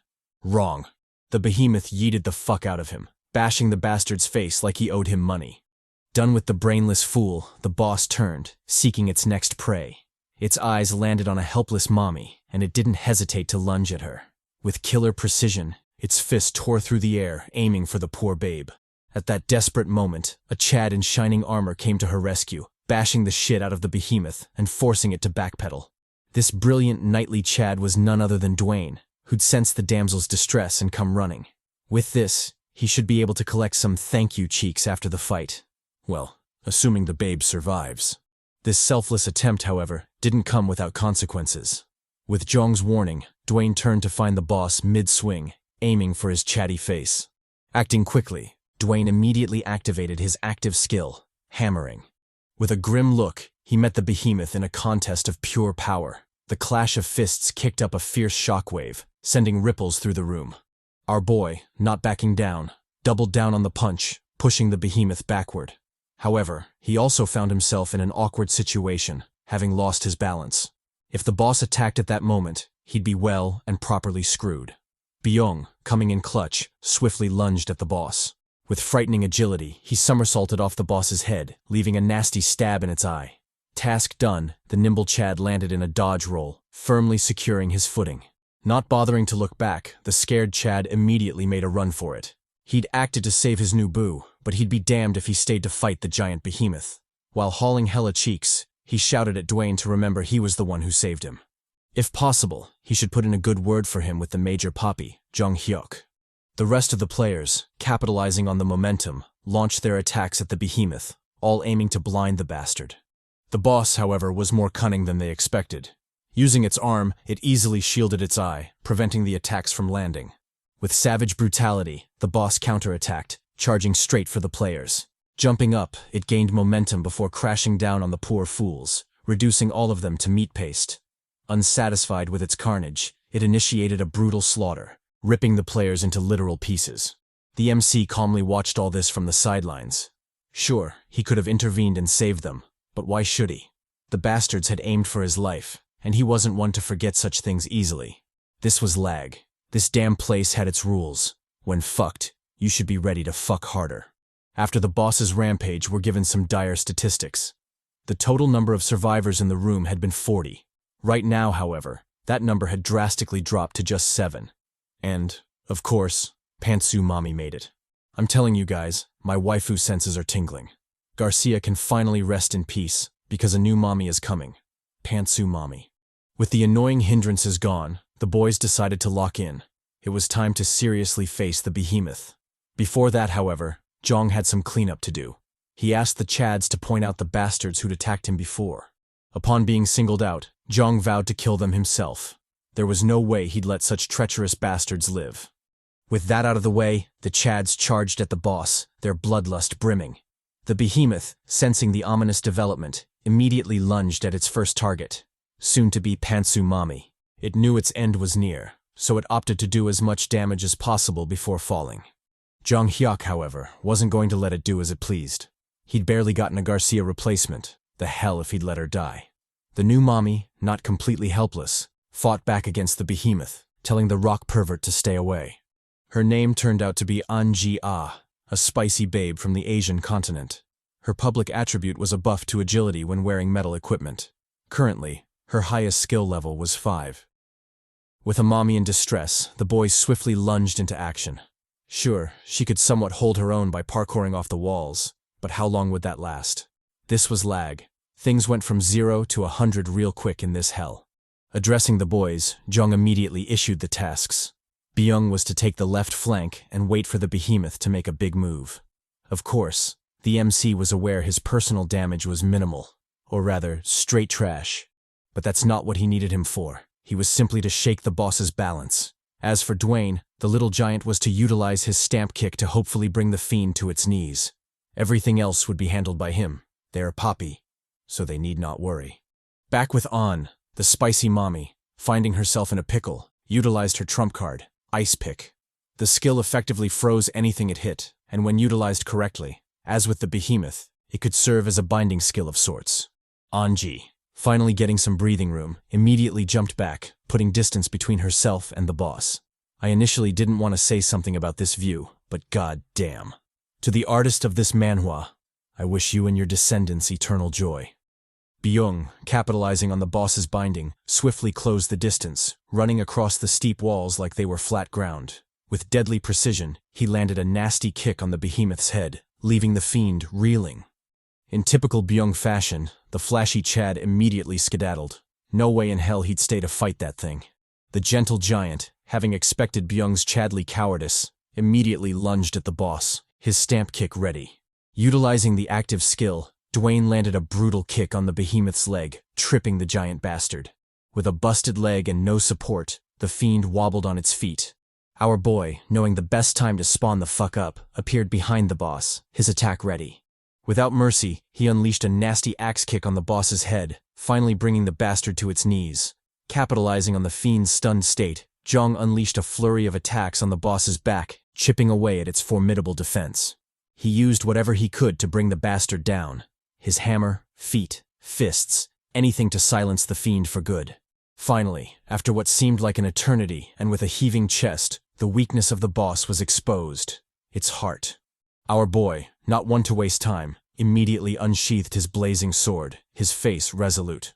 With a precise stab, he brought the burning sword down on the fiend's heart, finally putting an end to the stony bastard. As if congratulating his efforts, the behemoth released a golden soul, one vastly different from the rest. Turning to the squad, Jeong informed them of his intention to keep the soul. The two Chads immediately agreed. As for the pantsu mommy, she had no objections either. It was because of him that she could enjoy her thong wedgie, so who was she to complain? Jeong, not one to waste time, swiftly pocketed the soul, netting a whopping 8 souls for his troubles. With a satisfied grin, he casually turned in the direction of the new arrivals. The lucky trio, who'd basically been carried throughout the fight, approached the MC, delight evident on their faces. Their makeshift leader, an old wizened man, glazed the MC, calling him amazing. This ass-kissing bastard was Jeff Norris. His public attribute was a steel right hand, probably from his late-night activities, and his highest skill level was 7. Next in the group was Alejandro Sanchez. His public attribute was breathlessness, and his highest skill level was 6. Last but definitely not least was Anna, belly dancer, Taylor. Her public attribute was that she couldn't stay in one body position for long. In essence, she was a restless bitch. Her highest skill level was 7. Jeong Hyeok, eyeing the new trio, decided to lock in. Some trash still needed to be taken out. Anna, oblivious to the ominous undercurrents, approached our boy, her sultry voice tinged with appreciation. She expressed her thanks to the MC. It was thanks to him that they survived. Jeong, however, brushed off the thought. He told her not to be thankful to him. All he did was complete the mission objective, and he would have done so regardless of their survival. Addressing Sanchez, Jeong asked about his highest skill level. The dude, obviously suspicious, asked why he needed to know. Jeong replied that his reasons were simple. It was to determine whether he killed Sanchez or not, so the dude needed to answer seriously. Sanchez, having picked up on his meaning, stared down the MC. He shot back, telling him that if that was the case, then he had no intention of answering. Jeff, finding himself caught up in the nonsense, told the two Chads to chill. As fellow survivors, surely they should use their words before their fists, right? Jeong, however, wasn't in the mood to indulge him. He told the old man to shut his hole. Unless he was in the same treacherous boat as Sanchez, he should sit back and stay quiet. Turning back to Sanchez, Jeong repeated his question. This time, his sword was already drawn, seemingly hinting at the severity of the situation. Sanchez, finding it pointless to continue the charade, calmly activated his skill. He was sure that was what Jeong was looking for. Indeed, this was Jeong's target, the skill that almost took his head.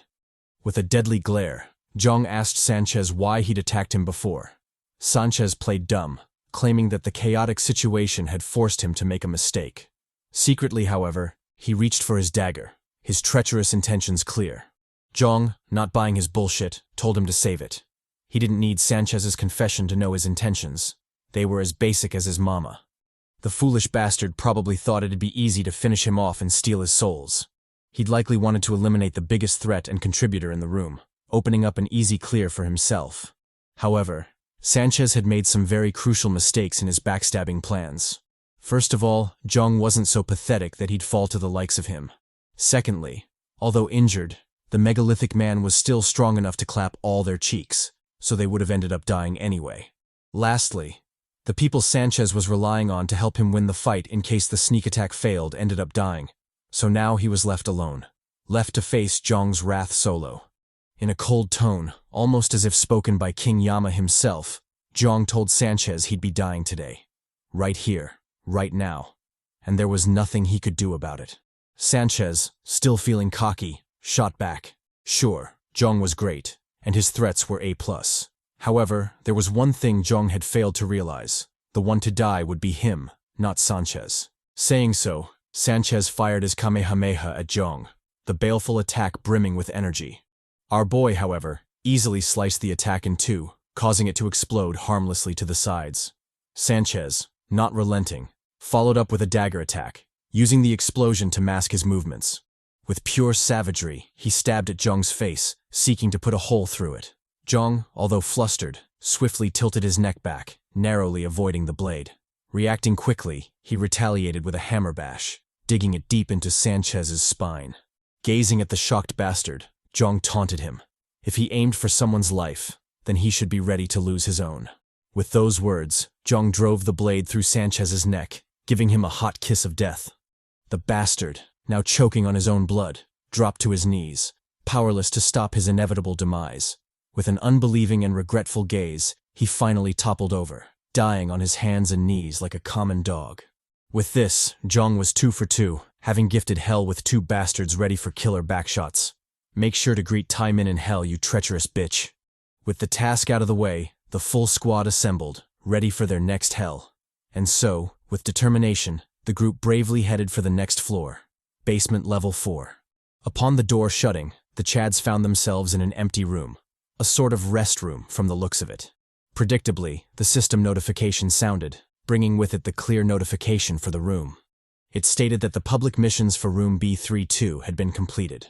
The contributors were as follows: Jeong Hyeok, 63%, Dwayne Smith, 17%, Byung Ho, 12%. The remaining bots, 7%. As per the rules of the death game, the ones to be rewarded were Jeong Hyeok, Dwayne Smith, and finally, Byung, the Ho. Speaking of rewards, the first reward was 10 souls. The second reward was a random piece of equipment, which for our boy was the Skull General's jaw. The OP equipment had 2 active skills, Bone Blade and Skull Army. For Jeong Hyeok, the experienced regressor, this was yet another new thing in L.A.G. He'd never come across it in any of his earlier regressions. For the final reward, he received a random skill exchange coin. Our boy, not minding the obvious curveball the death game had just thrown him, casually equipped the new drip. As expected, the 2 skills were hella OP. The first skill, Bone Blade, allowed him to form a blade made of bones. The sword's form would be flexible and scale with the user's strength stat. As for the second skill, Skull Army, it allowed him to summon a skull soldier, basically some necromancer type shit. Jeong, now dripped out, glanced at his new equipment.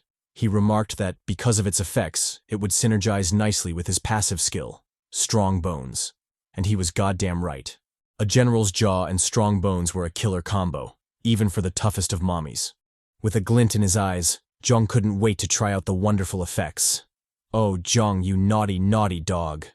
Byung, calling out to the MC, disrupted his, or rather my, shady thoughts. He asked Jeong if they'd rest up before challenging the next room. Jeong immediately agreed. Who knew what shitshow the game had in store for them?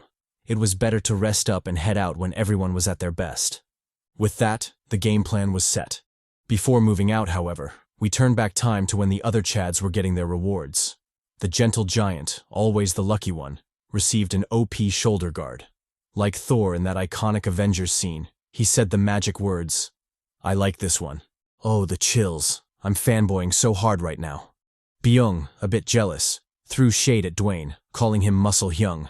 Although he didn't want to admit it, he also believed Dwayne's drip was hella drippy. Before he could drown in jealousy, however, the system issued his own reward, a zesty-looking belt. We don't get to know the name of the equipment, but since Jeong's own belt was called Leather Hipsack, it's probably something hella stupid. Predictably, Byung wasn't happy with the reward, but if he wanted the stat boost, he'd have no choice but to rock that zesty-looking belt. Over at Pantsu Mami, the brave Chadlet made a daring move, shooting her shot at Jeong and telling him he looked cool in the face gear.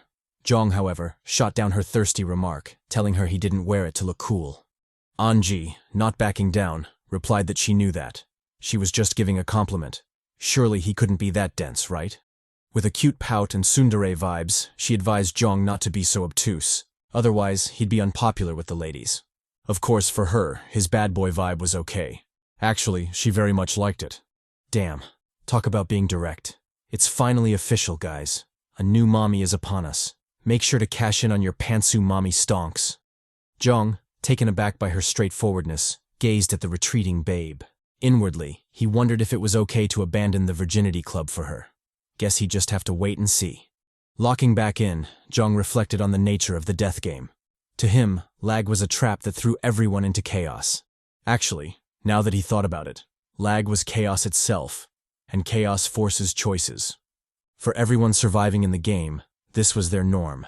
Even for him, a regressor. He'd been forced to make countless choices by the chaos, and predictably, they all led to his untimely demise. There was no such thing as one right answer in L.A.G. The closest thing to it would be the final survivor, as they would be the true answer. To get there, however, he still needed to tackle all the obstacles in his path, which, from the looks of it, kept changing as the game progressed. Speaking of change, the room had changed as well. In his past regressions, The only doors on the floor were B411 and B421. Unlike this time, there were 2 doors in total. Byung, analyzing the room, remarked that the door before them, B431, was different from the rest. Its size was arguably double that of the others. Dwayne, more experienced in the death game, chimed in, noting that the difficulty of the room must be double as well. Jeong, already aware of this, pointed out another fact they'd missed. The rewards would be doubled as well. The Chads, completely trusting their Poppy, told Jeong to decide. Whatever path he chose, they'd follow. The MC, obviously burdened by the trust, thought hard about his choice. Ultimately, he realized it didn't really matter. There was no way to know what was in the room without actually walking in, so thinking too hard about it was just a waste of time. Addressing the Chads, he let them know they'd be heading to the suspicious door, B431.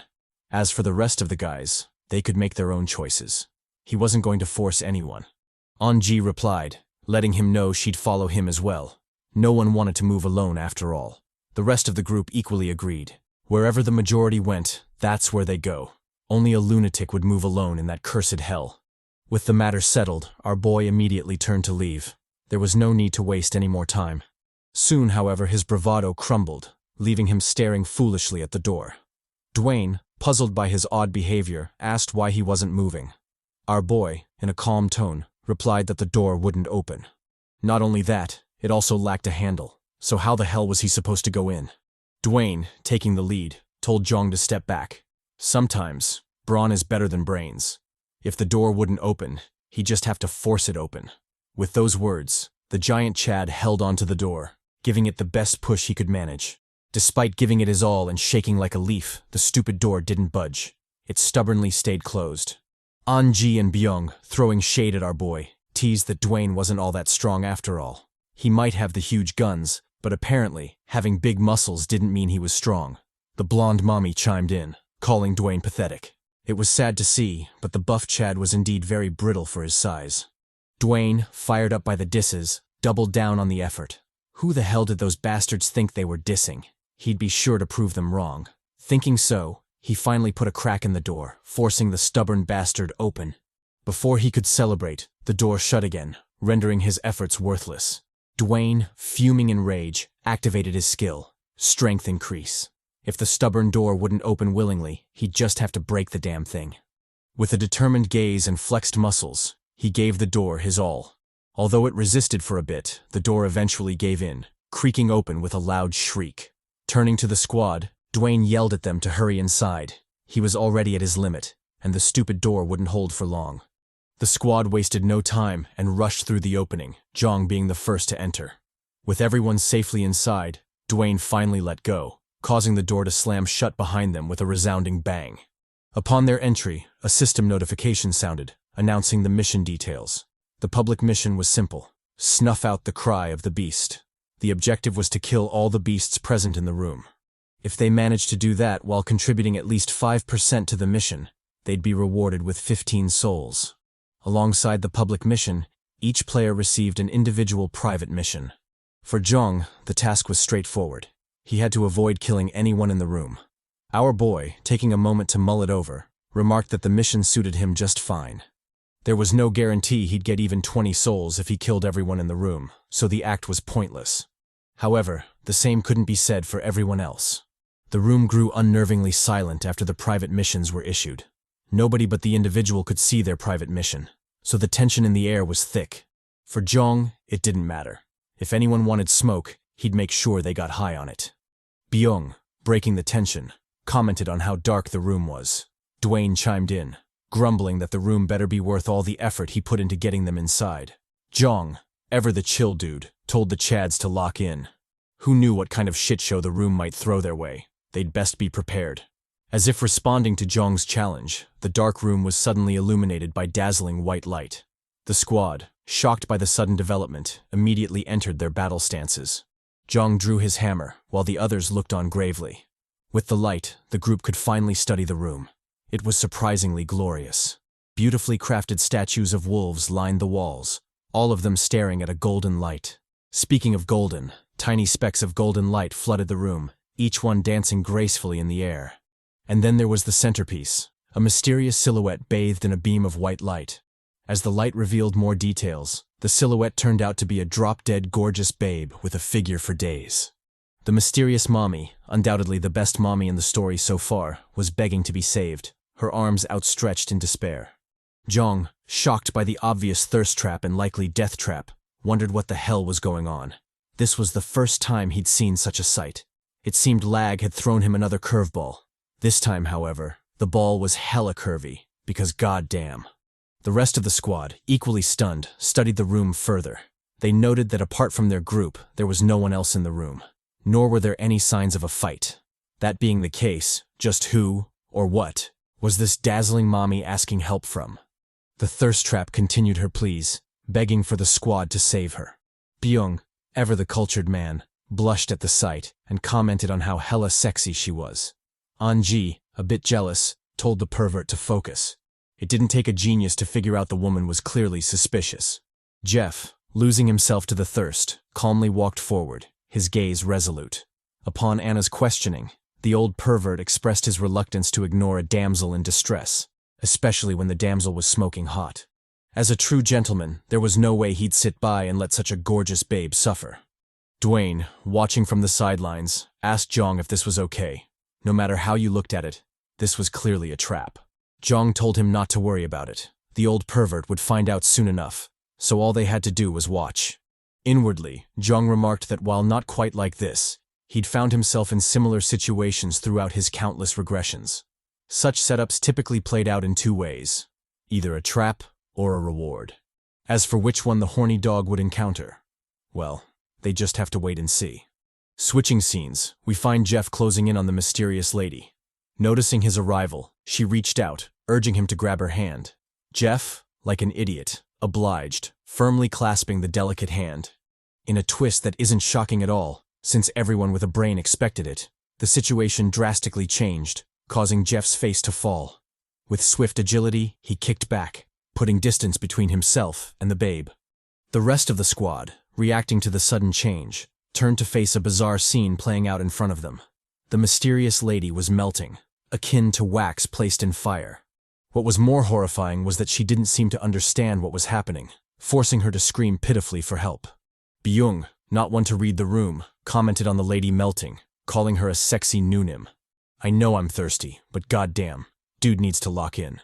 With the woman's pitiful death, a brilliant soul manifested from her melted body. The soul was gifted to Jeff Norris, whom the system acknowledged as the bravest and most helpful in the room. Jeong, watching all of this play out, noted that it was indeed a reward.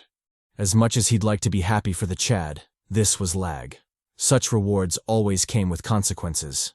True to his words, a spooky development began playing out, forcing the squad to lock in. All the golden dust in the air, the same dust that had harmlessly danced around, suddenly converged at the center, pooling together under some mystical force. The golden dust morphed into a golden sphere, which seamlessly levitated into the air.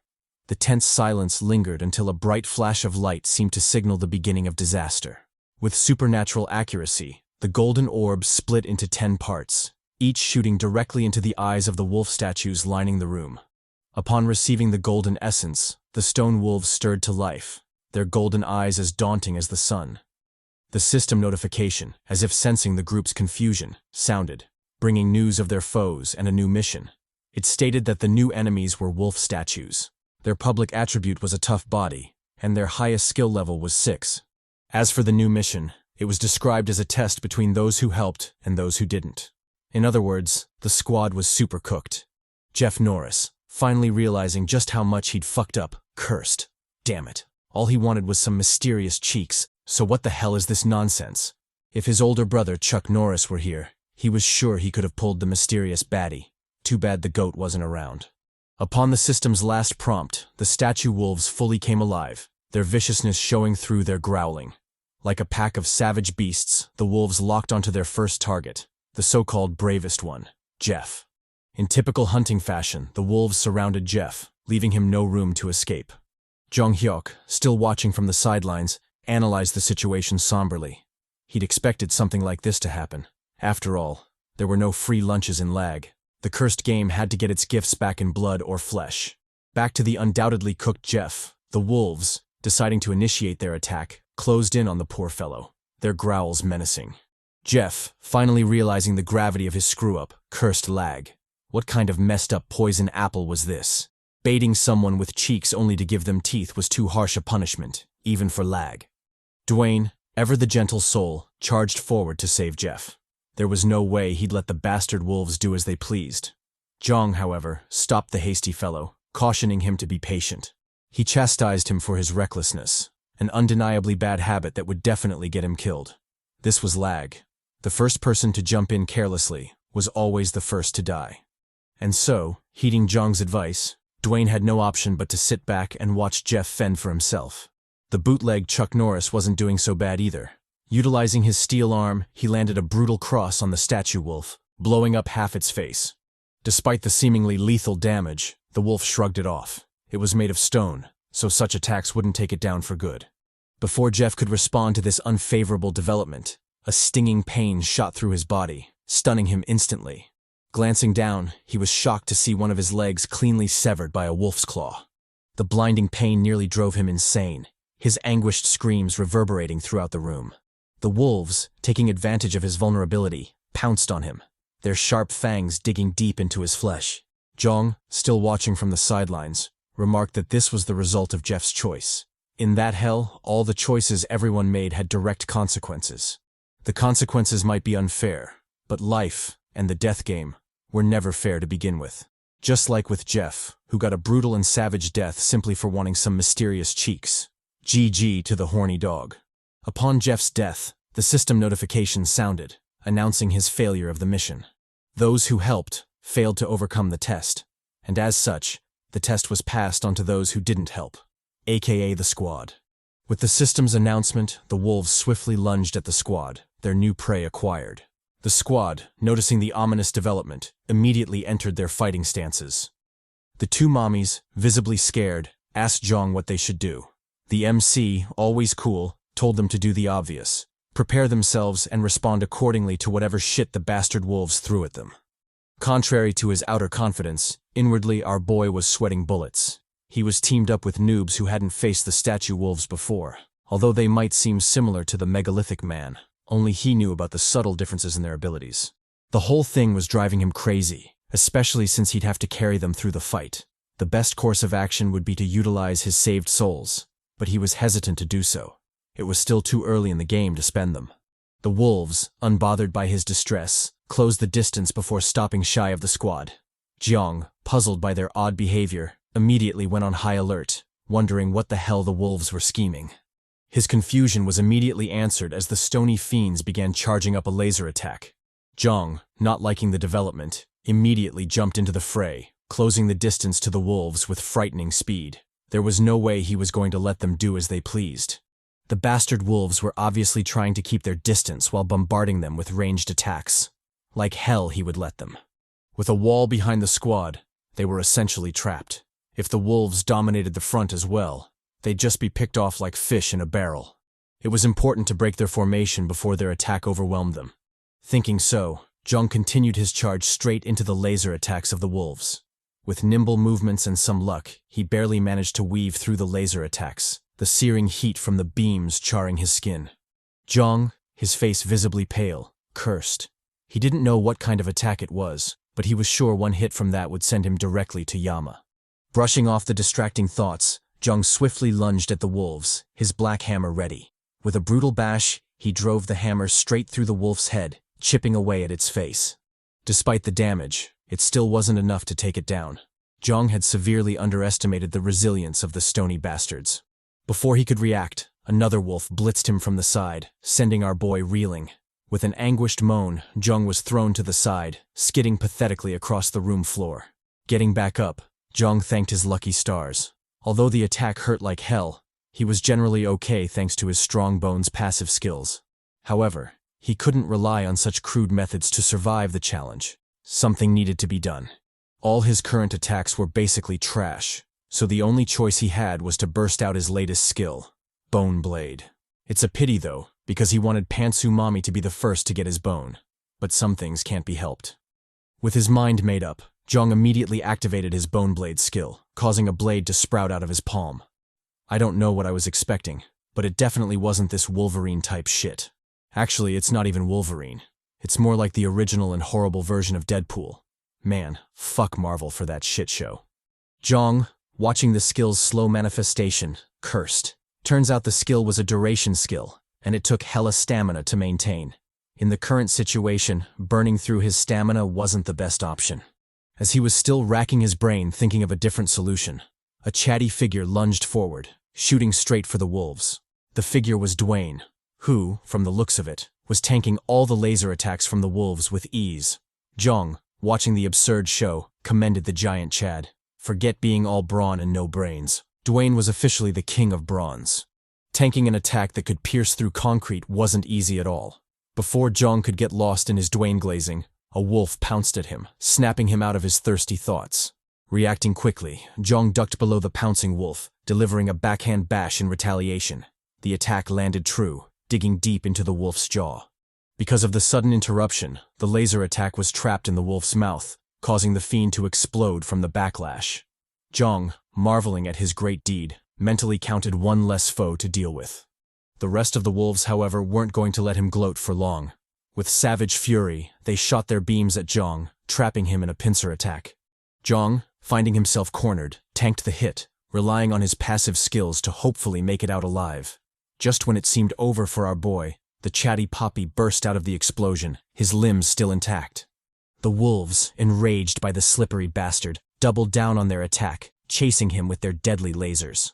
Our boy, barely clinging to life, cursed at the fiendish bastards. They coordinated their attacks so well that closing the distance was impossible for him.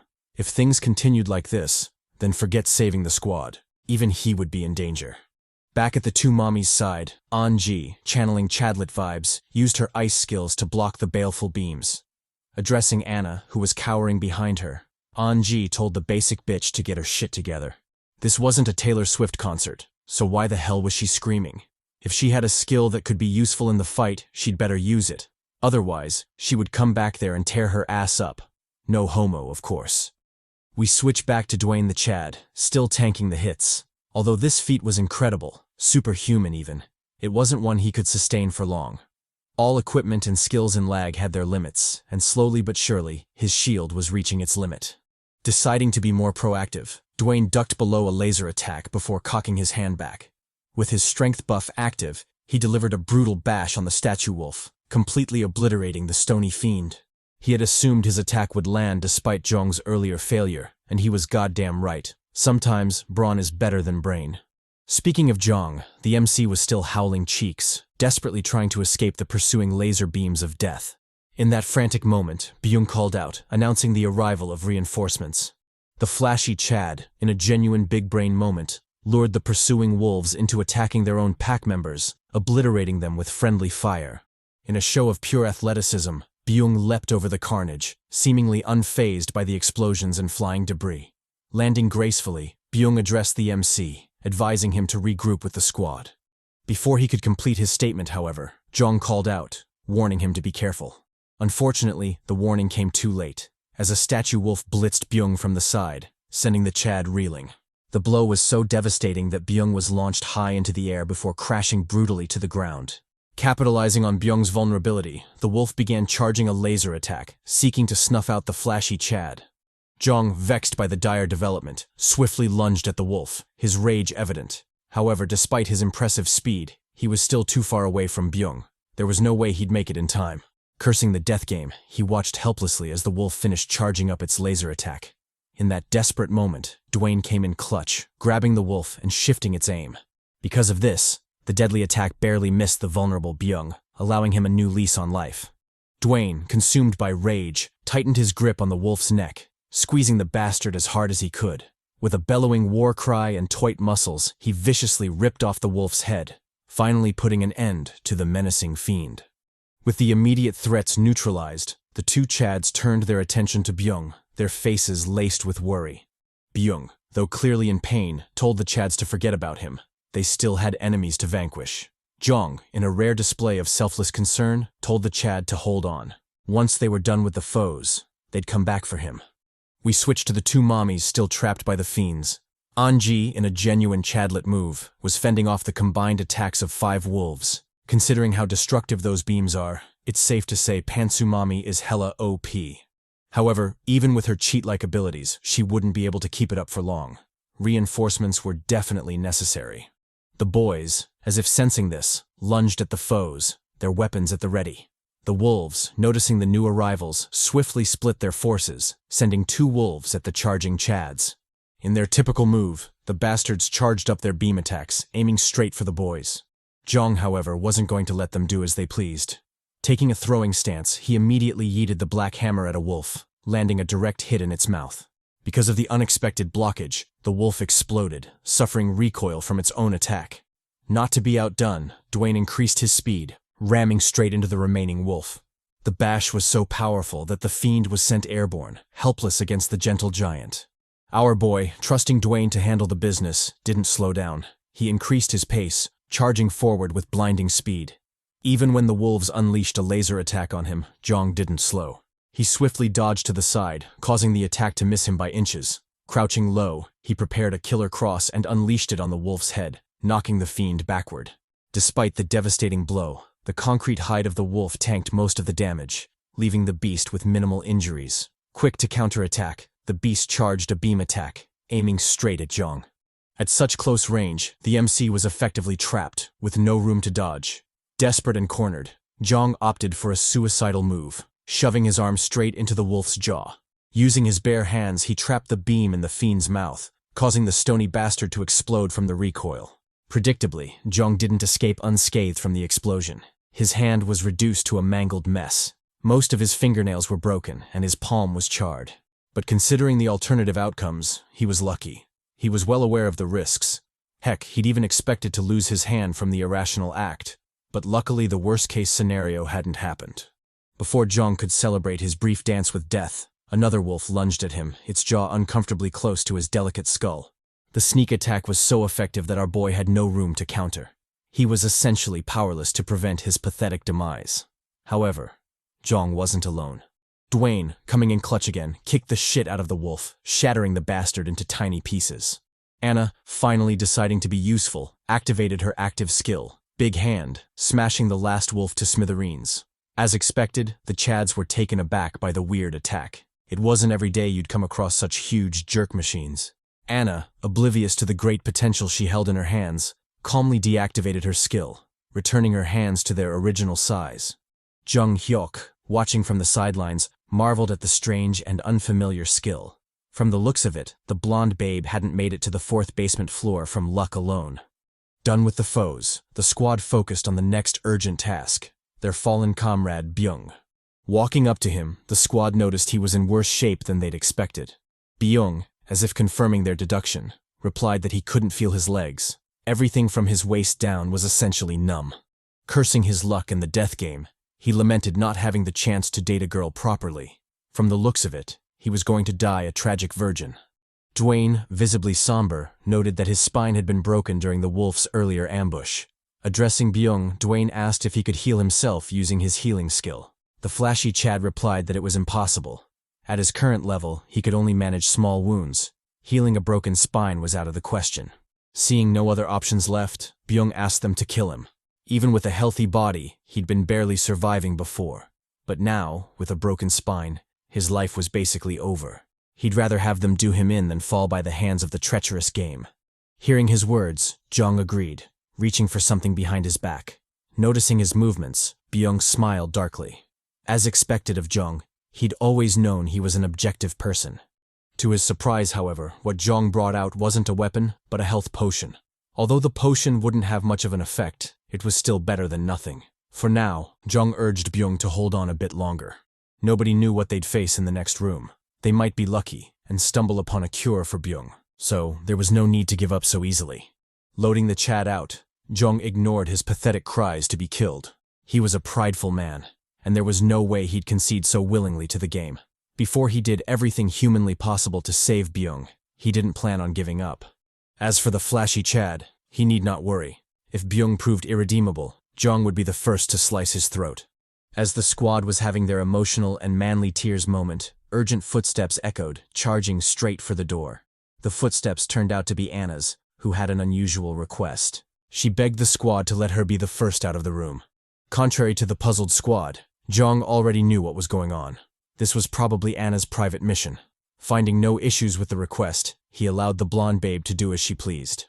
Anna, delighted, immediately turned to the door, pulling on the knob with all her strength. To her shock, however, the door didn't budge, seemingly glued shut.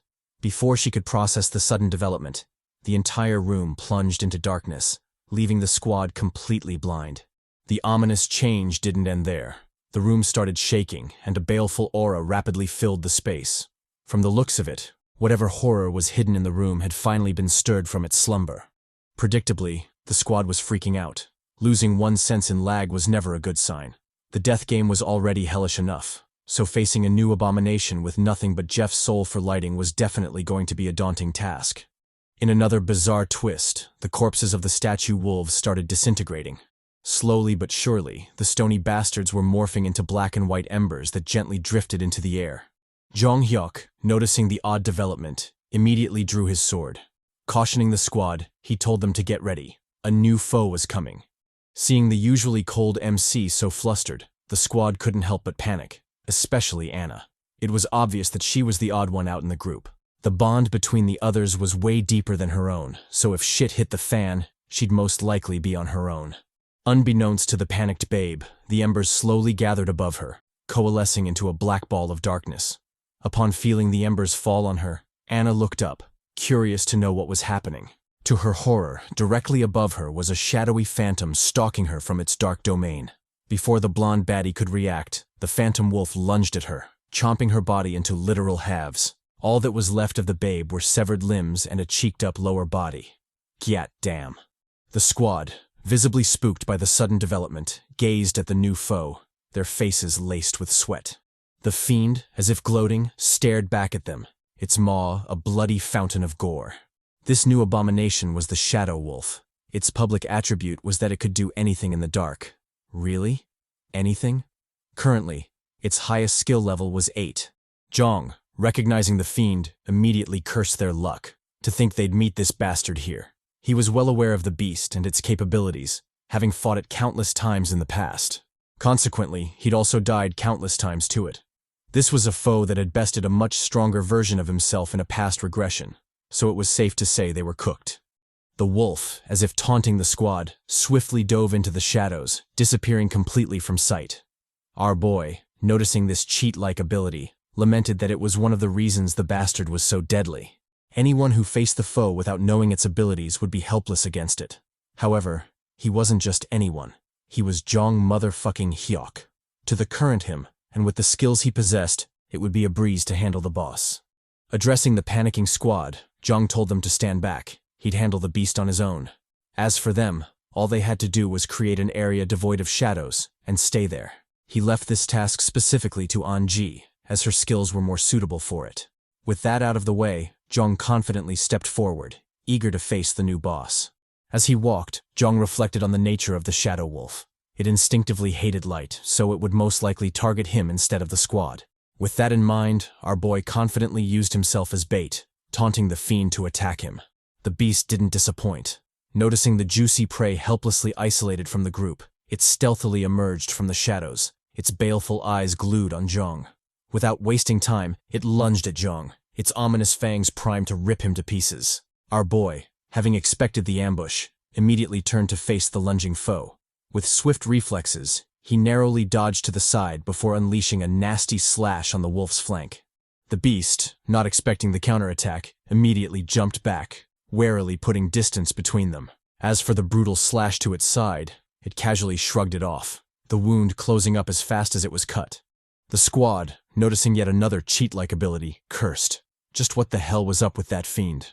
Jeong, however, wasn't flustered at all. He'd fought enough of these bastards to expect such a thing. When in their shadow state, the beasts were essentially formless, so any attack on them would be pointless. To genuinely damage it, a more ingenious tactic needed to be employed. Watching the wolf dive back into the shadows, Jeong wasn't bothered. He simply heightened his senses, tracking the wolf through its treacherous ambush plots. He tracked it through the ceiling, through the pillars, and finally through the floor as it lunged at him, hiding its body in its shadowy domain. Reacting quickly, he leapt up, narrowly avoiding the toothy maw of the stealthy fiend. Before he could counterattack, however, The wolf immediately sank back into the shadows, having learned from their previous exchange. The MC, vexed by the cunning foe, noted that he had to take it down in one strike. Dragging the fight out wouldn't be beneficial, especially if the wolf learned to counter all his moves. Anji and Dwayne, watching from the sidelines, worriedly spectated the fight. Things weren't looking good, but they had no choice but to trust in their poppy. Dwayne, addressing An, asked how long she'd be able to keep the shield active. The pantsu mommy replied that it would be hard, but she'd definitely give it her all. Before the fight ended, she'd do everything in her power to endure. Dwayne, satisfied with her answer, turned to the real cause of his worry, Byung. The flashy Chad was in terrible condition, and his state was rapidly declining. If the fight was drawn out, he'd most likely be the first to die. Hopefully, Jeong would settle things before then. Speaking of Jeong, the CHADY Poppy, in a Matrix-like move, leaped above the charging wolf, rising high into the air.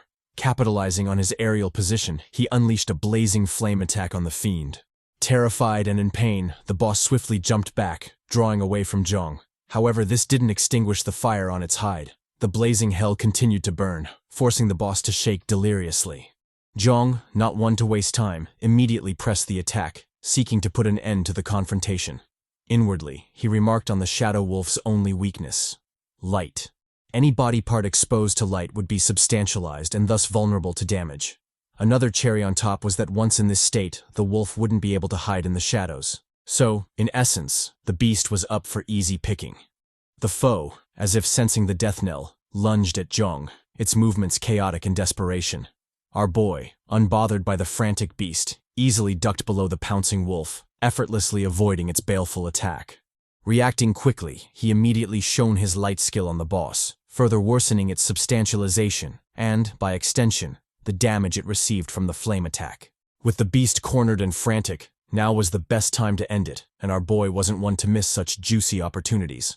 He swiftly pounced on the wolf, delivering a nasty slash to its back. Due to the added fire damage, the slash cut deep, dealing extra harm to the fiend. The wound was so severe that half of the wolf's flank was essentially gone. Jeong Hyeok, not relenting, focused his light skill on the wolf. He was well aware of its tactics. Given the slightest opportunity, the bastard would dive into the shadows and rapidly heal its wounds. There was no way he'd let that happen. He had to kill it then and there. The wolf, cornered and desperate, lunged at Jeong, its speed buffed by despair. Our boy, however, wasn't fazed by the absurd speed. He easily leaped above the boss, causing its ambush to end in pathetic failure. Taking advantage of the dazed foe, he initiated his counterattack, plunging his sword deep into the wolf's skull. Despite the sputtering blood and the obvious lethal blow, the wolf didn't relent. It grabbed Jeong, slamming him ruthlessly into the stone pillars. Upon witnessing the brutal clash, Anji proposed helping Jeong. The MC clearly seemed to be struggling. Dwayne, however, told her to chill. Interfering in the fight might do more harm than good, so there was no need to intervene. Besides, Jeong was the type to ask for help when he needed it, so until the Chad asked for it, they wouldn't step in. Back to the proud Jeong, our boy was getting absolutely mollywopped by the wolf. Forget biting. The wolf was basically using him as a battering ram, slamming him ruthlessly into the stone walls and pillars. Predictably, our boy wasn't having the best time, and from the metallic taste in his mouth, it was clear some of his innards were already a mess. However, he wasn't one to give in. Channeling his MC Riz, the same Riz that got Anji hot and bothered, he viciously plunged his blazing sword straight through the bastard's skull, bathing in its fiery blood. Doubling down, he bellowed a victorious war cry before slashing the fiend cleanly in half, finally putting an end to the menacing foe. Amidst sputtering putrid blood and heaving breaths, the baleful threat of the room was finally subdued. The squad, noticing the conclusion of the fight, approached the MC, their voices tinged with worry. The MC reassured them, letting them know everything was over now. As for the rewards, he'd obviously be taking them all. It was his ass on the line after all. As he pocketed the juicy purple soul, the lights in the room finally turned on, and with it came the system notification. It announced the official conclusion of the trial. Their mission had been successful, and the highest contributors were Lee Jeong Hyeok, Dwayne Smith, Yoo Byung-ho, and Anji. The dearly departed horny dog had already been forgotten by the system, so his name was listed as others. Damn. In typical Lag fashion, the ones to be rewarded were the CHADY squad, each getting 15 souls. For the private missions, our boy also passed his. He hadn't killed any person. As such, The system rewarded him with a whopping 20 souls. With this, his soul count was officially 80. Talk about swimming in riches. Our boy would be pulling all the mommies. With the official business done, the squad immediately headed to the next room. This time, Lag gave them 4 choices. Dwayne, flustered, asked Jeong which one they'd choose. The MC replied that he'd be going for the last door, B421. His strategy in Lag was always to go for the door with the most space. As for the Chads, they could make their own choice. Hearing his useless words, Dwayne scoffed. Obviously, he'd be following him in, and the same was true for the incapacitated Byung. Pantsu Mommy also agreed. Wherever her poppy went, she'd follow. With that out of the way, the squad entered the next room, the door shutting behind them.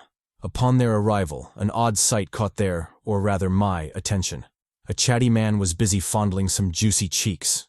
This goddamn lucky bastard with his tongue deep in the mommy's throat was Anil. I'm so jealous, Kapoor. His public attribute was a buff to physical ability when wielding a sword. Currently, his highest skill level was 12. As for the spicy mamacita, she was Kim Ji-na. Her public attribute was a buff to physical ability in accordance with her heart rate. Hopefully explaining the current situation, because otherwise, I'd be hella pissed.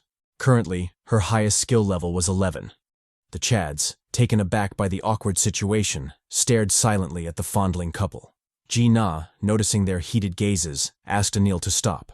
The bricked-up Chad, however, refused to comply. The train had already left the station. There was no way to stop it now.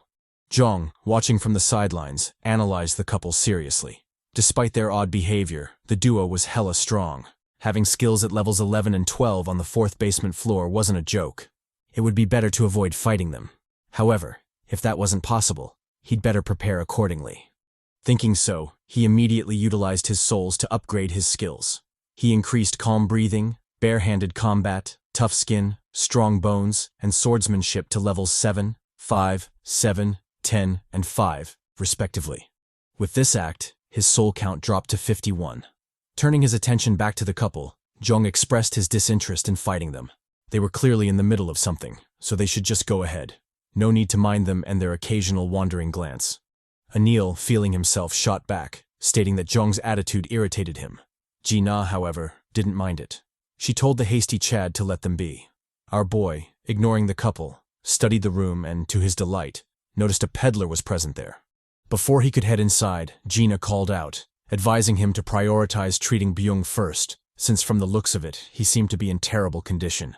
Replying to the nosy bitch, Jeong let her know that was why he wanted to visit the peddler. He would be buying medicine from him. Gina shot down his plans, letting him know that the peddler in the room didn't sell medicine, just gear. However, if he needed medication, it'd be better to visit the recovery room to the side. Jeong, puzzled by the new term, turned to study the strange door. This was yet another new addition in Lag, but he'd grown accustomed to such shocks by now. Just because they didn't exist before didn't mean they didn't exist in this regression. With that thought in mind, he bravely walked into the recovery room, the squad following closely behind. Upon their entry, they were met with strange pod-like devices, probably recovery capsules. Opening one of them, Jeong instructed Dwayne to put Byung in it. The gentle Chad immediately complied, placing the flashy Chad gently inside. With the lid closed, the system immediately got to work, measuring the degree of damage to Byung's body. After a bit of calculating, it determined that the severity of the injury was high. As such, Byung would need 124 souls to be treated fully. With his current soul reserves, he was still lacking 103 souls. Without the balance, the treatment wouldn't proceed. The squad, hearing the notification, cursed their shitty luck. From the looks of it, Byung was too broke to afford the medical care. Of course, if they pooled their current soul reserves, they might be able to foot the bill. However, they were clearly hesitant to do so. Jeong, in particular, wasn't too keen on using his souls on Byung, someone he'd just met. He didn't care if others thought of him as a selfish bastard. His priority would always be himself, and he very much wanted to live. He had resolved to get out of that nasty hell, and he wasn't going to let anyone get in the way of that, especially since this regression seemed to be his last. The same was true for the others. Although hidden, they also held a desire to escape that hell, and saving Byung would jeopardize that effort. Byung, as if sensing their hesitation, told them to forget about it. In this hell, souls were akin to their lives, and asking them to give away their lives was too big an ask. Even if they decided to be selfless and give them away anyway, how could he possibly pay them back? Not to mention, How were they to survive the next room? Without upgrading their skills, they were bound to die, and when that happened, they would obviously blame him. That wasn't a fate he wanted for himself. It's sad to say, but this was as far as he went. Turning to Jeong, Byung asked him to kill him. For some strange reason, he felt more at ease with him being the one to do it. Jeong, accepting his death wish, agreed to grant him that favor. Byung, wrapping things up, took out his remaining souls. This was his farewell gift to the squad. With that out of the way, Jeong hesitantly raised his blade, his next task obvious. Under the somber gazes of An-ji and Dwayne, he prepared himself to end Byung. The flashy Chad, bidding them farewell, wished the squad good luck. He sincerely hoped they'd make it out of there alive. With those words, Byung closed his eyes, waiting patiently for the call of death. Jeong, clearly burdened by the task he'd been given, told Byung to keep his eyes shut. Byung, having come to terms with his inevitable demise, replied that it didn't matter. Whether he had his eyes closed or not, death would come for him all the same. However, if Jeong could, he should make sure it didn't hurt. Jeong replied that he need not worry. He'd make sure it didn't hurt at all. Gazing sadly at the fallen Chad, Jeong wished him good luck in the afterlife. If there was a heaven in that hell, then he'd be sure to meet Byung there eventually. Byung, staring sadly at his comrades, returned the sentiment. He hoped they'd meet again someday. With that, Jeong swung his sword, severing Byung's head. As Byung's head bounced off the concrete floor, Jeong lamented over his cursed fate. This wasn't the first time he'd been forced to end a companion. In some regressions, he'd been forced to delete people he'd known for far longer than the flashy Chad. At first, it was difficult, but over countless regressions, he'd been faced with the same grim task over and over again, until he slowly lost all feeling to it. Sometimes he wondered what he'd turned into. Even if he made it out of L.A.G alive, would it really be him who survived? Still lost in his thoughts, Jeong addressed the squad. He let them know Byung had gifted them 21 souls. Adding that to the 5 souls he'd probably dropped by dying, the total came to 26. He would take 8. The rest were for them to divide however they chose. An-ji, vexed that he was discussing souls at such a time, shouted at Jeong. Didn't he feel anything? Their comrade had just died. Where was his humanity? Dwayne, stepping in, told An to calm down. He was sure Jeong was grieving in his own way. Just because the Chad wasn't showing it didn't mean he wasn't feeling it. In a surprisingly mature tone, he told An to quietly take her share. As the squad debated their next course of action, a smug voice called out, mocking them for looking distressed. The voice belonged to Anil, who had at some point teleported before the squad. Acting quickly, the thieving bastard immediately pocketed Byung's soul, taunting them that he'd make good use of it since the squad didn't seem to want it. Jeong, taken aback by the sudden development, immediately acted, swinging his sword with frightening speed. However, even this was too slow, as Anil easily teleported away, escaping with Byung's soul. The bastard, as if toying with the squad, teleported behind Jeong, swinging his sword straight for Jeong's neck. Jeong, unfazed by the sneak attack, lunged back, headbutting Anil in the process. Caught completely off guard by the quick reaction, Anil paused to assess his situation. Normally, most would be so surprised by his teleportation ability that they wouldn't be able to respond. However, this Jeong bastard not only responded, but also counterattacked, leaving him in a perilous position. Gazing at the charging giant behind him and the menacing foe in front of him, Anil decided to make a quick getaway. Jeong, however, wasn't going to let him do as he pleased. Even if teleportation was Anil's strongest skill, he should only be able to teleport once more before the skill went on cooldown. Knowing this, Jeong knew exactly how to deal with the thieving bastard. Thinking quickly, he grabbed Anil's hand, getting pulled along in the teleportation. When the bastard materialized back in the main hall, he was shocked to see Jeong still clinging to him. Before he could process what was happening, an intense wave of fatigue assaulted his thieving ass, causing him to stumble. Jeong, not one to waste time, immediately drew his sword, slashing Anil's arm off.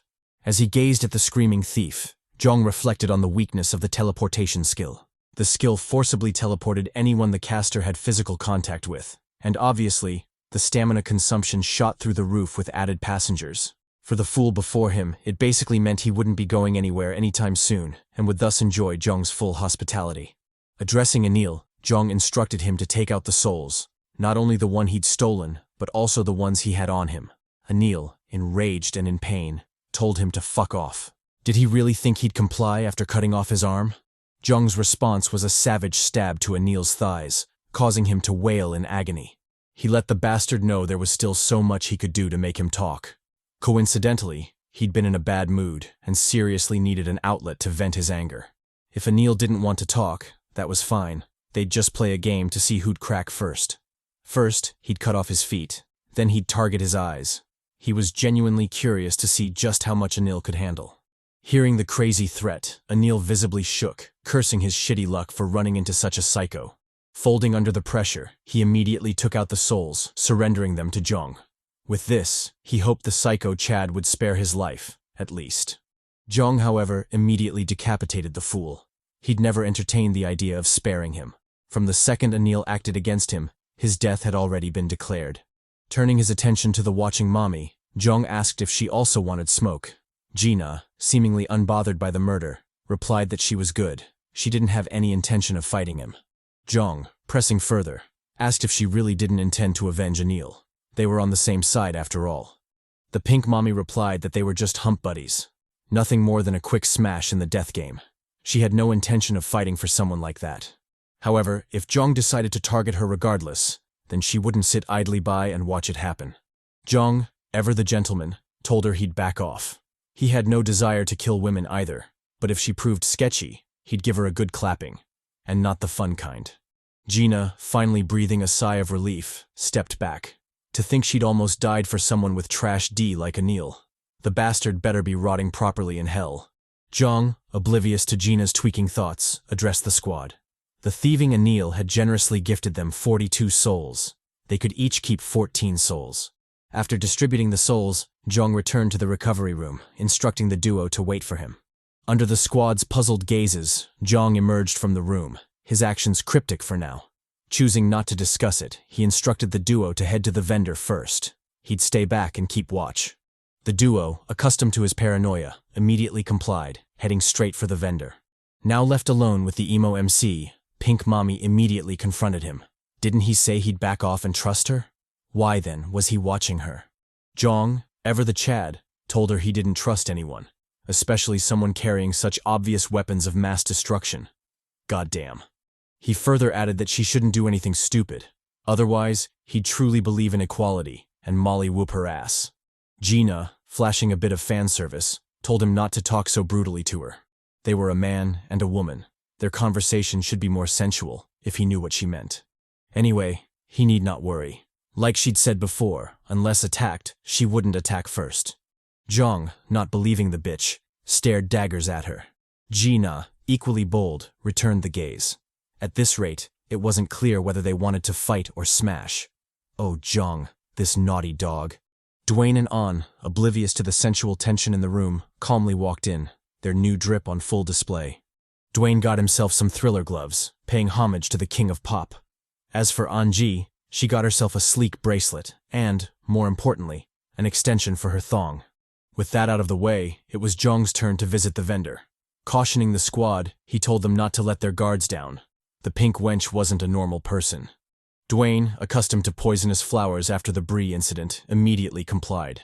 There's no way in hell he'd drop his guard around such a babe. Finally free, Jeong came face to face with the vendor. Sadly, the Chad was different from the vendor Chad he'd met on the second basement floor. Oh, how time flies. Deciding to get to business, Jeong asked for the list of skills it had for sale. The new vendor Chad, equally professional, immediately stretched out its arm, showcasing its collection of skills. Our boy, taking a moment to mull it over, noted that his current weakness was a lack of useful active skills. If he wanted to keep his neck in that twisted game, he definitely had to remedy that problem. With that in mind, he bought 7 skills, 6 passive and 1 active. The passive skills were Owl Eyes, which granted him clear vision even in the dark, Water Breathing, which did exactly what it sounded like, Electric Man, which increased the static electricity in his body as well as his tolerance to electric shock, Danger Detection, which allowed him to detect danger, Lizard Tail, which granted him increased regeneration, likely the same skill Byung, the fallen Chad, had, and finally, Pain Relief, which eased pain. As for the active skill, he got Electric Shock, which enabled him to emit electricity, basically some Thor-type shit. With the splurge over, Jeong immediately replaced his light skill with Electric Shock. Because of his limited active skill slots, he could only equip 2 at a time. He would have loved to level it further, but with his current pitiful soul count, he'd rather level up calm breathing instead, as the skill had proven to be a major savior in the game so far. Done with the skills, Jeong asked the vendor Chad to show him the items. Of course, he didn't think he'd get anything worthwhile, as most would have been taken already. He was just browsing for the sake of it. Soon, however, his face changed and his rage exploded. That damn wench, what the hell was she plotting? Acting quickly, Jeong immediately stormed out of the room, charging straight for Gina. Before the pink baddie could react, Jeong gave her the Wayne Brady treatment. Choke a bitch. With his hand tightly wrapped around her neck, Jeong reminded her of his earlier warning. Didn't he tell her he would kill her if she did anything stupid? So why the hell was she still plotting? Jeong, livid, reminded her of what she said earlier. She'd claimed the vendor didn't sell medicine when, in fact, it actually did. Gina, panicking, told him to wait, insisting she didn't lie to him. Jeong, however, wasn't ready to listen to her nonsense. Whatever she was plotting, he could simply thwart it by killing her. Gina, finally sensing the danger, immediately locked in. She'd also warned Jeong earlier. If he acted against her, then she wouldn't sit idly by and take it. Saying so, the pink mommy immediately powered up, her aura radiating. Jeong, unfazed, rose to the challenge, tightening his grip on the baddie's throat. Before the two could clash for real, Dwayne called out, asking him to wait. Jeong, already fuming, shouted at the gentle giant.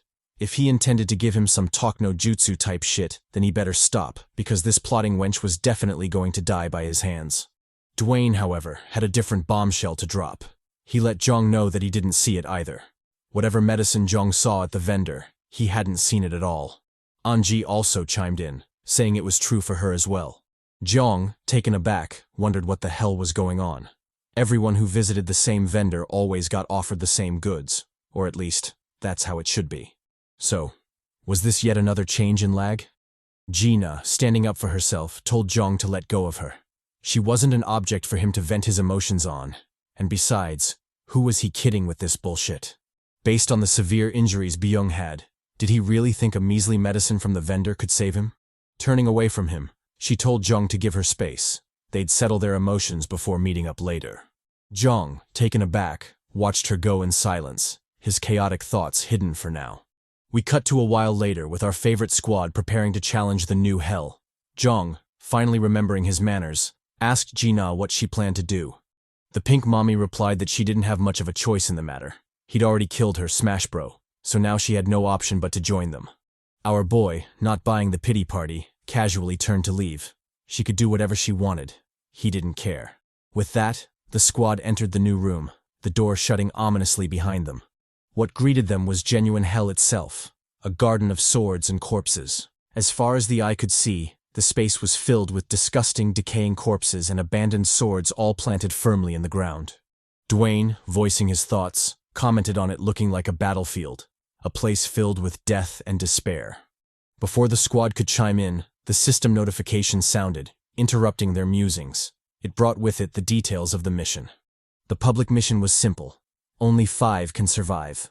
The goal was to fight, kill, and survive until only 5 were left. Once that condition was met, the door to leave B421 could be safely crossed. If not, they would be trapped there until the mission was completed. As for the rewards, the system would offer 15 souls and an exchange coin for random equipment.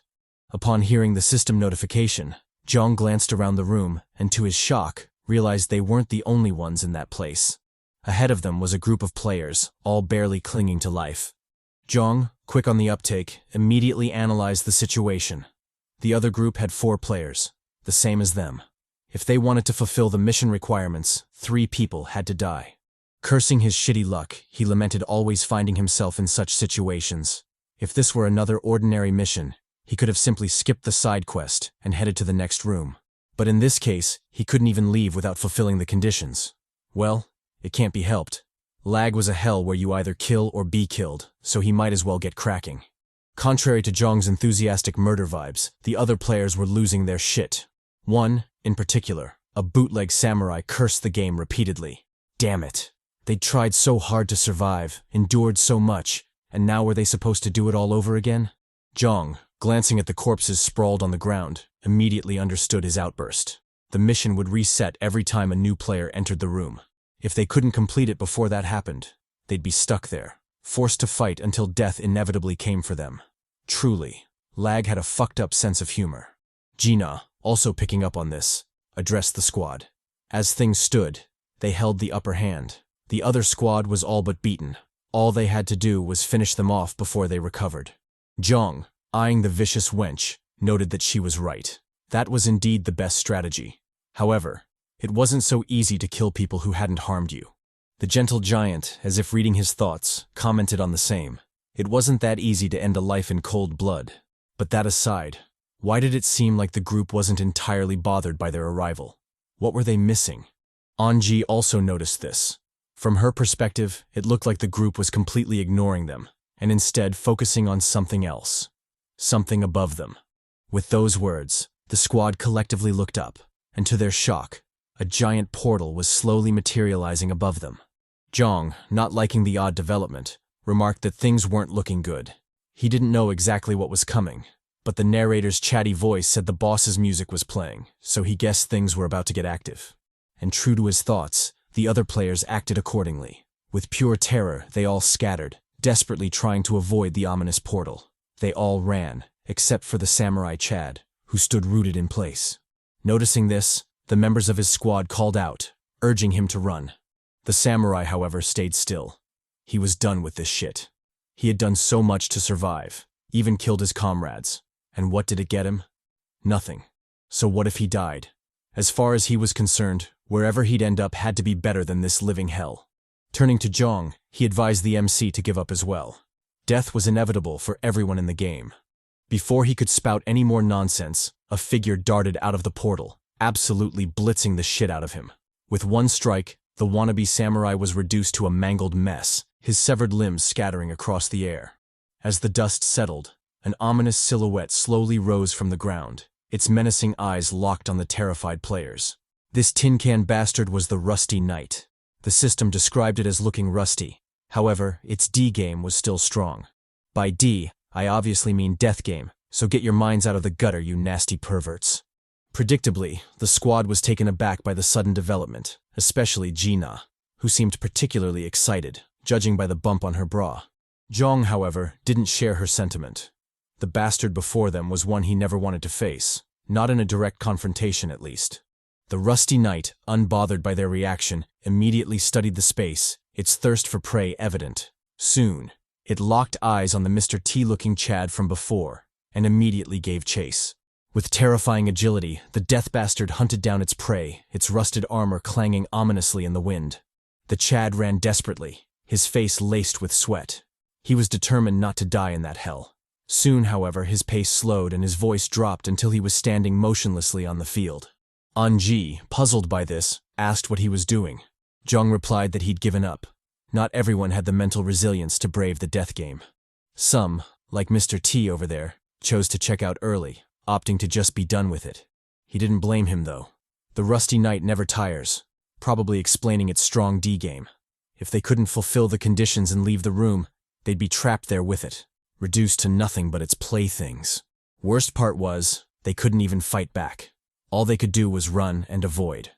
We switch back to Mr. T. The Chad, seemingly coming to terms with his inevitable demise, gazed forward, his face tinged with despair. The Rusty Knight, unbothered by his feelings, crept up behind him before delivering a brutal slash, cleaving the Chad straight in two. As the severed halves of the Chad dropped to the ground, the panel switched to our Chads, who were solemnly watching the spectacle. Jeong, taking charge, told the squad to lock in. Once the other players were gone, the Knight would target them next. Before that happened, they needed to find the door. Pink Mommy, taking the initiative, immediately utilized her skill, Eagle Eyes. The skill drastically improved her eyesight, allowing her to locate the exit door, which she promptly reported to the squad. The info came just in time, as the Rusty Knight had just finished brutalizing the other players, and their necks were officially added to the chopping block. Surprisingly, the system notification sounded, bringing with it good news for a change. It stated that the public mission had been accomplished. As such, they would be rewarded as previously announced. The ones to be rewarded were Jeong Hyeok, Dwayne Smith, Anji, Gina, and, surprisingly, the Tin Can Rusty Knight. Jeong, mulling over the situation, noted that the system had counted the Rusty Knight as a survivor, thus automatically clearing the mission. Well, Not that he cared. The change was in their favor, so who was he to point out the system's fuck-up? Deciding to capitalize on the opportunity, the squad swiftly charged for the door, their breaths labored from all the cheeks they were hauling. The rusty knight, however, wasn't going to let them leave as they pleased. Turning around, it swiftly lunged at the squad, its eyes screaming murder. The squad, aware of the pursuing foe, doubled their speed, determined to get as close to the door as possible before the bastard caught up. Gina, the secretly OP mommy, busted out yet another hidden skill, rushing way ahead of the squad.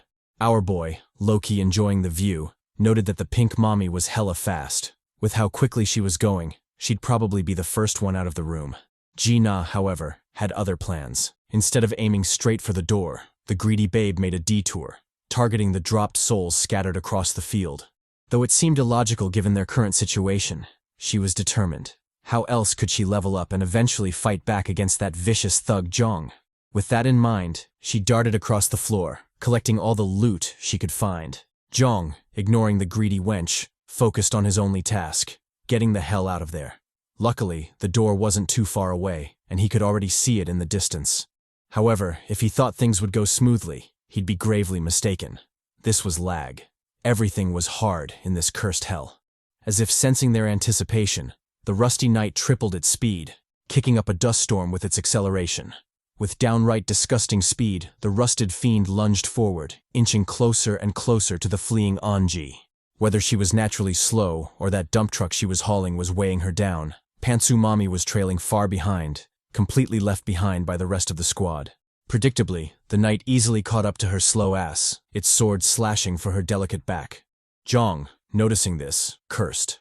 At that rate, L.A.G. would be obliterated before they got to the door. Deciding to help the baddie, he immediately stopped, instructing Dwayne to head back with him. Back to the dump truck mommy, the knight's blade inched closer to her back, aiming to slash her in two. L.A.G., not one to be underestimated, swiftly dodged the attack, promptly engaging the fiend in a desperate melee. However, despite her killer moves, the knight was a boss for a reason. It wouldn't be long before she got clapped as well. Dodging a downward slash, An countered with an ice blast, freezing the bastard's face. The knight, however, easily tanked the hit, retaliating with a horizontal slash. Caught completely off guard, An watched helplessly as the blade neared, promising to split her in two. At that desperate moment, Gina came in clutch, whisking the mommy away like a fairy tale knight. Skidding to a stop, the duo turned to face the knight. The fight was far from over. Nice save, but what's up with them poses though? Why are they arching it back like that? The rusty knight, oblivious to my down bad thoughts, pressed the attack, its shield ready to ram the delicate baddies. Dwayne, finally joining the fray, charged forward, bashing straight into the pressing fiend. The boss, however, wasn't like the other bitches he'd faced before. It immediately stabilized its footing, tanking the brutal bash with ease.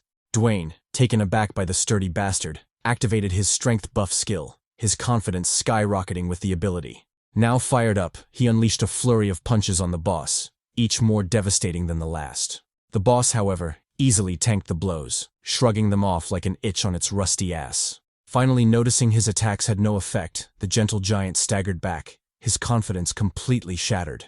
The boss, capitalizing on this, immediately initiated its counterattack, activating a sonic shield attack. Jeong, picking up on the unfavorable outcome, cautioned Dwayne to watch out. The boss's sonic attack was a bitch to guard against. His warning came too late, as the giant was already hit by the blow, his body trembling violently from the attack. An-ji, stepping in, deployed an ice shield skill, temporarily blocking them from the sonic blast. Despite the short respite, Jeong's face tightened even more.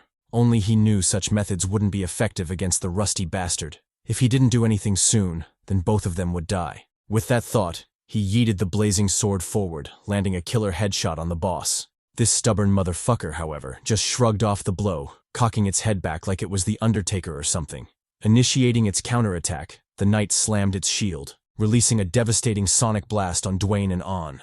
The blow was so powerful that An immediately passed out, her eyes rolling back to pure white. Dwayne's injuries were equally severe, with the Chad coughing up a mouthful of blood. Helpless, and too out of it to resist, the duo collapsed to the ground, their deaths seeming inevitable. Jeong, always the king of spawning the fuck up, appeared behind Dwayne, his fist cocked back for a deadly punch. Utilizing his electric shock skill, he coated his arm with electric currents before delivering a brutal punch to the rusty tin can. The boss, stunned by the electric shock, temporarily froze, its movements grinding to a halt. Gina, capitalizing on the opening, unleashed her phantom eagle claws, digging deep into the boss's armor. Done with her weird kung fu bullshit, the pink mommy swiftly backpedaled, narrowly avoiding the boss's counterattack. Jeong, glancing at the resilient fiend, instructed Dwayne to carry on and head out first. He would buy them as much time as he could. With those words, the MC lunged at the boss, his hand cocked for a brutal electric punch. Dodging beneath the knight's wild swing, Jeong delivered a nasty cross to the knight's knee, forcing it to the ground. Acting quickly, he leaped onto the kneeling foe, his target the blazing sword lodged in its head. Grabbing hold of the weapon, our boy unleashed his entire reserve of electric shock, bathing the knight in a brilliant electric glow. The bastard, temporarily incapacitated, dropped to the ground, allowing Jeong a few moments of respite. Though it seemed cooked, Jeong knew such attacks wouldn't take it down for good. The rusty tin can was way too resilient and loathsome to die so easily. So before the fiend recovered, he needed to get the hell out of there. Acting on this, Jeong immediately sprinted toward the door, his breath labored. Turns out launching that grand attack took way more stamina than he'd thought. As it stood, he was barely staying conscious, but it would have to do. Even if he had to drag himself out of this room, he definitely would. As if laughing at his pitiful resistance, fate threw our boy another curveball. Ahead of him was the squad, just chilling around. Jeong, vexed, wondered what the hell they were doing. He definitely remembered telling Dwayne to make a run for it. So why was the giant unit still here? The reason became apparent when he noticed Anji's perilous situation. Our boy, cursing his luck, stared somberly at the fallen mommy. Damn it, he'd barely just gotten a replacement for Garcia. Was he gonna lose her too? What's with his mommies dropping like flies? Taking a moment to assess her condition, Jeong noted that she was indeed in critical shape. Taking the knight's attack head-on would definitely do that to you.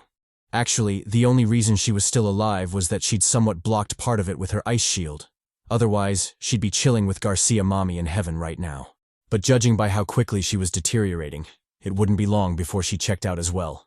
Dwayne, overwhelmed with guilt, lamented that it was all his fault.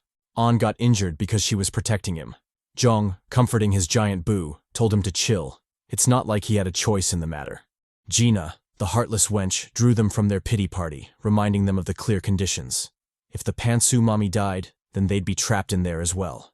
Jeong, snapping out of his gloom, held on to the fallen babe. From her shallow breathing, it was obvious she was still alive. Before she croaked, they'd better get out of there and find a way to heal her. Turning to Dwayne, Jeong told him to snap out of it. Now wasn't the time to bitch out. If he was half the poppy he thought he was, then he'd better help him get on out of there. Dwayne, locking the fuck in, immediately agreed. No mommy would be dying on his watch. Delighted by his change in attitude, Jeong turned toward the door. They were almost there. Just a little bit more and they'd be free. With that, the squad made a beeline for the door, with Gina taking point. After a bit of dashing, they could finally see it clearly, the gateway to escape this hell. Motivated by their positive odds, the squad doubled their speed, their anticipation palpable. Gina, being the fastest in the group, arrived at the door first, her hand outstretched in readiness. All she had to do was twist the knob, and they'd finally be free. However, in typical Lag fashion, shit wouldn't be so simple. Just when she was about to touch the door, the rectangular bastard swiftly sank into the ground, leaving Gina completely spooked. And, of course, leaving us with a killer view of them cheeks. Gyat damn. The rest of the squad, finally catching up, questioned Gina about what was going on. Surely she couldn't have scared the door away with her sexy bod, right? Gina, though flustered, didn't have time to respond as the system notification sounded, shedding light on the situation. It stated that the mission clear condition had been cancelled. All the rewards they'd received would be retrieved by the system. In addition, for the greedy bastards who'd already used the souls granted, the system would revoke those skill upgrades and take back its souls. Our boy, puzzled by the development, wondered what the hell was going on. Anji was still alive, so why the hell was the system tweaking? Soon, however, a grim possibility came to mind, and Jeong couldn't help but curse the death game. If Anji was still alive, then the only explanation was that the room had reset. True to his deduction, the system welcomed 2 new players to the room, Pauline Nordic and Rio More. The rest of the squad, finally picking up on this, also cursed, their faces tinged with despair. Lag, as if relishing their desperation, announced the new mission details. The mission changed from only 5 survivors to only 6 survivors. In essence, it demanded 1 more survivor before the mission was considered cleared. In addition, the players had to incapacitate a rusty knight and contribute at least 40% to the mission. If they managed all that, they'd be rewarded with 20 souls and 4 potions. The squad, accepting their fates, locked in. If they were going to do it regardless, then they might as well get it done. Gina, taking point, used her eagle eyes to scout ahead. She reported that 2 new players had entered the room, but their entry point was different from theirs. From the looks of it, the entry door and exit door would change each time the room reset, further complicating things. And in case that wasn't enough shit news for them, they'd be glad to know that the fallen knight had finally recovered. Despite the dire news, Jeong's attention was drawn to something else. Up above the squad, an oddly familiar gate was slowly materializing, promising to wreck their already fucked up day. The 2 bots, completely oblivious to the shit show they'd just walked into, calmly conversed amongst themselves, their demeanor dismissive of their surroundings. Noticing the stumbling knight, Rio completely dismissed it, terming it as just another extra to be clapped. Pauline, however, was more cautious, pointing out that he had a bad feeling about the room. Before he could elaborate, a silhouette dropped from the portal above, kicking up a huge dust storm upon landing. This majestic entrance marked the arrival of a second rusty knight, bringing the total count of survivors to 8. 6 players, 2 rusty knights. The squad, understandably vexed, shouted curses at the death game. No matter how they looked at it, this was clearly insane. Rio, completely ignoring the obvious death flags, powered up, his thirst for battle evident. No matter what the room threw at him, he was confident he'd be able to tackle it with his body. Well, not quite, as the bastard was immediately yeeted, dying one of the quickest deaths I've seen in the series so far. Pauline, more sensible than the foolish extra, immediately hauled cheeks. Like hell he was going to fight those things alone. Running toward the squad, he begged them to save him. Dwayne, ever the gentle soul, proposed saving him. Gina, however, was as cold-blooded as always. She pointed out that if Pauline died, the clear conditions would be fulfilled. Jeong, aware of the logic but still torn, took a moment to mull it over. Even if Pauline died, they still didn't know the location of the exit door.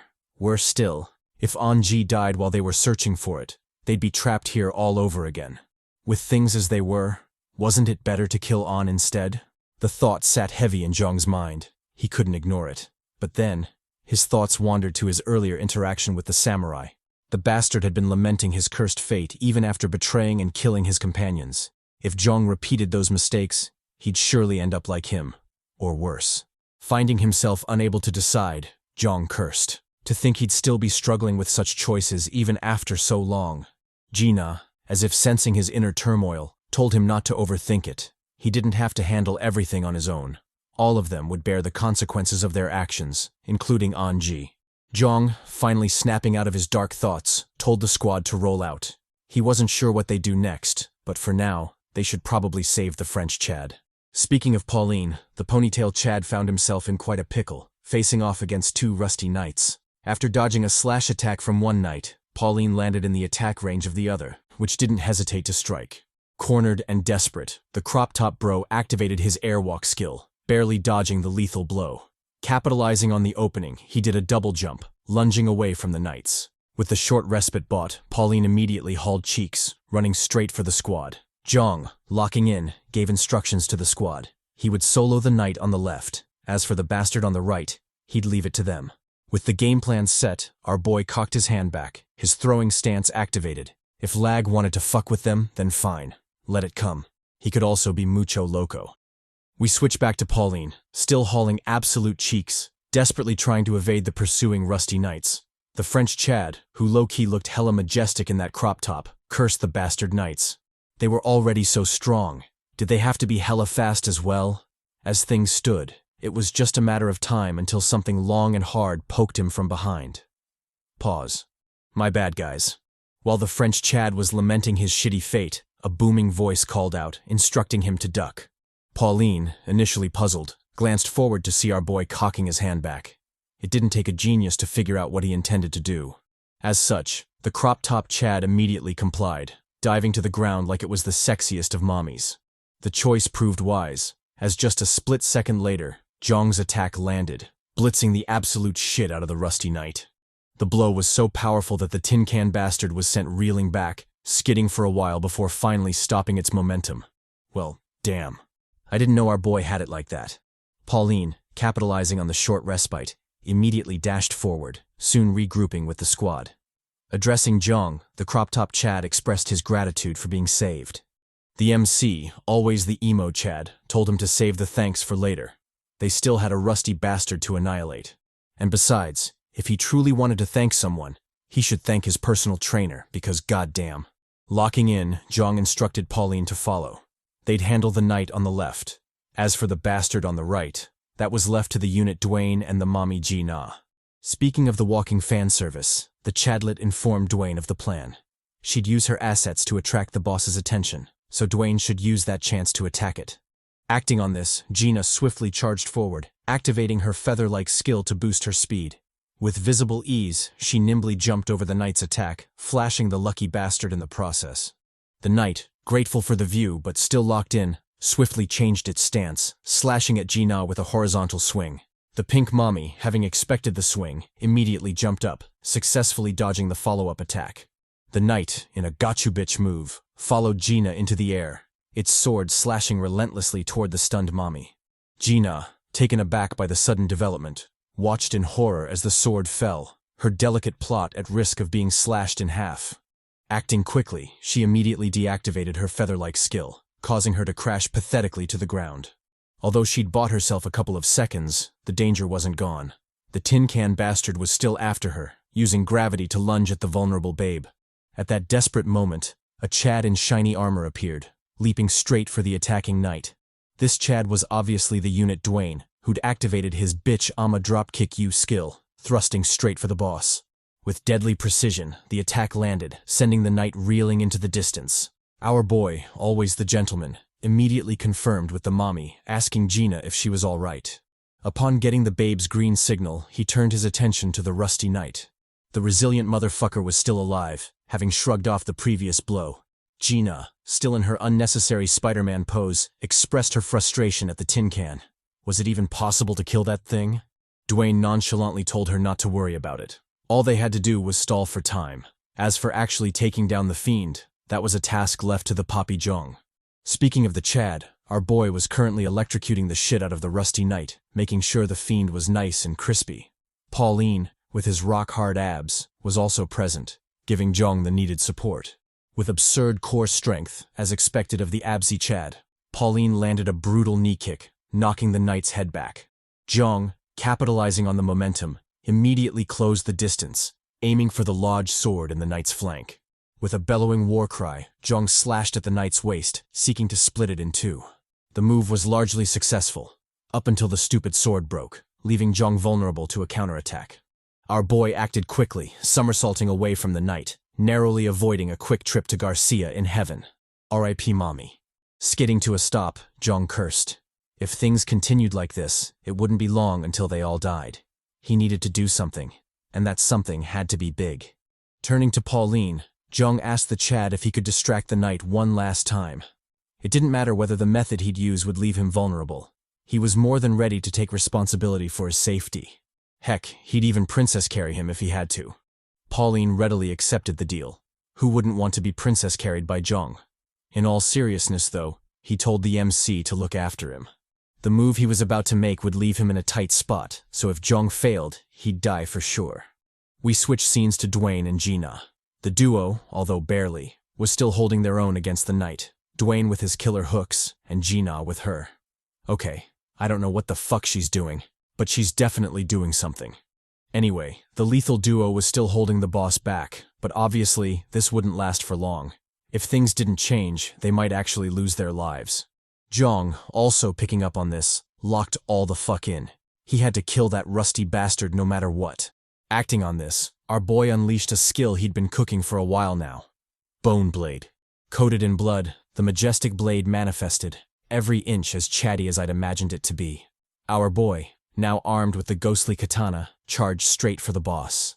Capitalizing on Pauline's distraction of the fiend in question, Jeong channeled his electric energy through his body, buffing his muscles with the same force.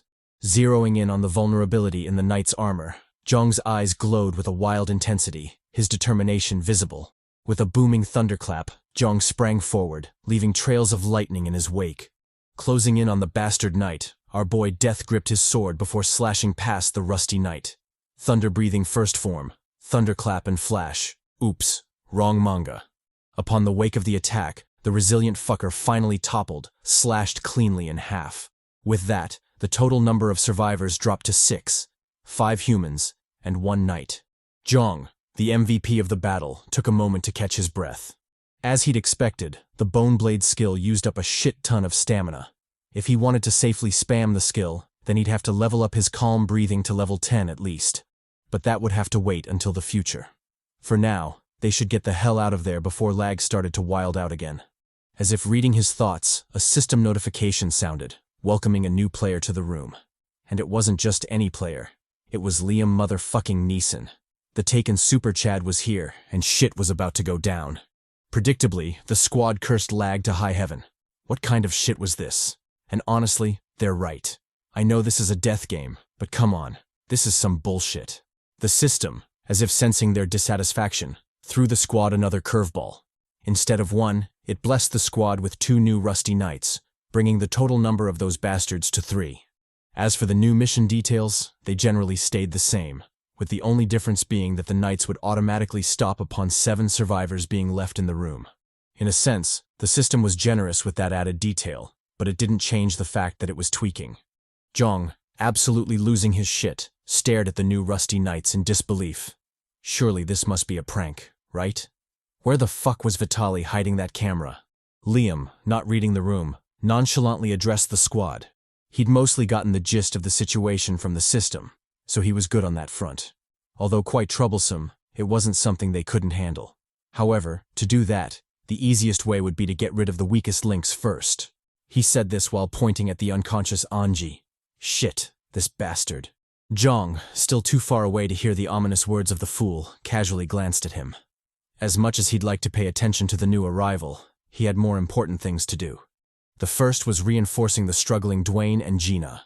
If the knight was strong enough to make Gina use her weird kung fu bullshit, then he should probably get his ass over there pronto. Worse still, the new rusty knights were already on the move, charging relentlessly toward Dwayne and An. All in all, things weren't looking good, and moves had to be made immediately. Our boy, acting on this thought, shot toward the fighting duo, his speed surprising even the crop-top Pauline. As he ran, he reflected on the current situation. With Lag's new unwanted gift, there were 2 new rusty knights converging on Dwayne and Gina's position. If he wanted to save them, then he had to get rid of the knight they were currently fighting to prevent the others from joining forces with it. With that thought, Jeong swiftly leapt into the air, charging straight for the rusty knight. Performing a mid-air somersault, our boy slashed at the boss, splitting the bastard cleanly in 2. With this, the total number of survivors dropped to 8. Okay, hold the fuck up. If Jeong could clap like this, then why didn't he bust out the move earlier? This is some plot armor nonsense.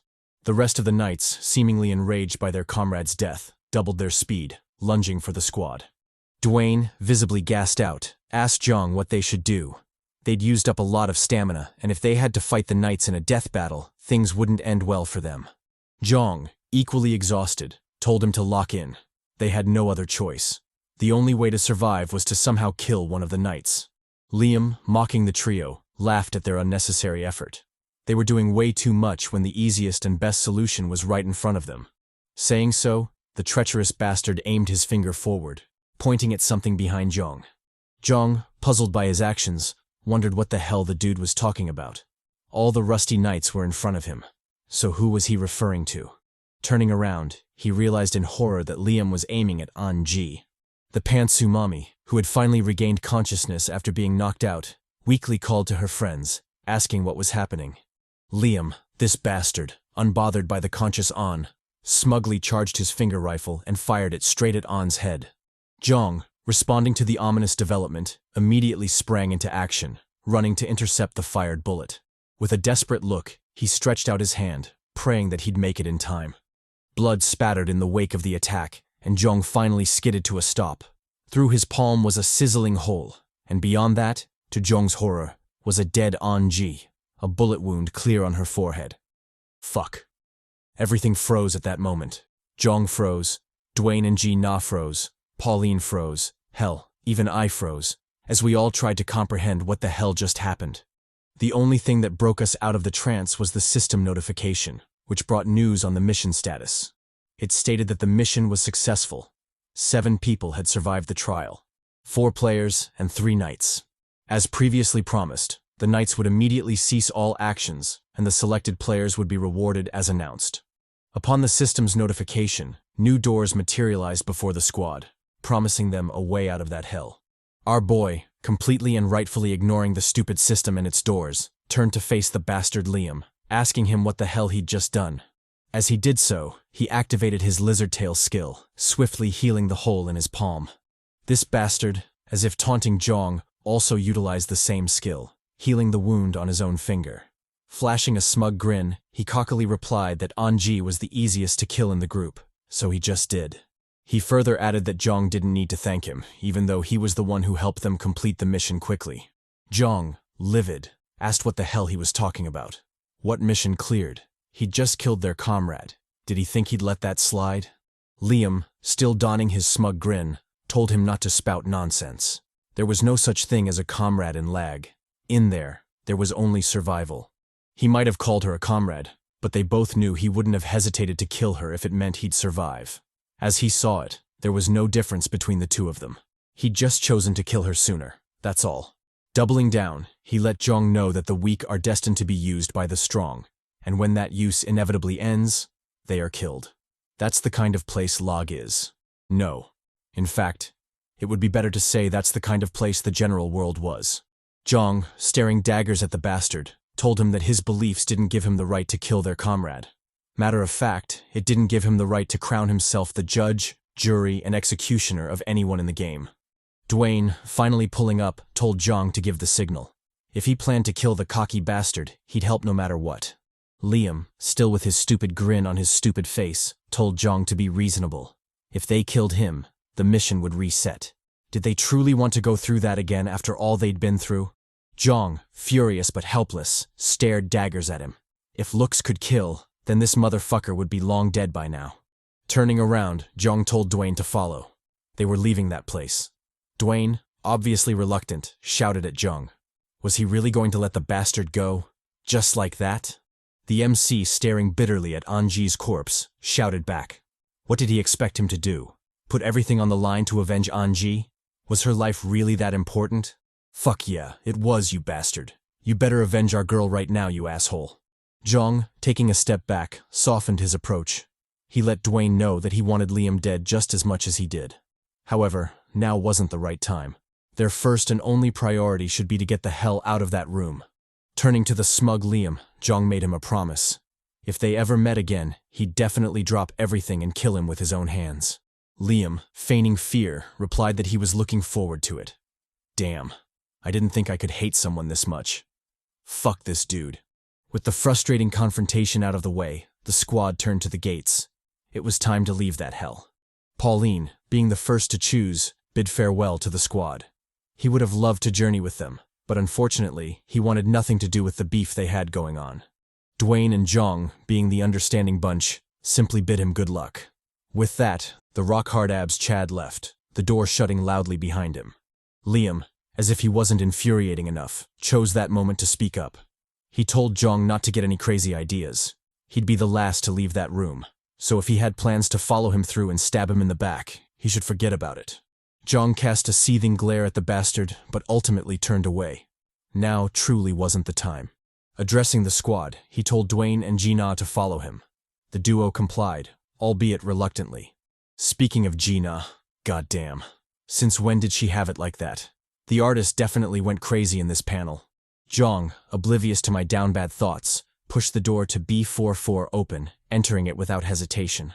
What greeted them on the other side was an empty room, a sort of rest area for them to gather their thoughts and energy. Jeong, fully intending to capitalize on this space, instructed the squad to rest up. They'd proceed after regrouping. With that, the squad lazed around, silently mourning the fallen N.G. We cut to a while later with the squad finally leaving the room. Braving through the seemingly endless stairs, they resolutely made their way to the new hell of B44. After what felt like an eternity, Jeong suddenly stopped, an ominous suspicion tugging at his mind. Turning to the duo, he let them know that something was off.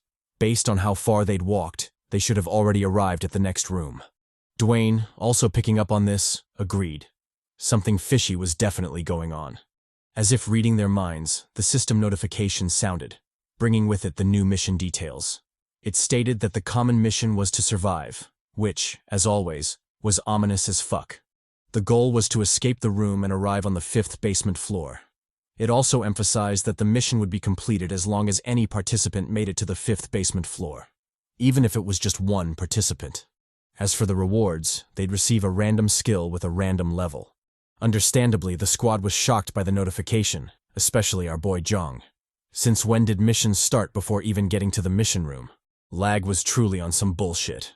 Anticipating the worst, the squad warily looked around, seemingly expecting some big monstrosity to suddenly pop up, as typical of the death game.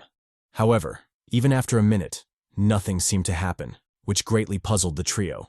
Did Lag finally decide to stop being an asshole, or were they just lucky? Well, it was a favorable outcome, so who were they to dispute it? Just when they thought everything was fine, Lag finally came knocking, seemingly mocking them for their foolish naivety. It came in hard too, collapsing the stairs around them, the very stairs they were currently standing on. Jeong, being the first to notice this, gazed in horror at the massive debris crashing down on them. Gina and Dwayne, tracing his line of sight, also noticed the death rubble, forcing their expressions to morph into absolute terror.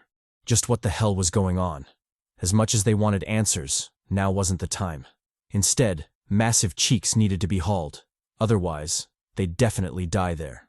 Collectively agreeing with this, the trio immediately made a run for it, parkouring down the stairs like pros. Well, Jeong and Gina were pros. I don't really know what Dwayne was doing though. That stance is hella trash. In mere moments, the squad had made it down several flights of stairs.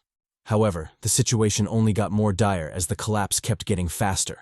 Not only that, but the falling debris kept getting bigger and bigger, as if Lag was deliberately making things difficult for them. Speaking of difficult situations, the pink mommy got herself in quite a pinch with a massive debris crashing straight for her. Even with Jeong's warning, she was still too slow to react. With terror in her eyes, she watched helplessly as the stony bastard fell, threatening to reduce her to a meaty paste. At that moment, Dwayne, the king of damsel saving, came in clutch, shattering the huge rubble with his bare fist. Jeong, realizing that Gina was safe, immediately resumed his frantic rush down the stairs. Soon, however, his pace slowed, and a look of shock tinged his face. The duo, finally catching up, exclaimed in surprise, asking why he'd stopped. Jeong didn't reply, choosing to let the view do the talking. To the duo's horror, a huge void opened up in front of them, cutting off any escape routes. Forget about collapsing stairs. There was nothing left to collapse. The whole flight of stairs was already gone, and with it, the hope of making it down unscathed. Cursing and helpless, the squad watched as the ground crumbled below them, sending them into free fall. The trio, still taken aback by how fast things were moving, blanked out for a second, seemingly unaware of how dire their situation was. Soon, they snapped out of it, deciding to do something about their predicament. Gina was the first to move. Utilizing her feather-like skill, the selfish babe immediately saved herself, completely ignoring Dwayne and Jeong. The Chads, lacking a convenient ass-pull skill like Gina's, continued their plummet, with Dwayne's panicked screams serenading their fall. Jeong, a little bit more composed than Dwayne, took the moment to analyze their situation. From the looks of it, the hole was so deep that he couldn't even see the bottom. If they were to survive the fall, they had to slow down their descent. He obviously had ways to do just that, and judging by how easily Gina was breezing through the whole thing, he shouldn't really be worried about that selfish bitch. The major problem was Dwayne. Why was the giant unit scared so shitless? Damn it. His eardrums were almost bursting from all that bitch screaming he was doing. Deciding to ignore the Chad for now, Jeong focused his attention on figuring out a plan for their survival. Soon, a shaky yet feasible solution came to mind, and our boy immediately acted on it. Calling out to Dwayne, Jeong instructed him to get closer to the walls. However, despite his constant shouts, the giant Chad was too far gone, his rationale drowned out by panic. Jeong, noticing this, stared in surprise. Why was the usually reliable Dwayne so out of it today? Well, it's not like he had time to focus on such things. Moves needed to be made, otherwise, the situation would spiral out of control. Kicking off a falling debris, Jeong launched himself forward, shooting straight for the panicked Chad. Catching up to him, our boy resumed his attempts at reaching out to Dwayne. The giant Chad, however, was still frantic. Nothing Jeong said could reach him. The MC, deciding on some tough love, kicked the shit out of Dwayne, causing the scared Chad to crash pathetically on the opposite walls. With the pain jolting him from his frenzy, Jeong finally established contact with Dwayne. He instructed the Chad to stop fucking around and pull himself together. If he truly wanted to survive, he had to stop all that panicked nonsense. Dwayne, now back to his senses, nodded in understanding. Our boy, pleased by the progress, elaborated the plan to Dwayne. Since they didn't have fancy cheat skills like Gina, they'd have to brute force their way to survival. That being said, the plan was quite simple. Utilizing their physical enhancement skills, they'd jump back and forth between the two opposite walls, hopefully slowing down their descent as they made their way to the bottom. Although it might seem dangerous and ridiculous, Jeong assured Dwayne that it'd work, so long as he kept his composure. Dwayne, trusting the Big Papi, readily agreed. It's not like Jeong had ever let him down before. As they were still talking, Gina's panicked voice called out, warning Jeong to be careful. Our boy turned in her direction, only to find a huge rubble heading straight for him. Acting quickly, he swiftly kicked off the wall, narrowly dodging the falling death. Now safely on the other wall, the Chads immediately initiated the survival plan.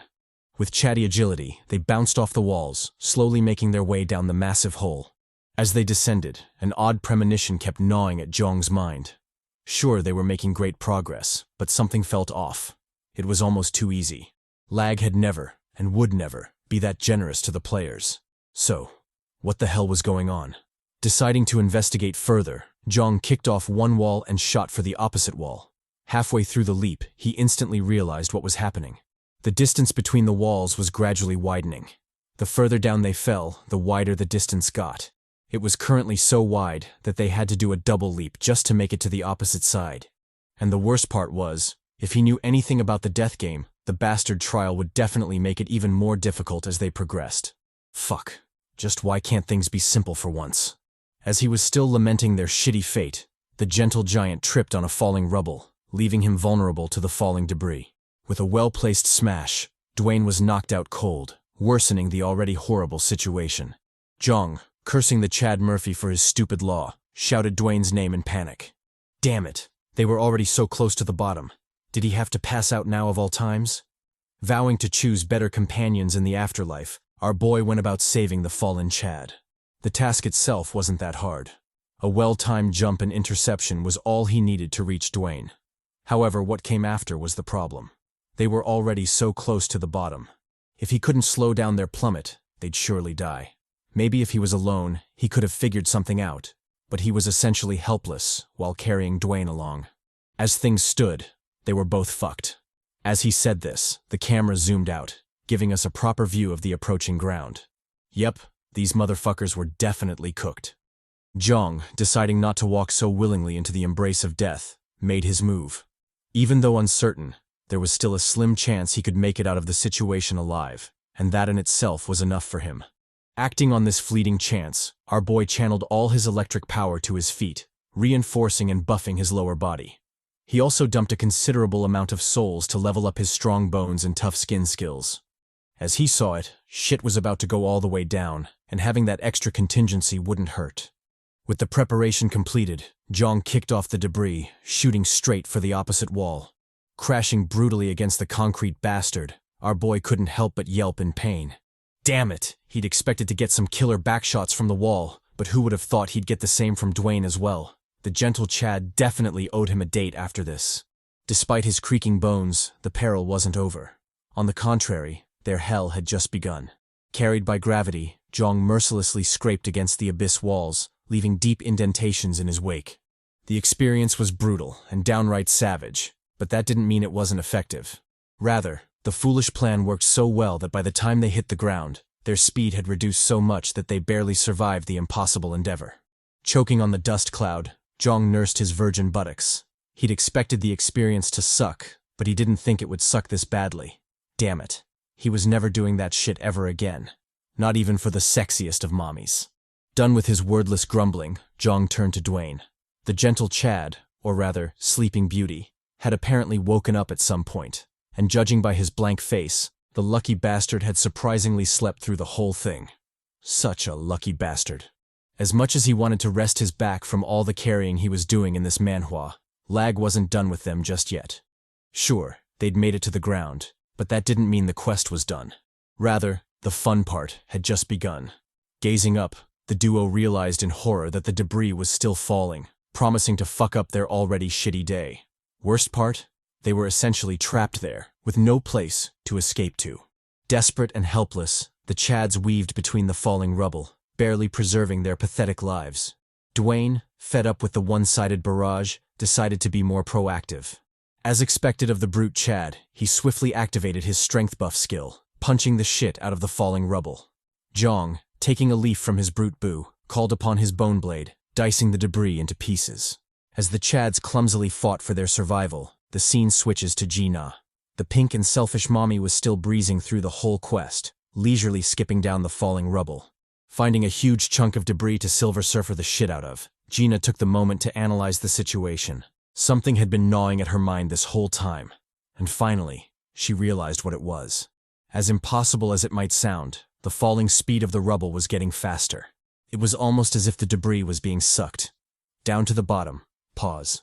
God damn, Gina, your thoughts are wild. Although the situation was puzzling, this was Lag.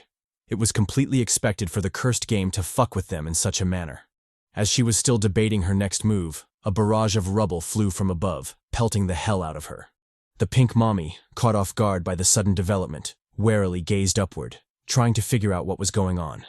To her horror, a cluster of debris was shooting straight for her, threatening to poke holes in her bouncy and delicate plot. Predictably, the mommy was stunned by this, as not even her level 99 super defensive thought dress could save her from this onslaught.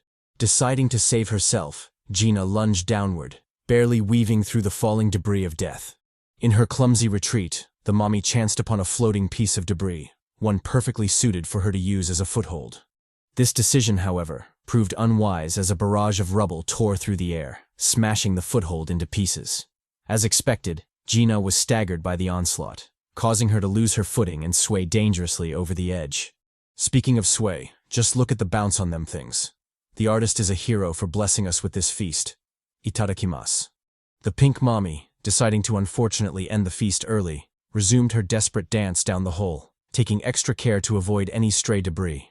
Unbeknownst to her, a particularly nasty bastard was creeping up on her, perfectly hidden in her blind spot. Before she could react, the stony menace struck her from behind, leaving her flustered. Stop, Stepstone. Not could be watching. Hell yeah, I'm watching, and I'm grateful for the view. Gina, left dazed from the sneak attack, immediately lost her footing, causing her to bash her head against the wall. Caught off guard by the unexpected development, the bouncy mommy passed out, her fate uncertain for now. We switch scenes to the Chads, still battling the falling debris. Dwayne, channeling his mommy-saving radar, quickly noticed that something was off with Gina. From the way the baddie was falling, something must have gone horribly wrong. Jeong, also picking up on this, cursed. Damn it, he was now 2 for 2. Just how many times did he have to carry these fools? Lamenting his tired back and shitty luck, the MC jetted off, easily intercepting the falling Gina. Now with a baddie in his arms, our boy sneakily copped a feel before locking in. Utilizing his bone blade, Jeong thrust it into the wall, using the ghostly katana to slow down their fall. However, this wasn't enough.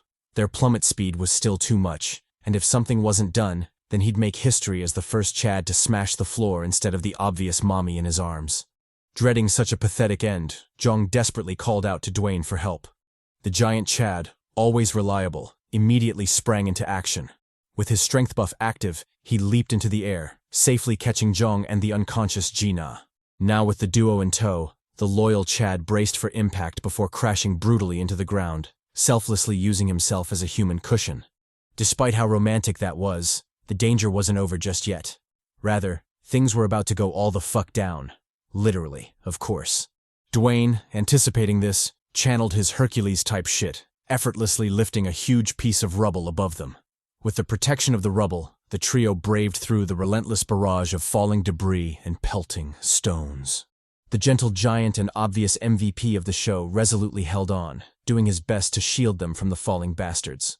Despite the visible strain on his face, the Chad held on, determined to see it through. After what felt like an eternity, the barrage finally stopped, and the whole descended into a welcome but unnerving silence. Dwayne, finally relieved of his guard duty, immediately threw the rubble to the side, grateful that they'd made it out of that shit alive. Jeong, equally relieved but still worried, turned to face the still unconscious Gina. Inwardly, he wondered how nice it was to be a baddie. She could comfortably sleep through the whole thing and suffer no consequences whatsoever. They truly were living on easy difficulty mode. Analyzing the sleeping beauty, Jeong realized that her condition wasn't that dire. She'd most likely just passed out, which was a relief. Deciding to be generous, he took out his reward from the last room, intending to feed Gina the health potion. If her condition wasn't dire, just as he'd deduced, then this should be enough to wake her ass up. However, despite his selfless deed, the unconscious babe couldn't swallow the potion. Probably because she was, unconscious. Our boy, taking advantage of the situation, immediately settled for the next, and arguably best, choice: mouth-to-mouth resuscitation. Dwayne, watching the sly bastard shove his tongue down Gina's throat, whistled in amusement. He sure was enjoying himself. Jeong, ignoring the jealous fool, went about his serious business. And of course, it was serious business. Don't let the bulge in his pants fool you. Our boy was currently saving lives. Done administering the completely necessary emergency treatment, Jeong reluctantly pulled away, leaving Gina to come to on her own. Soon, the mommy stirred awake, puzzled by the foreign taste in her mouth. Jeong, jumping ahead of the court case, immediately explained the situation, letting Gina know that they'd arrived on the 5th basement floor. The system notification, as if coming to our boy's defense, sounded, announcing the mission status to the squad. It stated that they had successfully completed the quest. As a result, they would all be rewarded as previously promised. Gina, still debating whether she should hire a lawyer or not, sighed in relief. After all that shit, they'd finally made it to the 5th basement floor. Jeong, ever the perfect gentleman, asked the baddie how she was feeling. Gina replied that she was feeling great, a sharp contrast to what she'd expected. She mostly got the gist from his suspicious explanation earlier, but honestly, how was she completely unharmed? Really, bitch? I'll tell you how you're unharmed. Our boy Jeong hard-carried you throughout the whole thing, and of course, as tax, he fondled your plot a little bit. Just a little bit. Jeong, being more reasonable than I am, offered a better explanation. He informed Gina of the health potion he'd used on her. Gina, though grateful, asked the one question that had been puzzling her this whole time, and by extension, the one question Jeong really didn't want to answer. How did he feed her the potion when she was unconscious and couldn't swallow? First of all, unconscious and couldn't swallow? That's what she said. Secondly, our boy Jeong found himself in quite a predicament, lacking the right words to explain himself. Dwayne, ever the helpful Chad, jumped in at that moment, vehemently gesticulating the entire occurrence. He particularly emphasized the smooching of lips. Gina, finally learning the truth, silently stared at Jeong, her thoughts cryptic for now. Our boy, now sweating bullets, immediately explained himself. The last thing he wanted was a misunderstanding, or, worse still, a Me Too scandal against his ass. The pink mommy, surprisingly chill about the whole thing, told him not to worry about it. She was cool, and besides, she was just glad that it was him who locked lips with her instead of the big brute Dwayne. Dwayne, taken aback by the sudden stray, asked why he was catching shade when he didn't do anything. Aggrieved, the giant Chad shot back, telling Gina that he was at least better than her, who clung to men. The insult hit deep, causing Gina to shoot Dwayne a furious glare. Dwayne, in an oh shit moment, immediately cowered, regretting why he even got on the mommy's bad side in the first place. Gina, clearly still in her feels, wore a somber expression. She expressed to the Chads that she had no other option. Hoeing herself to the other players was her best way of survival. So she took it. If she had a giant body like Dwayne, she could have fended for herself. But obviously, that's impossible. Jeong listened to the pink mommy silently. Maybe because of his multiple regressions, he was numb to such practices by now. In any case, he wasn't particularly concerned about it. Dwayne, however, was deeply impacted by Gina's sob story. He stutteringly asked for forgiveness for his earlier insults. Gina, not in the mood to indulge him, just waved him off. Now wasn't the time to talk about it. Jeong, ever the gentle, emotional, and understanding Chad, ruthlessly told the two to stop bitching. They were better off claiming their rewards instead of being so unnecessarily emotional. With that, the sob story finally ended, and we immediately cut to them receiving their rewards. As promised by the system, Each of them would get a random skill at a random level for clearing the quest. For our boy, the system rewarded him with the level 4 Door of Limitation skill. The skill essentially allowed him to open the first stage of the Door of Transcendence. The higher the stage of the door he opened, the stronger the power he would obtain. If you're familiar with the 8 gates from Naruto, then it's the same shit. Just like in Rock Lee and Might Guy's case, the skill also had a downside. In this case, the user would suffer from debuffs such as decreased stamina recovery, among other things. Jeong, analyzing the skill's details, noted that this was the first time he'd seen the skill. Neither he nor anyone he's ever known throughout his countless regressions had ever owned that skill. As puzzling as it was, he was actually quite glad. If used properly, the skill had the potential to be his biggest source of strength in the future, especially if he stockpiled a bunch of passive skills that would remedy the debuffs from the skill. All in all, he was glad to receive the skill and wasted no time equipping it in his active skill slot, replacing the flame skill in the process. Due to his limited active skill slots, he could only equip 2 at a time, which in itself was a big disadvantage. However, if things went according to plan, then he wouldn't have to worry about that in the future. The plan was to essentially make use of equipment that granted skills, just like the Bone Blade and Skeleton Soldiers. So if things went well for him, then he'd be dripped out in useful gear, pulling all the mommies in the process. With that done, the squad geared up for their next adventure, patiently waiting for L.A.G to make its move. On cue, the twisted game materialized a bunch of doors, allowing them a choice as always. The squad, used to the sight by now, warily stared at the doors before choosing to enter room B531. Upon their entry, the trio immediately noticed a peculiar detail. There were actually 2 entrances to the room, not just one. The other entrance, door B521, was also among the choices L.A.G gave them before they ultimately decided to go with B531. Which is to say, it's possible to end up in the same room even if you chose different doors. Jeong, taken aback by this, noted that it was yet another new addition in L.A.G. Although it might seem harmless at first glance, like all things in L.A.G, looks can be deceiving. The hidden implications were actually quite dire. For example, if he chose a different door to avoid someone he didn't want to deal with, there was now a chance that they could still end up in the same room, which could be quite troublesome. Our boy, though marveling at how extreme L.A.G was, chose to ignore it for now. It wasn't like he could do anything about it anyway. And so, with the minor setback out of the way, the trio entered the new hell, the door shutting loudly behind them. What greeted them was a vast, cloudy sky, a welcome change from the cramped indoor spaces they'd been dealing with of late. As for the room's mission, the system stated that it was a battle against the water ghost. The main goal was to eliminate all the occupants of the room, with the side goals being to find the water ghost and to collect 20 souls. If they managed all that, then they'd be rewarded with an equipment exchange coin, 20 souls, and a random piece of equipment related to the water ghost. The squad, done reading the mission details, stared forward in puzzlement. With all that mention of water ghost and water this and water that, you'd think they were in a lake or something. Rather, the sight before them was anything but water. It was a huge forest. Dwayne, choosing to ignore the water part of the details, focused on something else. When the system mentioned ghost, it didn't mean ghost, right? Gina, still bitter with the Chad, threw shots at him, telling him to hide in her skirt if he was scared. Dwayne, though tempted by the offer, noted that there wasn't much to hide under. As far as he could tell, it was nothing but bare legs, panties, and, of course, the forbidden cave. But he wanted nothing to do with that. Otherwise, he'd be joining Jeong in the pervy Baka lawsuit soon enough. Gina, sad that her scheme failed, continued their walk in silence, following after the quiet Jeong. Soon, they reached a massive tree, a perfect spot to act as a vantage point.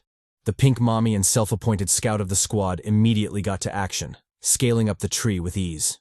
It didn't take her long to reach the crown, which she Batmaned the shit out of. Now, with a clear view of the surrounding landscape, Gina activated her eagle eyes, peering deep into the forest. Her casual observation yielded surprising results, which she promptly descended to inform the squad of. Apparently, beyond the forest lay a massive sea, one so large she couldn't even see the end of it. If they were unlucky and the exit door materialized in the water, then they'd be cooked. Well, she could probably hack it somehow with her feather-like skill. But as for the two of them, they'd definitely be cooked. Dwayne, borrowing a leaf from Jeong, told her not to worry about it. It wasn't like wasting time worrying would solve anything for them. Besides, If they truly had to leave the room, then he was sure that Poppy Jeong would figure something out, even if he had to use her body as a makeshift raft. Speaking of Jeong, the regressor was currently lost in his thoughts. It was just a speculation for now, but he believed he already knew what the room entailed. Something similar to the fourth basement level of his last life. If he was right, then the trial was bound to be quite troublesome to conquer. Turning to the squad, he hinted at the upcoming battle, letting them know that they might have to fight an overwhelming number of uncomfortable-to-kill enemies. Gina, puzzled by how certain he seemed, asked why he sounded so sure. It was almost as if he already knew what was going to happen. Jeong, brushing off her question, chalked it up to instinct. And besides, it was true that all killing in L.A.G was uncomfortable, whether it was killing humans or monsters. Diving back into his thoughts, he remarked that there was no need to tell them he was a regressor. They wouldn't believe him anyway. The idea of someone surviving multiple regressions in that hell was something no one would easily accept. Honestly, I'm not so sure about that. With how much he's shown already, they'd be pretty dumb not to suspect it. We cut to the trio still traversing the forest. After a freakishly long time of walking, they finally chanced upon an interesting sight. A group of trees sprouting bizarre rainbow-colored fruits. The squad, obviously delighted by the find, immediately set off to pick some of them, specifically leaving the task to the Chad, Dwayne. The giant unit, as expected of someone all brawn and no brain, utilized the easiest method in his arsenal to pick the fruits. Punch the shit out of the trees until all the fruits dropped. Although quite barbaric, the method worked surprisingly well, resulting in multiple fruits dropping. Gina, still in her feels about Dwayne, didn't miss the opportunity to chastise him. What was he thinking causing such a ruckus? Did he want to alert everyone of their position? Dwayne, completely ignoring the mommy, just folded his arms and looked at her smugly. She was doing a lot of yapping, but they both knew she wanted him. Otherwise, why was she yapping so much? And besides, she shouldn't think he didn't notice her shaking that bony ass earlier. Jeong, finding no amusement in the lovers' quarrel, opted to collect the fruits in silence. Although food wasn't necessary to survive in L.A.G, the pleasure of eating something was still an instinct they shouldn't ignore. We cut to the trio still walking through the forest. This time, however, their journey finally took an interesting turn as a new player appeared before them. The trio, accustomed to the treacherous hell that is L.A.G, immediately raised their guard, prepared for any shit that might follow. The new player, choosing to ignore their vigilance, calmly walked toward them, casually throwing shots at the trio. They mocked them, saying that truly strong people wouldn't go around in groups. Oh boy, if only she knew the Big Daddy himself was part of the so-called weak group. And yes, I did say she, because it turns out the new player was another mommy, specifically, Barbara, Barbie doll Dova. A blonde Caucasian from the mountains of Caucasus. Her public attribute was a buff to physical strength proportional to her agility stat. Currently, her highest skill level was 15. The lovely Ms. Dova, done with her Chadlet intro, warned the squad to be careful. If they didn't act quickly, they'd soon be swarmed by some particularly nasty bastards. Dwayne, puzzled by the sudden death flag, asked Dova what she meant. The blonde Barbie explained that she was talking about fishmen, a particularly nasty and disgusting species of monsters with a human body but the head of a fish. They were a nasty bunch, and this was made worse by their short stature, which made them resemble children. Jeong, cursing to himself, remarked that his suspicions had been true.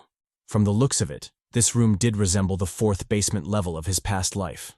As he was still lost in thought, squeaky childish voices called out, rallying the others to charge.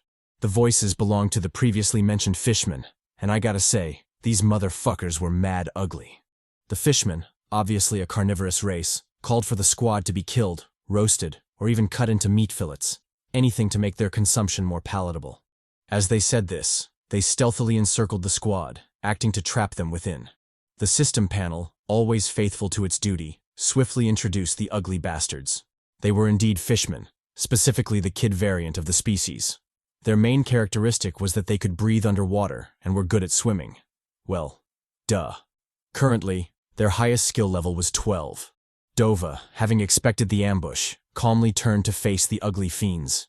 She'd expected them to show up, but damn, she just couldn't get used to how ugly they were. With that thought, the new mommy blitzed past the fishmen, chopping heads off as she moved. Jeong, analyzing the warrior babe, immediately noticed that her speed was incredible. In fact, she was so fast that she'd probably have him beat, even if he utilized his electric shock. Dwayne, not particularly alarmed by the development, casually asked Jeong what they should do. The MC replied that the answer was simple. They would fight. But first of all, they should definitely track down the fishman bastard who said it would butcher them into meat fillets. That motherfucker had to be the first to die. As the squad geared up for battle, Jeong reflected on a secret he hadn't told them. It was imperative to kill the fishmen while they were still in that form. Otherwise, the nasty bastards would have a disgusting surprise for them. Dova, channeling her solo-leveling type shit, casually plowed through the fishmen, thinning their numbers with frightening ease. Addressing the squad, she asked them to stop enjoying the show and come help her out already. Our Chads, being the perfect gentlemen, immediately complied, lunging straight into the fray. The ugly bastards, noticing their charge, also made their move, their puny spears at the ready. Jeong, being the first to make contact, decided to kick things off with a bang. Parkouring off the fishman's head, he unleashed a powerful electric shock, blasting the bastard's head to smithereens. Dwayne, also in the fray, easily grabbed a fishman's spear attack, rendering the little fiend powerless. The ugly bastard, taken aback by Dwayne's absurd strength, shouted at him to let go, calling him a gorilla. Our boy, enraged by the funny yet low-key racist remark, yeeted the ugly fish, slamming the little asshole into the ground. The slam was so powerful that the fishman's body exploded, shooting out its eyes like a rocket. Gina, not to be upstaged, also made her move. Utilizing her eagle claws, she tore into the fishman's body, ripping the little shit into pieces. Back to our boy Jeong, the Chad, having dealt with his second fishman, casually collected its soul before charging straight for the surviving extras. As he ran, the blonde mommy joined him, expressing her delight at finally getting some help from them. The MC, always the Chad, told her not to get it twisted. He only acted because he wanted the souls. It wasn't to save her blonde ass. Dova, not buying his emo bullshit, told him to be truthful. He was clearly after them cheeks. In any case, they should probably focus. They still had two bastards to take care of. With that, the Barbie doll jetted forward, her thirst for battle evident. Jeong, low-key enjoying the view, noted that Dova's speed was absurd, more so because she wasn't even using a skill. Rather, it was her pure speed. It had been a long time since he saw a mommy so competent. Speaking of the competent baddie, she easily blitzed past a fishman, decapitating it in the process. Jeong, not to be outdone, yeeted his spear forward, pinning a poor fishman into a tree. He followed up with a lightning attack, frying the little fiend into oblivion. We switch back to the gentle giant Dwayne. Finally using his skill, he activated his stomp kick, bursting the head of a fishman. With that one kick, the bastard's head exploded, bathing the forest in its blood. Jeong, refusing to be outdone, immediately sought out his next prey. Coincidentally, the little fiend was the last one alive. Scared and desperate, the fishman charged at Jeong, its spear raised to ram him through. Jeong, however, easily bitch-slapped the spear to the side, causing it to miss its mark. Before the fishman could react, he landed a brutal front kick on its stomach, launching it into the air. Not satisfied with the damage, Jeong tagged the fishman, comboing the arm grab with an electric sidekick. Overwhelmed by the force, the bastard's arm tore apart, causing it to get launched far into the distance. Our boy, still not relenting, followed up with a jump attack, plunging a spear into the fishman's skull.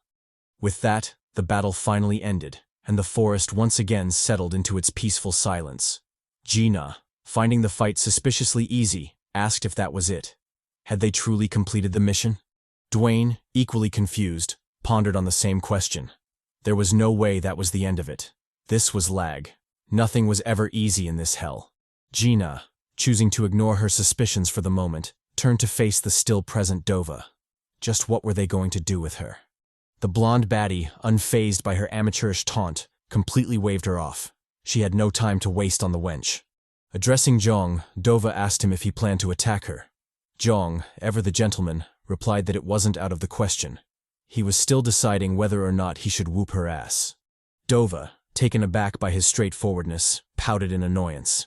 To think he'd still harbor intents to clap her even after all they'd been through. He sure was a bastard. Gina chimed in, telling Dova to cut the bullshit. Did she really expect them to trust her just because they killed a few monsters together? Dova, not backing down, told the pink wench to cool it. If she was talking about trust and strangers, then the same should apply to them as well, since she was sure they must have met just recently. Jeong, fed up with the useless banter, asked Dova a simple question. Did she plan to attack them or not? Dova replied that she didn't plan to. Actually, it was more accurate to say that, so long as they didn't attack her first, she had no intentions of harming anyone. Gina, not buying the good girl bullshit, shot back, asking Dova how they were to trust her words. Dova replied that they didn't have to. She'd said her piece. Whether or not they believed her was up to them. And besides, just because she wasn't going to attack them didn't mean she was going to join them. Jeong, realizing the conversation was taking an unfavorable turn, immediately jumped in. He had to do some damage control before this damn Gina ruined a potential mommy for him. Addressing the blonde baddie, Jeong asked if she'd be willing to join the squad if he extended an invitation. Dova, still playing hard to get, told him to convince his squad first. From the looks of it, they were the true obstacles. Dwayne, coming in clutch, immediately supported Jeong's harem dream. He let the Chad know he was down for whatever. Gina, finding herself outnumbered, pouted in annoyance. Fine, they could do whatever they wanted. It's not like she had a choice anyway. Our boy, completely ignoring the pouting mommy, turned to Dova. It was up to her now. What would she do? The brazen baddie immediately agreed. Only an idiot would turn down a chance to survive longer in that cursed place. With that, a new babe officially joined the squad. We cut to the two Chadlets arguing. For some strange reason, the two seemed to really hate each other. Gina, always the first to throw shade, warned Dova that if she did anything stupid, she'd kill her immediately. The blonde baddie, however, just scoffed at her useless threat. She told Gina to get her eyes checked because even a blind person could tell she was the weaker of the two. Gina, enraged, told her to come at her. She was down to polish her blonde ass any time. Our boy, caught up in the fight, desperately tried his best to calm the two down. Damn it, whoever said having a harem was easy was a goddamn liar. Dwayne, watching from the sidelines, smirked at Jeong's misfortune. Serve the bastard right for monopolizing all the mommies. However, if he were to be honest, they low-key made him feel lonely. We cut to the squad traversing the forest once again. Dwayne, recalling Jeong's earlier statement, asked him if this was what he meant when he said it was uncomfortable to kill. The fishmen, although mad ugly, had the voices of children, so it was no surprise that it'd be uncomfortable to kill them. Jeong replied that he was partly right. However, that wasn't the end of it. There was something else he'd yet to experience, something that would drive his point home. Before he could elaborate further, wailing sounds suddenly reverberated across the forest, shocking everyone except Jeong. Jeong, having expected this, took the moment to explain things to them. He let them know that was the sound of the adult fishmen mourning their children. With how things were, the future developments were predictable. The fishmen parents would come hunting for them, seeking to avenge their children, and they, as the murderers, would try their best to fight them off and survive. So basically, typical L.A.G shit. Another thing to note, which is also a kind of silent fuck you from L.A.G, was that the fishmen would have different skills and abilities depending on their ages, so they'd best be careful when fighting them, lest they be caught up in a nasty surprise. Dova, channeling her big brain no jutsu, asked Jeong how he knew all that. Judging by how certain he sounded, it was almost like he was stating facts rather than sharing his thoughts.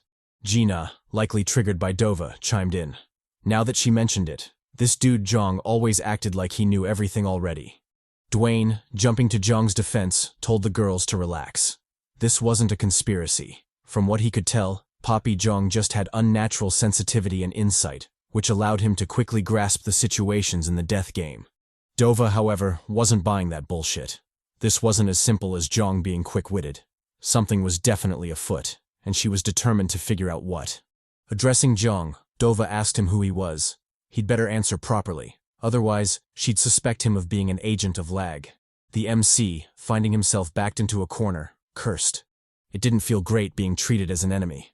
However, if he were to be honest, this was probably his fault. With how he'd been acting, the squad was bound to get suspicious of him sooner or later. Dova, adding pressure, stealthily reached for her blade. She told Jeong to be honest. The time for lies and deception was over. If he couldn't properly explain himself, then she was ready to draw blood, right then and there. Our boy, noting Dova's sudden change, called her out. First of all, she was too milfy to be acting so barbaric. And secondly, didn't she say she wouldn't harm people? Then what the hell was this shit? Dova, clearly thick-skinned, nonchalantly waved off his call-out. There were always exceptions to be made, and he damn well knew this. Now back to the question. Who the hell was he? Gina. the almost treacherous wench, finally came to Jeong's defense. She let Dova know that Jeong wasn't an agent of L.A.G. Sure, she had her doubts about him, and he was clearly hiding some things. But if there was one thing she was certain about, it was that Jeong was on their side. Otherwise, he wouldn't have saved them so many times and suffered such gruesome battles with them in the death game. Dova, still not convinced, told Jeong to answer her. Sure, Gina's statement did wonders for his credibility, but that wasn't enough. This was a matter that might very well affect her fate in L.A.G, so she'd very much appreciate a proper response from him. And besides, though she was kind about it, the pink wench's testimony meant shit to her. Like hell she'd trust anything that Ho said. Dwayne, always the ride-or-die boo, told Jeong he trusted him. He'd probably still team up with him even if he didn't explain himself. However, if he were to be honest, he too wanted to hear his answer. Jeong, tired of the one-sided barrage, clapped back. Since they were so keen to know his secrets, then were they also willing to share their own? I mean, if they were so eager to see his, then surely they had no problem showing theirs, right? Of course, this is only for the mommies. Dwayne can sit this one out. The squad, finding the request reasonable, immediately complied. Dwayne was unfortunately the first one up. It would have been better if it was a mommy, but hey, nothing ever goes according to plan in life. He shared that, as they already knew, his positive attribute was a buff to his physical strength when he used equipment that increased strength. As for his negative attribute, it was a debuff to stamina whenever he used an active skill. Gina was the next one up. She shared that her negative attribute was a massive debuff whenever she felt afraid. As for her positive attribute, if you could make her giggle, then that ass would jiggle. Next was Dova's turn. However, the blonde babe was clearly reluctant to share. Jeong, picking up on this, called her out. Why was she hesitating when she was the one who started this shit? Dova, a little vexed, clapped back. It wasn't that she was hesitating, rather, she felt that he might already know her secrets, being as he's Mr. Know-It-All. Staring Jeong down, Dova asked if his attribute was related to gathering information. Was that how he could identify and discern such hidden secrets? Jeong, catching on to her scheme, told Dova to stop messing around. He wasn't so dumb as to fall for her diversion technique. If she wanted answers from him, then she should share her own and stop wasting everyone's time. The scheming babe, realizing that her ploy failed, decided to come clean. She let the squad know that her negative attribute was related to blood. Specifically, she'd bleed way more than the average person. A simple wound to everyone else might very well be a lethal one for her. With that, their side of the bargain was complete. It was Jeong's turn to share. Our boy, unlocking his bullshit no jutsu, shared that his attribute allowed him to figure out the characteristics of a room once he stepped into it. He's able to figure out the actions he should take in order to be at an advantage, the monsters he should kill and how to kill them, alongside other things. However, the attribute wasn't completely in his control. He couldn't willingly activate it. Rather, it would randomly activate and share little hints here and there. Done with his bullshit, Jeong analyzed the squad, trying to see if they bought his story or not. He wasn't particularly worried, though, as this was an excuse he'd used countless times in his past lives whenever his companions got nosy. So it was foolproof. Of course, he would have loved to be honest with them. But from his experience, sharing that news almost certainly never went well. In some cases, they didn't believe and called him crazy. However, in the cases that they did believe him, the outcome was equally bad, if not worse. Sometimes, the companions would demand Jeong die in their stead so they could survive. Because as they saw it, he was going to regress anyway, so what was there to worry about? All in all, humans were monsters, and they were capable of doing anything if it meant they'd preserve their own lives. Dwayne, mulling over the info, remarked that it made sense. The partial knowledge Jeong received aligned perfectly with his behavior thus far.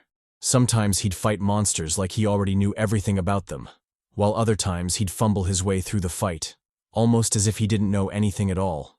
If you took his attribute into consideration, then everything checked out. Jeong sighed in relief upon hearing Dwayne's words. At least the gentle giant bought his story. If he was being honest, Dwayne was his biggest concern. Sure, it would be nice to have the mommies as companions, but honestly, apart from some fan service, they were essentially useless. Dwayne, however, was different. He'd developed a deep trust with the gentle Chad, and he was also very reliable. If things continued the way they were, then he'd be a companion to travel with until the end. Gina chimed in, drawing Jeong from his thoughts. She questioned him about the specifics of the mission. Were they to only kill the fishmen?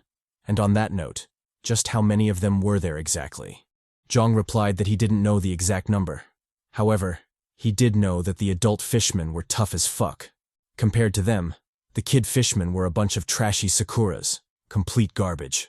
Dwayne, picking up on this, asked if the adult fishmen were the strongest and most dangerous. Jeong immediately denied this. As troublesome as the adult fishmen were, there was still a variant that could bitch slap them all if it chose to, and that was the elderly fishmen. They were the biggest, strongest, and deadliest in the tribe.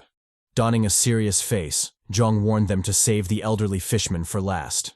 No matter what, they had to remember to only kill it after they dealt with all the other fishmen. Upon Dwayne's questioning gaze, Jeong explained that the fishmen, although mad ugly, were low-key a cheat-like race. The whole tribe only had one elderly fishman, and if it died, then the position would be instantly filled by one of the surviving fishmen. So, in conclusion, if they fucked up and killed the elderly bastard early, they'd have to fight another of those monstrous bastards again. With that, the little debate ended, and the squad set off once again. As they walked, the squad questioned Jeong some more, asking about the water ghost. As they saw it, they had a walking lag encyclopedia, so it would be foolish not to use him. Jeong, however, was equally clueless. He knew nothing about the water ghost, and, as he'd mentioned before, he reminded them that his attribute wasn't absolute. Gina, throwing shade at our boy, told him that his attribute was kinda trash. Considering how limited it was, it didn't seem fair that he'd be limited to just 2 active skills as a consequence. The MC, mulling it over, remarked that she was right. Although messed up, L.A.G was surprisingly very fair in such things. The price was always proportional to the gift. In this case, it seemed like he'd gone at a loss because knowledge wasn't everything. Say, for example, he had knowledge about the room, yet he didn't have the abilities to effectively tackle it. Then the knowledge would be pointless. Worse still, if the knowledge was fragmented, as his attribute allegedly provided, then it would only make the ability even more useless. Luckily, that wasn't his true ability. Otherwise, they'd all be cooked. And yes, I said all. Because with all the carrying he's doing in this manhwa, if our boy falls, then all these cocky motherfuckers would fall as well. As they walked, squeaky, childish voices yelled out, drawing the squad's attention. It seemed the bastard fishmen had finally caught up to them. The ugly bastards, who were surprisingly even uglier than the last time we saw them, called for revenge, swearing to butcher and dig out the squad's innards. The squad, however, was unfazed by the taunts. Why would they be, when the fishmen before them were the same weak assholes from before? Jeong, lost in his thoughts, wondered why the attack pattern had changed. From what he could remember, it was about time the older fishmen showed up. So what was going on? The kid fishman, unbothered by his inner musings, immediately went on the offensive, charging straight for the squad. The squad, rising to the occasion, also charged forward, their battle lust brimming. As always, our boy was the first in the fray. Leaping into the air, he used his electric shock to zap the shit out of the fishmen, blowing up their heads. Dwayne, equally as brutal, Spartan kicked the hell out of a fishman, sending it crashing into its comrades like a bloody, mangled domino. Gina, still with her kung fu bullshit, unleashed her eagle claws on a fishman, ripping it to pieces. The diva Dova, not to be outdone, zoomed past a fishman, decapitating the poor fool in the process. Capitalizing on the short respite bought, Dova immediately threw shade at Gina, telling her that her skills were trash. Gina, enraged, asked if she wanted to fight. She'd promised her an ass polishing after all. The blonde babe, however, didn't relent. She mocked Gina, saying she didn't need skills. All she had to do was run to her boyfriend Jeong for help, and she'd be good. Gina, visibly fuming, dared her to repeat herself. Who the hell was she calling her boyfriend? Before the argument could develop into a highly desired catfight, an enraged yell sounded, thundering across the entire battlefield. The yell came from 2 mature fishmen who, from the looks of it, were way bigger and nastier than the original variants. The mature fishmen, enraged, promised to tear the squad's asses off, delivering them a savage death as their revenge. Dwayne, initially taken aback by the slightly gay threat, immediately locked in. If the fishman wanted smoke, he was down. Gina, equally as excited, geared up to face the other fishmen. Of course, she didn't forget to taunt Dova, telling the blonde babe to hide behind her if she was scared. Dova, still unfazed by her childish taunt, casually warned Gina to be careful. She was getting a bad vibe from the big bastard. Jeong, watching his harem fight from the sidelines, turned to face the new fishman. As he'd expected, the ugly, vile motherfuckers had finally showed up. This time, the two Chadlets decided to be the first in the fray. Lunging forward, they charged straight at the mature fishman. Gina, in particular, was blinded by battle lust, causing her to speed way ahead of Dova. Noticing this, the blonde baddie called out to her, warning her to be careful. Gina, however, completely ignored her. She doubled her speed, appearing before the fishman in seconds. The ugly brute, enraged by her challenge, cocked its hand back, unleashing a devastating claw strike on the bouncy mommy. Gina, having anticipated the attack, swiftly leaped up, narrowly dodging the brutal blow. Capitalizing on the opening from the fishman's wild swing, Gina attacked with her eagle claw skill, sinking the phantom claws into the bastard's back. This motherfucker, however, was built different. It easily shrugged off Gina's lethal move and countered with another claw strike. Caught off guard by the unexpected counter, Gina froze in shock, a second too late to evade. At that desperate moment, Dova came in clutch, slashing away the fishman's ugly claws. She comboed this move with a stab attack, driving her blade deep into the kid fishman's stomach. The mature fishman, witnessing the fall of its brother, bellowed in rage, shifting its fury to Dova. Taking advantage of the fishman's mournful bellows, Gina immediately jumped back, putting distance between herself and the fiend. Although her assist might seem goated and her face didn't show it, Dova was currently sweating bullets. She'd intended to slash off the fishman's arm with that attack, but the resilient bastard easily shrugged it off, sustaining only a shallow wound from her all-out strike.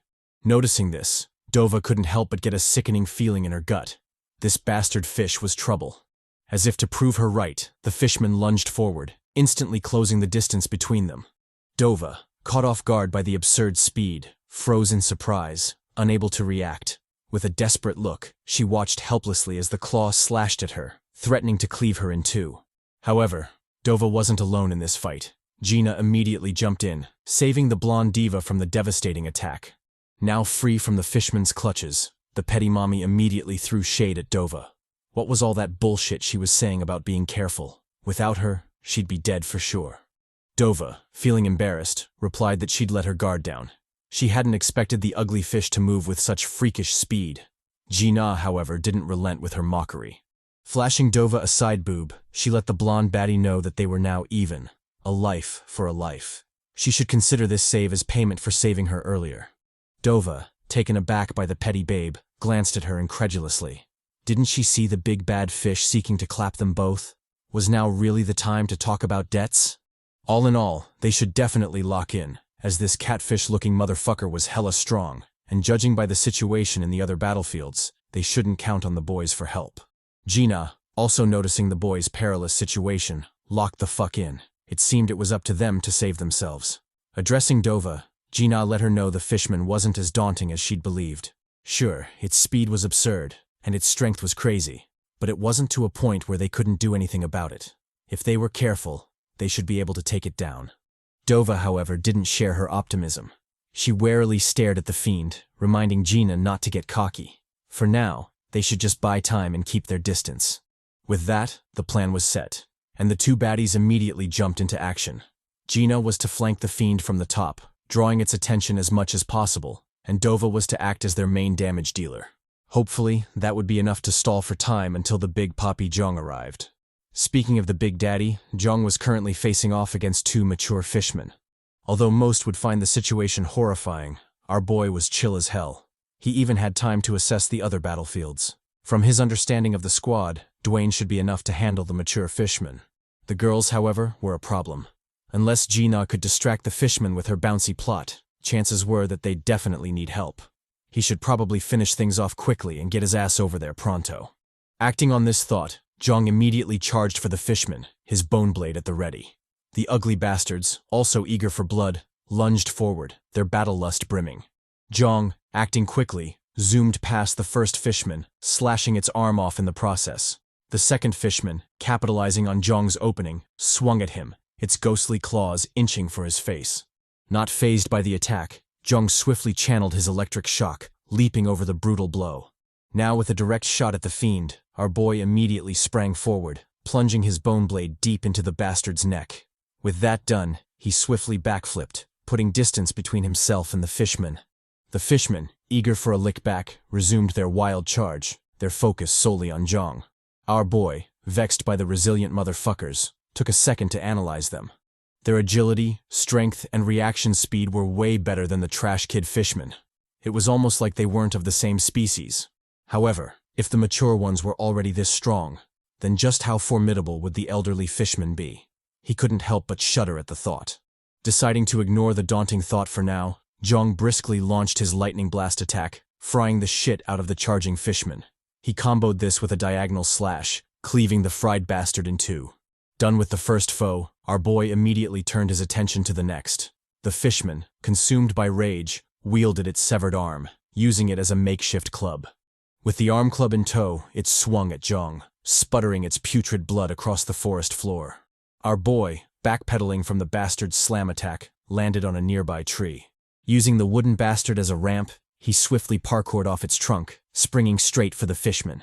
Before it could react, Jeong blitzed past it, decapitating the fiend in the process. With that, our boy skidded to a stop, having ended his share of the foes. We switched to Dwayne, who had apparently off-screened his share of the prey. Despite this glorious feat, the gentle Chad was currently cursing the fishmen. Because of them, he'd ended up ruining his trusty pickaxe, the very first gift he'd received from his boo Jeong. As the two Chads were still taking in their respective battlegrounds, a shrill scream sounded, drawing their attention. Turning quickly, the Chads realized in horror that Gina had been caught by the fishmen, her future looking hella bleak. Jeong, dreading the ominous development, immediately sprang into action. Buffing his throw with the electric shock skill, he yeeted the knife forward, landing a vicious blow on the fishman's arm. Capitalizing on this short respite, he lunged forward, determined to save Gina. There was still time. He could definitely save her. The fishman, however, had other plans. It completely ignored the wound on its arm, slamming the mommy forward. Our boy, still determined to save her, watched in horror as Gina flew, crashing brutally against the ground. Blood sputtered in the wake of the blow, and all that was left of the mommy was a severed foot, still dripping with her blood. Damn. The scene then zooms in on the rest of Gina's mangled body. The bouncy mommy, clearly having seen better days, lay broken and beaten on the desolate forest ground, her blood pooling beneath her. We know her condition is terrible, as even the pervy artist didn't bother to draw her bouncy plot, meaning shit was real. However, despite her desperate condition, she wasn't dead just yet. Barely. Gina still drew breath. Jeong, also aware of this, made a wild charge toward the fallen baddie. He plowed through the intercepting fishmen with ease, leaving decapitated heads and electrocuted corpses wherever he passed. Before Gina completely croaked, he was determined to make it to her. Using the potion rewards from the last room, there was still a chance she could be saved. Until that possibility was exhausted, he was resolved to rescue her and get her to the next room no matter the cost. Dova, also in her own mad dash, had her momentum halted by a sudden ambush of fishmen. No matter how many of the bastards she put down, more always came to fill their numbers, a fact that greatly enraged her. Deciding to stop fucking around, Dova activated her secret move, Hair Whip. This was a skill that channeled the essence of the Papi Jiraiya, morphing Dova's hair into lethal whips of mass destruction. With her Medusa-type shit activated, Dova launched her whips forward, targeting the fishmen before her. The whip attacks proved brutal, lashing and shredding the fishmen's bodies into pieces. The little fiends fell like dominoes, helpless against the bizarre attack and their bloody demise. We switched to the Chad Dwayne. Our boy, also desperate to save Gina, shoulder-bashed the shit out of the fishmen, sending their pathetic bodies flying. Wherever he passed through, mangled corpses of fishmen fell, all of them brutalized beyond recognition. However, despite his charging speed and overwhelming momentum, he just wasn't fast enough to make it to Gina in time. From the looks of it, the bastard fishman would finish her off before he got to her. True to his fears, the mature fishman made its move. It had long realized Gina wasn't completely dead, a fact it was determined to rectify. With its arm cocked backward, it prepared to land the decisive punch on the unconscious Gina. Jeong, however, wasn't going to let this happen. He tripled his charge, instantly closing the gap between himself and the fishman. Acting swiftly, he slashed off the fishman's arm, beautifully thwarting the threat to Gina's life. Dwayne, finally catching up, comboed Jeong's slash with a brutal punch, sending the bastard fishman reeling. The blow proved powerful enough to launch it far into the distance, causing it to crash pathetically into a tree trunk. Our boy, not relenting, immediately pressed the attack. He knew better than anyone not to let his guard down until the enemy was confirmed dead, so until the fiend croaked out its soul, he wouldn't stop attacking. Acting on this, Jeong lunged at the fishman, seeking to split the motherfucker in half. To his surprise, however, the fishman had a nasty trump card stowed. Caught completely off guard, Jeong received a savage blow, forcing him to backtrack. Dwayne, puzzled by Jeong suddenly retreating, asked what was going on. Jeong replied that he'd messed up. He'd failed to predict the fishman's limb regeneration, causing him to fall for the fishman's counterattack. He couldn't blame himself, though, as this was an ability the fishman shouldn't have. Or at least, it was an ability they didn't have in the last regression. Casting a concerned gaze at the fishman, Jeong couldn't help but get a bad feeling about it. Something was definitely off. As if proving him right, the fishman bellowed, suddenly descending into madness. Dwayne, naively believing this was an opportunity, immediately lunged for the fishman, planning to take it down while it was still in a frenzy. Despite Jeong's cautioning calls, the giant Chad ignored him, instead closing the distance between himself and the frenzied fiend. With the fishman in attack range, Dwayne swiftly unleashed his hammering skill, delivering a barrage of blows on the fishman's flank. The punches worked at first, slowly wearing the fishman down. However, that didn't last long, as soon loud clanging sounds rang out, almost as if Dwayne was punching solid steel. Being the first to pick up on this, Dwayne's face instantly paled, a foreboding feeling creeping into him. Although he really didn't want to, the giant Chad reluctantly craned his neck up, seeking to figure out what was going on. To his horror, the fishman had undergone a bizarre transformation, its body morphing into a shark-like behemoth.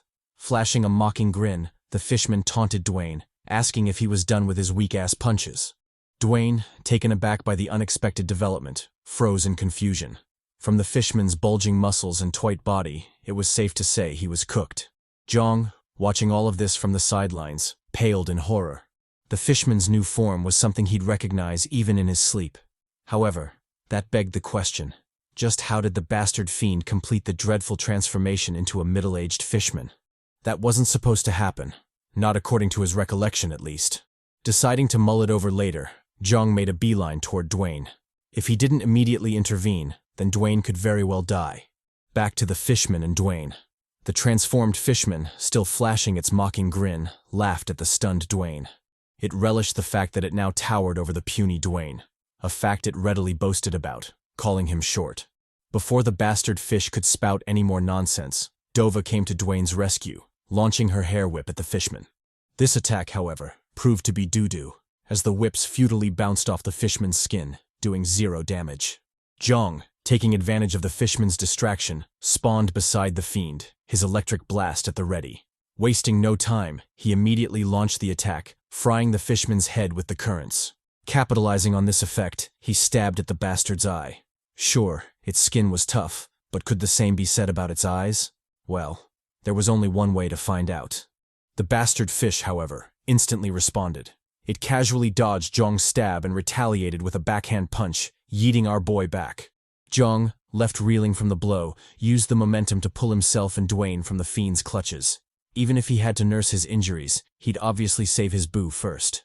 Noticing their backpedaling, the fishman immediately pressed the attack. Like hell, it would let them recover. With a mighty leap, it lunged at the boys. Jeong braced himself for the inevitable impact, his bone blade at the ready. The attack, however, proved to be a feint, as the fishman's target was never them to begin with. Rather, something behind them. Turning around, Jeong realized in horror that the true target was the unconscious Gina. With their faces laced with sweat and dread, the squad watched helplessly as the fishman landed a brutal punch on Gina, nailing the unconscious baddie to the ground. Gina's body spasmed in the wake of the attack, almost as if it was desperately trying to cling to life. That, however, didn't last long, and it soon grew limp, falling lifelessly to the ground. The bastard fishman, ecstatic about its murder, laughed haughtily as it stared at the fallen Gina. It taunted the squad, drawing their attention to the listless face of the baddie. In its mocking tone, it provoked them, asking how it felt to lose a comrade and be helpless about it. Did they feel pain? Sadness? Despair? Whatever it was, they should show it more so it could relish their sorrow. Jeong stared daggers at the perverted fucker, barely keeping his rage in check. To him, Gina's death was both too tragic and vain to let it go. If the mommy had died on her feet, maybe while battling a monster, then he wouldn't be so fazed by it, as that was the nature of L.A.G. But to die while unconscious, and so vainly at that? That wasn't something he'd so easily let slide. The bastard fishman, oblivious to the MC's chaotic thoughts, continued its yappery. It asked the squad if they were feeling the despair, the vanity of it all. Well, they shouldn't worry, as it would quickly send them off to meet their beloved and bouncy mommy. Jeong, having had enough of its asshole monologue, led the charge to eradicate the fiend. He instructed Dwayne to join him in the frontal assault. As for Dova, the blonde Barbie was to flank the bastard from the back, hopefully digging one of her whip tentacles up its hateful ass. With that, the squad engaged the fishmen in a desperate melee, each side resolute to claim the other's life.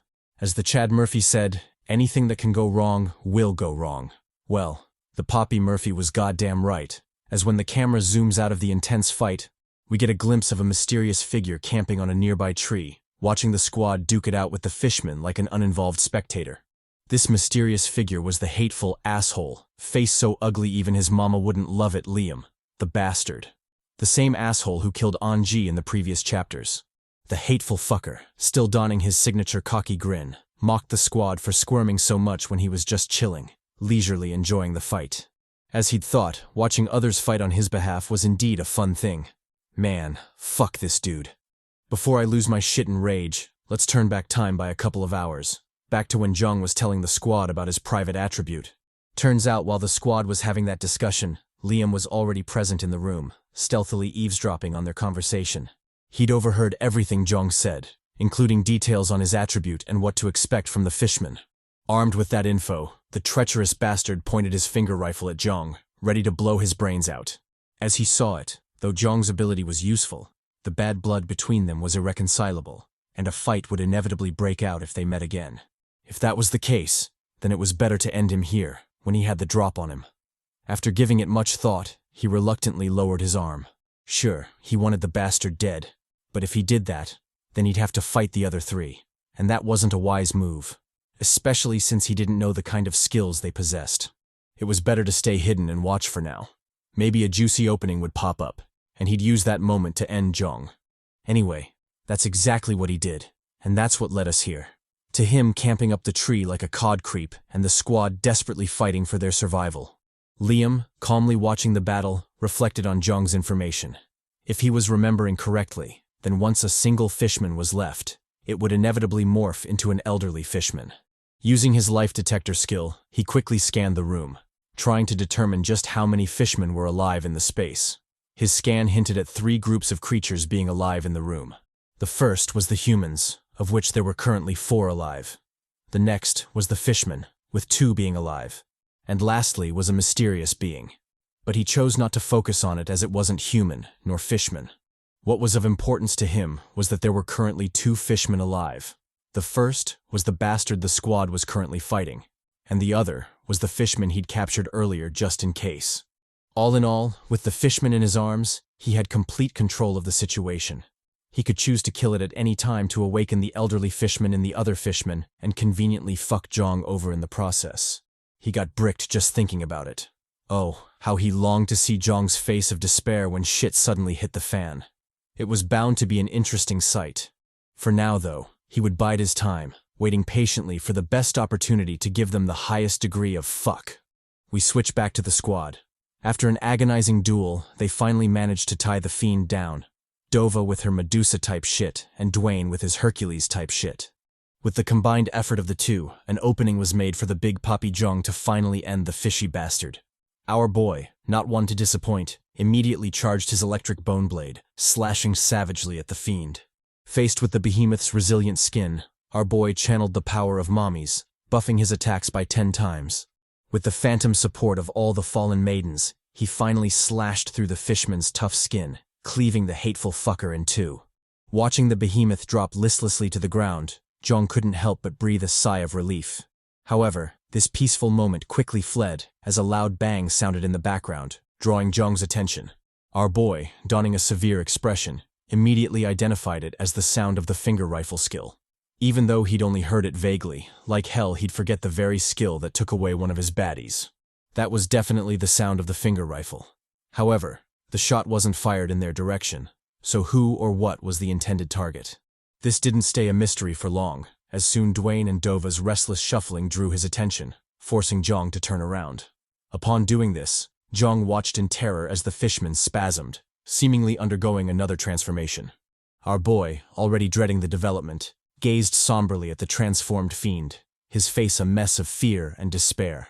I couldn't blame him, though, as before them was the newly transformed fishman, a mysterious blend of monkey, pufferfish, and maybe leopard-like being.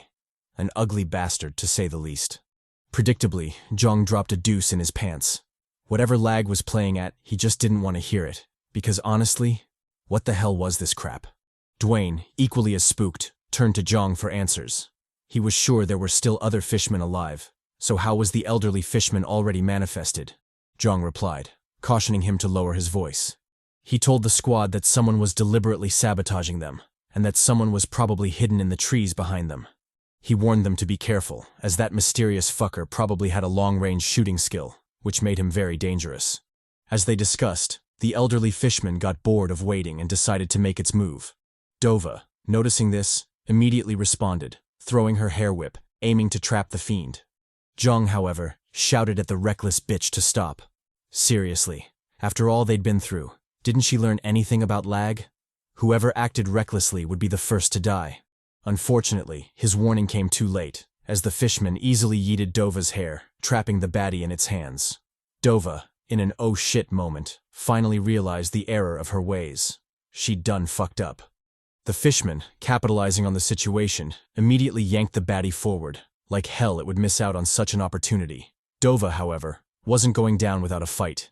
She firmly planted her feet on the ground, doing her best to resist. Their desperate tangle soon turned into a tug of war, but it was clear that Dova was slowly losing. Even with her killer head game, this wasn't a fight she could win. Jeong, realizing this, immediately spawned beside her. If the fishman was using her hair to trap her, then he could simply chop off the tentacle bastards. The fishman, however, wasn't going to let this happen. It tripled its force, yanking the hair with all its might.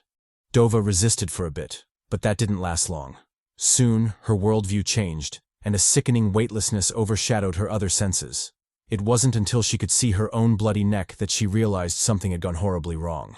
Jeong, watching all of this from the sidelines, stared in terror as Dova's head got yanked off her neck. It all happened so fast that he didn't even have time to react. Even as the blonde head flew, he still couldn't believe what was happening. However, the warm crimson blood gushing from her hollow neck was proof enough that he wasn't dreaming. This shit was real, and he was really in it. In a span of minutes, he'd lost 2 whole baddies, and honestly, he couldn't help but wonder which bitch broke the author's heart because this was some bullshit.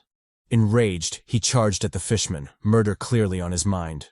Dwayne was also in the fray, instantly closing the distance between himself and the fiend.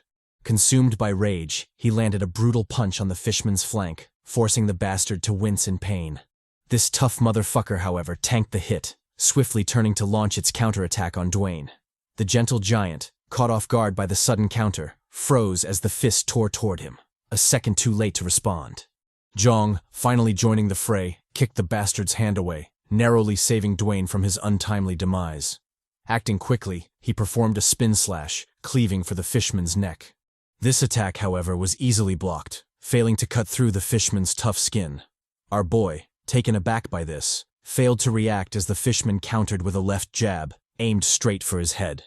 Dwayne, returning the favor, landed a brutal stomp kick on the fishman, throwing the bastard off balance. Using this momentary distraction, Jeong immediately dodged the savage blow, barely clinging to his life. Realizing its attack had failed, the fishman instantly charged a double punch, sending the duo reeling with the blow. Our Chads, though overwhelmed by the onslaught, used the chance to distance themselves from the fishman. Since they knew nothing about it, insisting on melee combat was a bona fide stupid way to move. Now free from the fishy clutches, Jeong immediately cautioned Dwayne. If he had any defensive skills, he should immediately use them. He shouldn't think about facing the fiend unprepared. Dwayne, however, was too enraged to think clearly. The only thing he could focus on was the dead baddies, and the fact that the bastard who killed them was standing right in front of them. As if sensing his rage, the fishman taunted Dwayne, telling him to come at him. It'd be more than glad to reunite him with his beloved wenches if he so desired. Jeong, noticing the subtle twitching in Dwayne's face, immediately jumped in. He told the Chad to stay cool. If he lost his composure and ended up falling for the taunt, then it'd be the biggest L in history. As much as he understood how he was feeling, the mommies were now gone. Nothing they did could bring them back. If he could keep his calm, then he'd help him get revenge for the girls. and afterward they'd track down the goddamn author of this manhwa, because that motherfucker needs a good beating. Feeling his rage subside, Dwayne finally regained his rationale. Addressing Jeong, he asked him what they should do.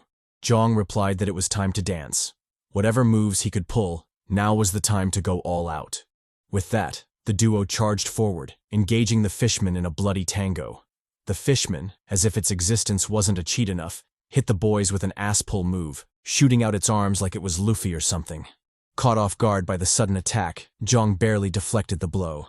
Dwayne, however, wasn't as lucky. The claw attack landed, digging deep into his gut. Upon Jeong's worried shout, Dwayne told him to push forward. He'd save himself somehow. Our boy, trusting in the giant unit, resumed his charge, barely parrying another claw attack. After finally closing the distance, he launched a jump attack, frying the fishman's head with his electric shock. The fishman, however, still had more moves up its sleeves. Pursing its lips, it blew Jeong a wet kiss, aiming straight for the Chad's face. Our boy, in a no-homo move, narrowly dodged the wet surprise, saving his head and reputation in the process. Turns out the wet kiss was actually a lethal water blast, powerful enough to leave a hole in a tree. If he coupled that with the fishman's unfair regeneration and physical buffs, it was clear this wasn't the same elderly fishman he was used to fighting in the death game. Lag had once again pulled out another fuck you curveball for him, and all he could do was take it. That being said, he decided not to rely on his knowledge for this fight. He'd rather concentrate and heighten his senses. That way, he'd be able to respond to whatever shit the fishy bastard had in store for them. With that in mind, Jeong ducked below the fishman's next punch, hoping to create an opening for a counterattack. To his shock, the blow suddenly stopped midway, as if it had met an immovable force. Turning around, he realized that it was the Chad Dwayne who'd held the fiend down for him, creating a perfect opening for a counter. Not one to squander opportunities, our boy immediately closed the gap, slashing furiously for the fishman's neck. The bastard, realizing its dangerous position, yanked at Dwayne, seeking to free itself. The unit, however, wasn't going to let it escape. After all the mommies it took away from him, did it really think it could escape so easily? Noticing it wasn't going anywhere with Dwayne, the fiend turned its attention to Jeong, pelting him with 3 wet kisses. Our boy, still under the protection of the no-homo, gladly soaked in those wet kisses. So what if he'd have to explain himself after this? As the Emperor once said, the taste of a demoness ain't bad. With that, he slashed at the fishman, digging deep into its arm. He'd hoped to get its neck, but unfortunately, the wet shots had made him miss his mark. However, this was still good enough. Channeling his ultra instinct, he doubled his attack, slashing through the fishman's arm. The monkey, fish, and leopard ugly bastard bellowed in pain, drenching the forest floor with its putrid blood. In its pain and anguish, it didn't forget to counterattack. Rather, it landed a vicious Spartan kick on Jeong, sending our boy flying like a rag doll. With Jeong's pathetic crash, it turned its attention to Dwayne, yeeting the giant unit straight into a tree.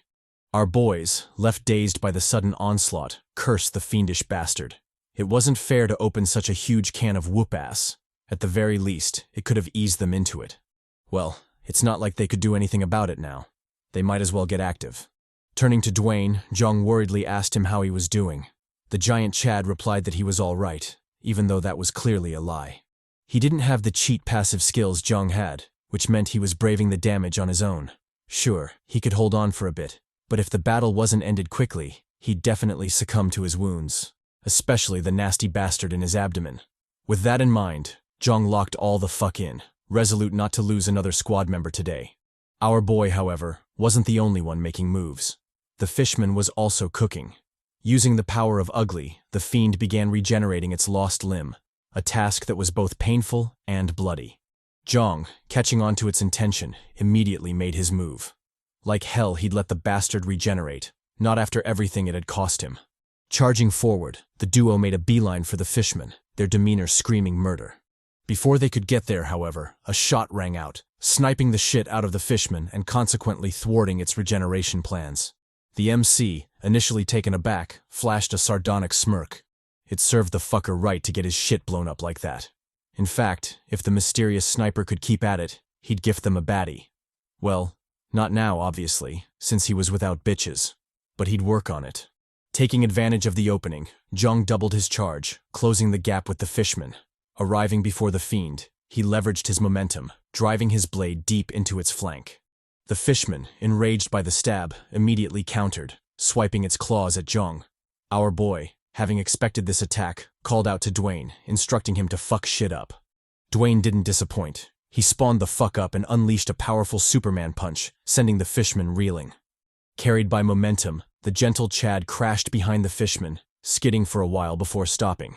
Jeong, capitalizing on this opening, stabbed even deeper, cleaving a nasty wound on the fishman's chest.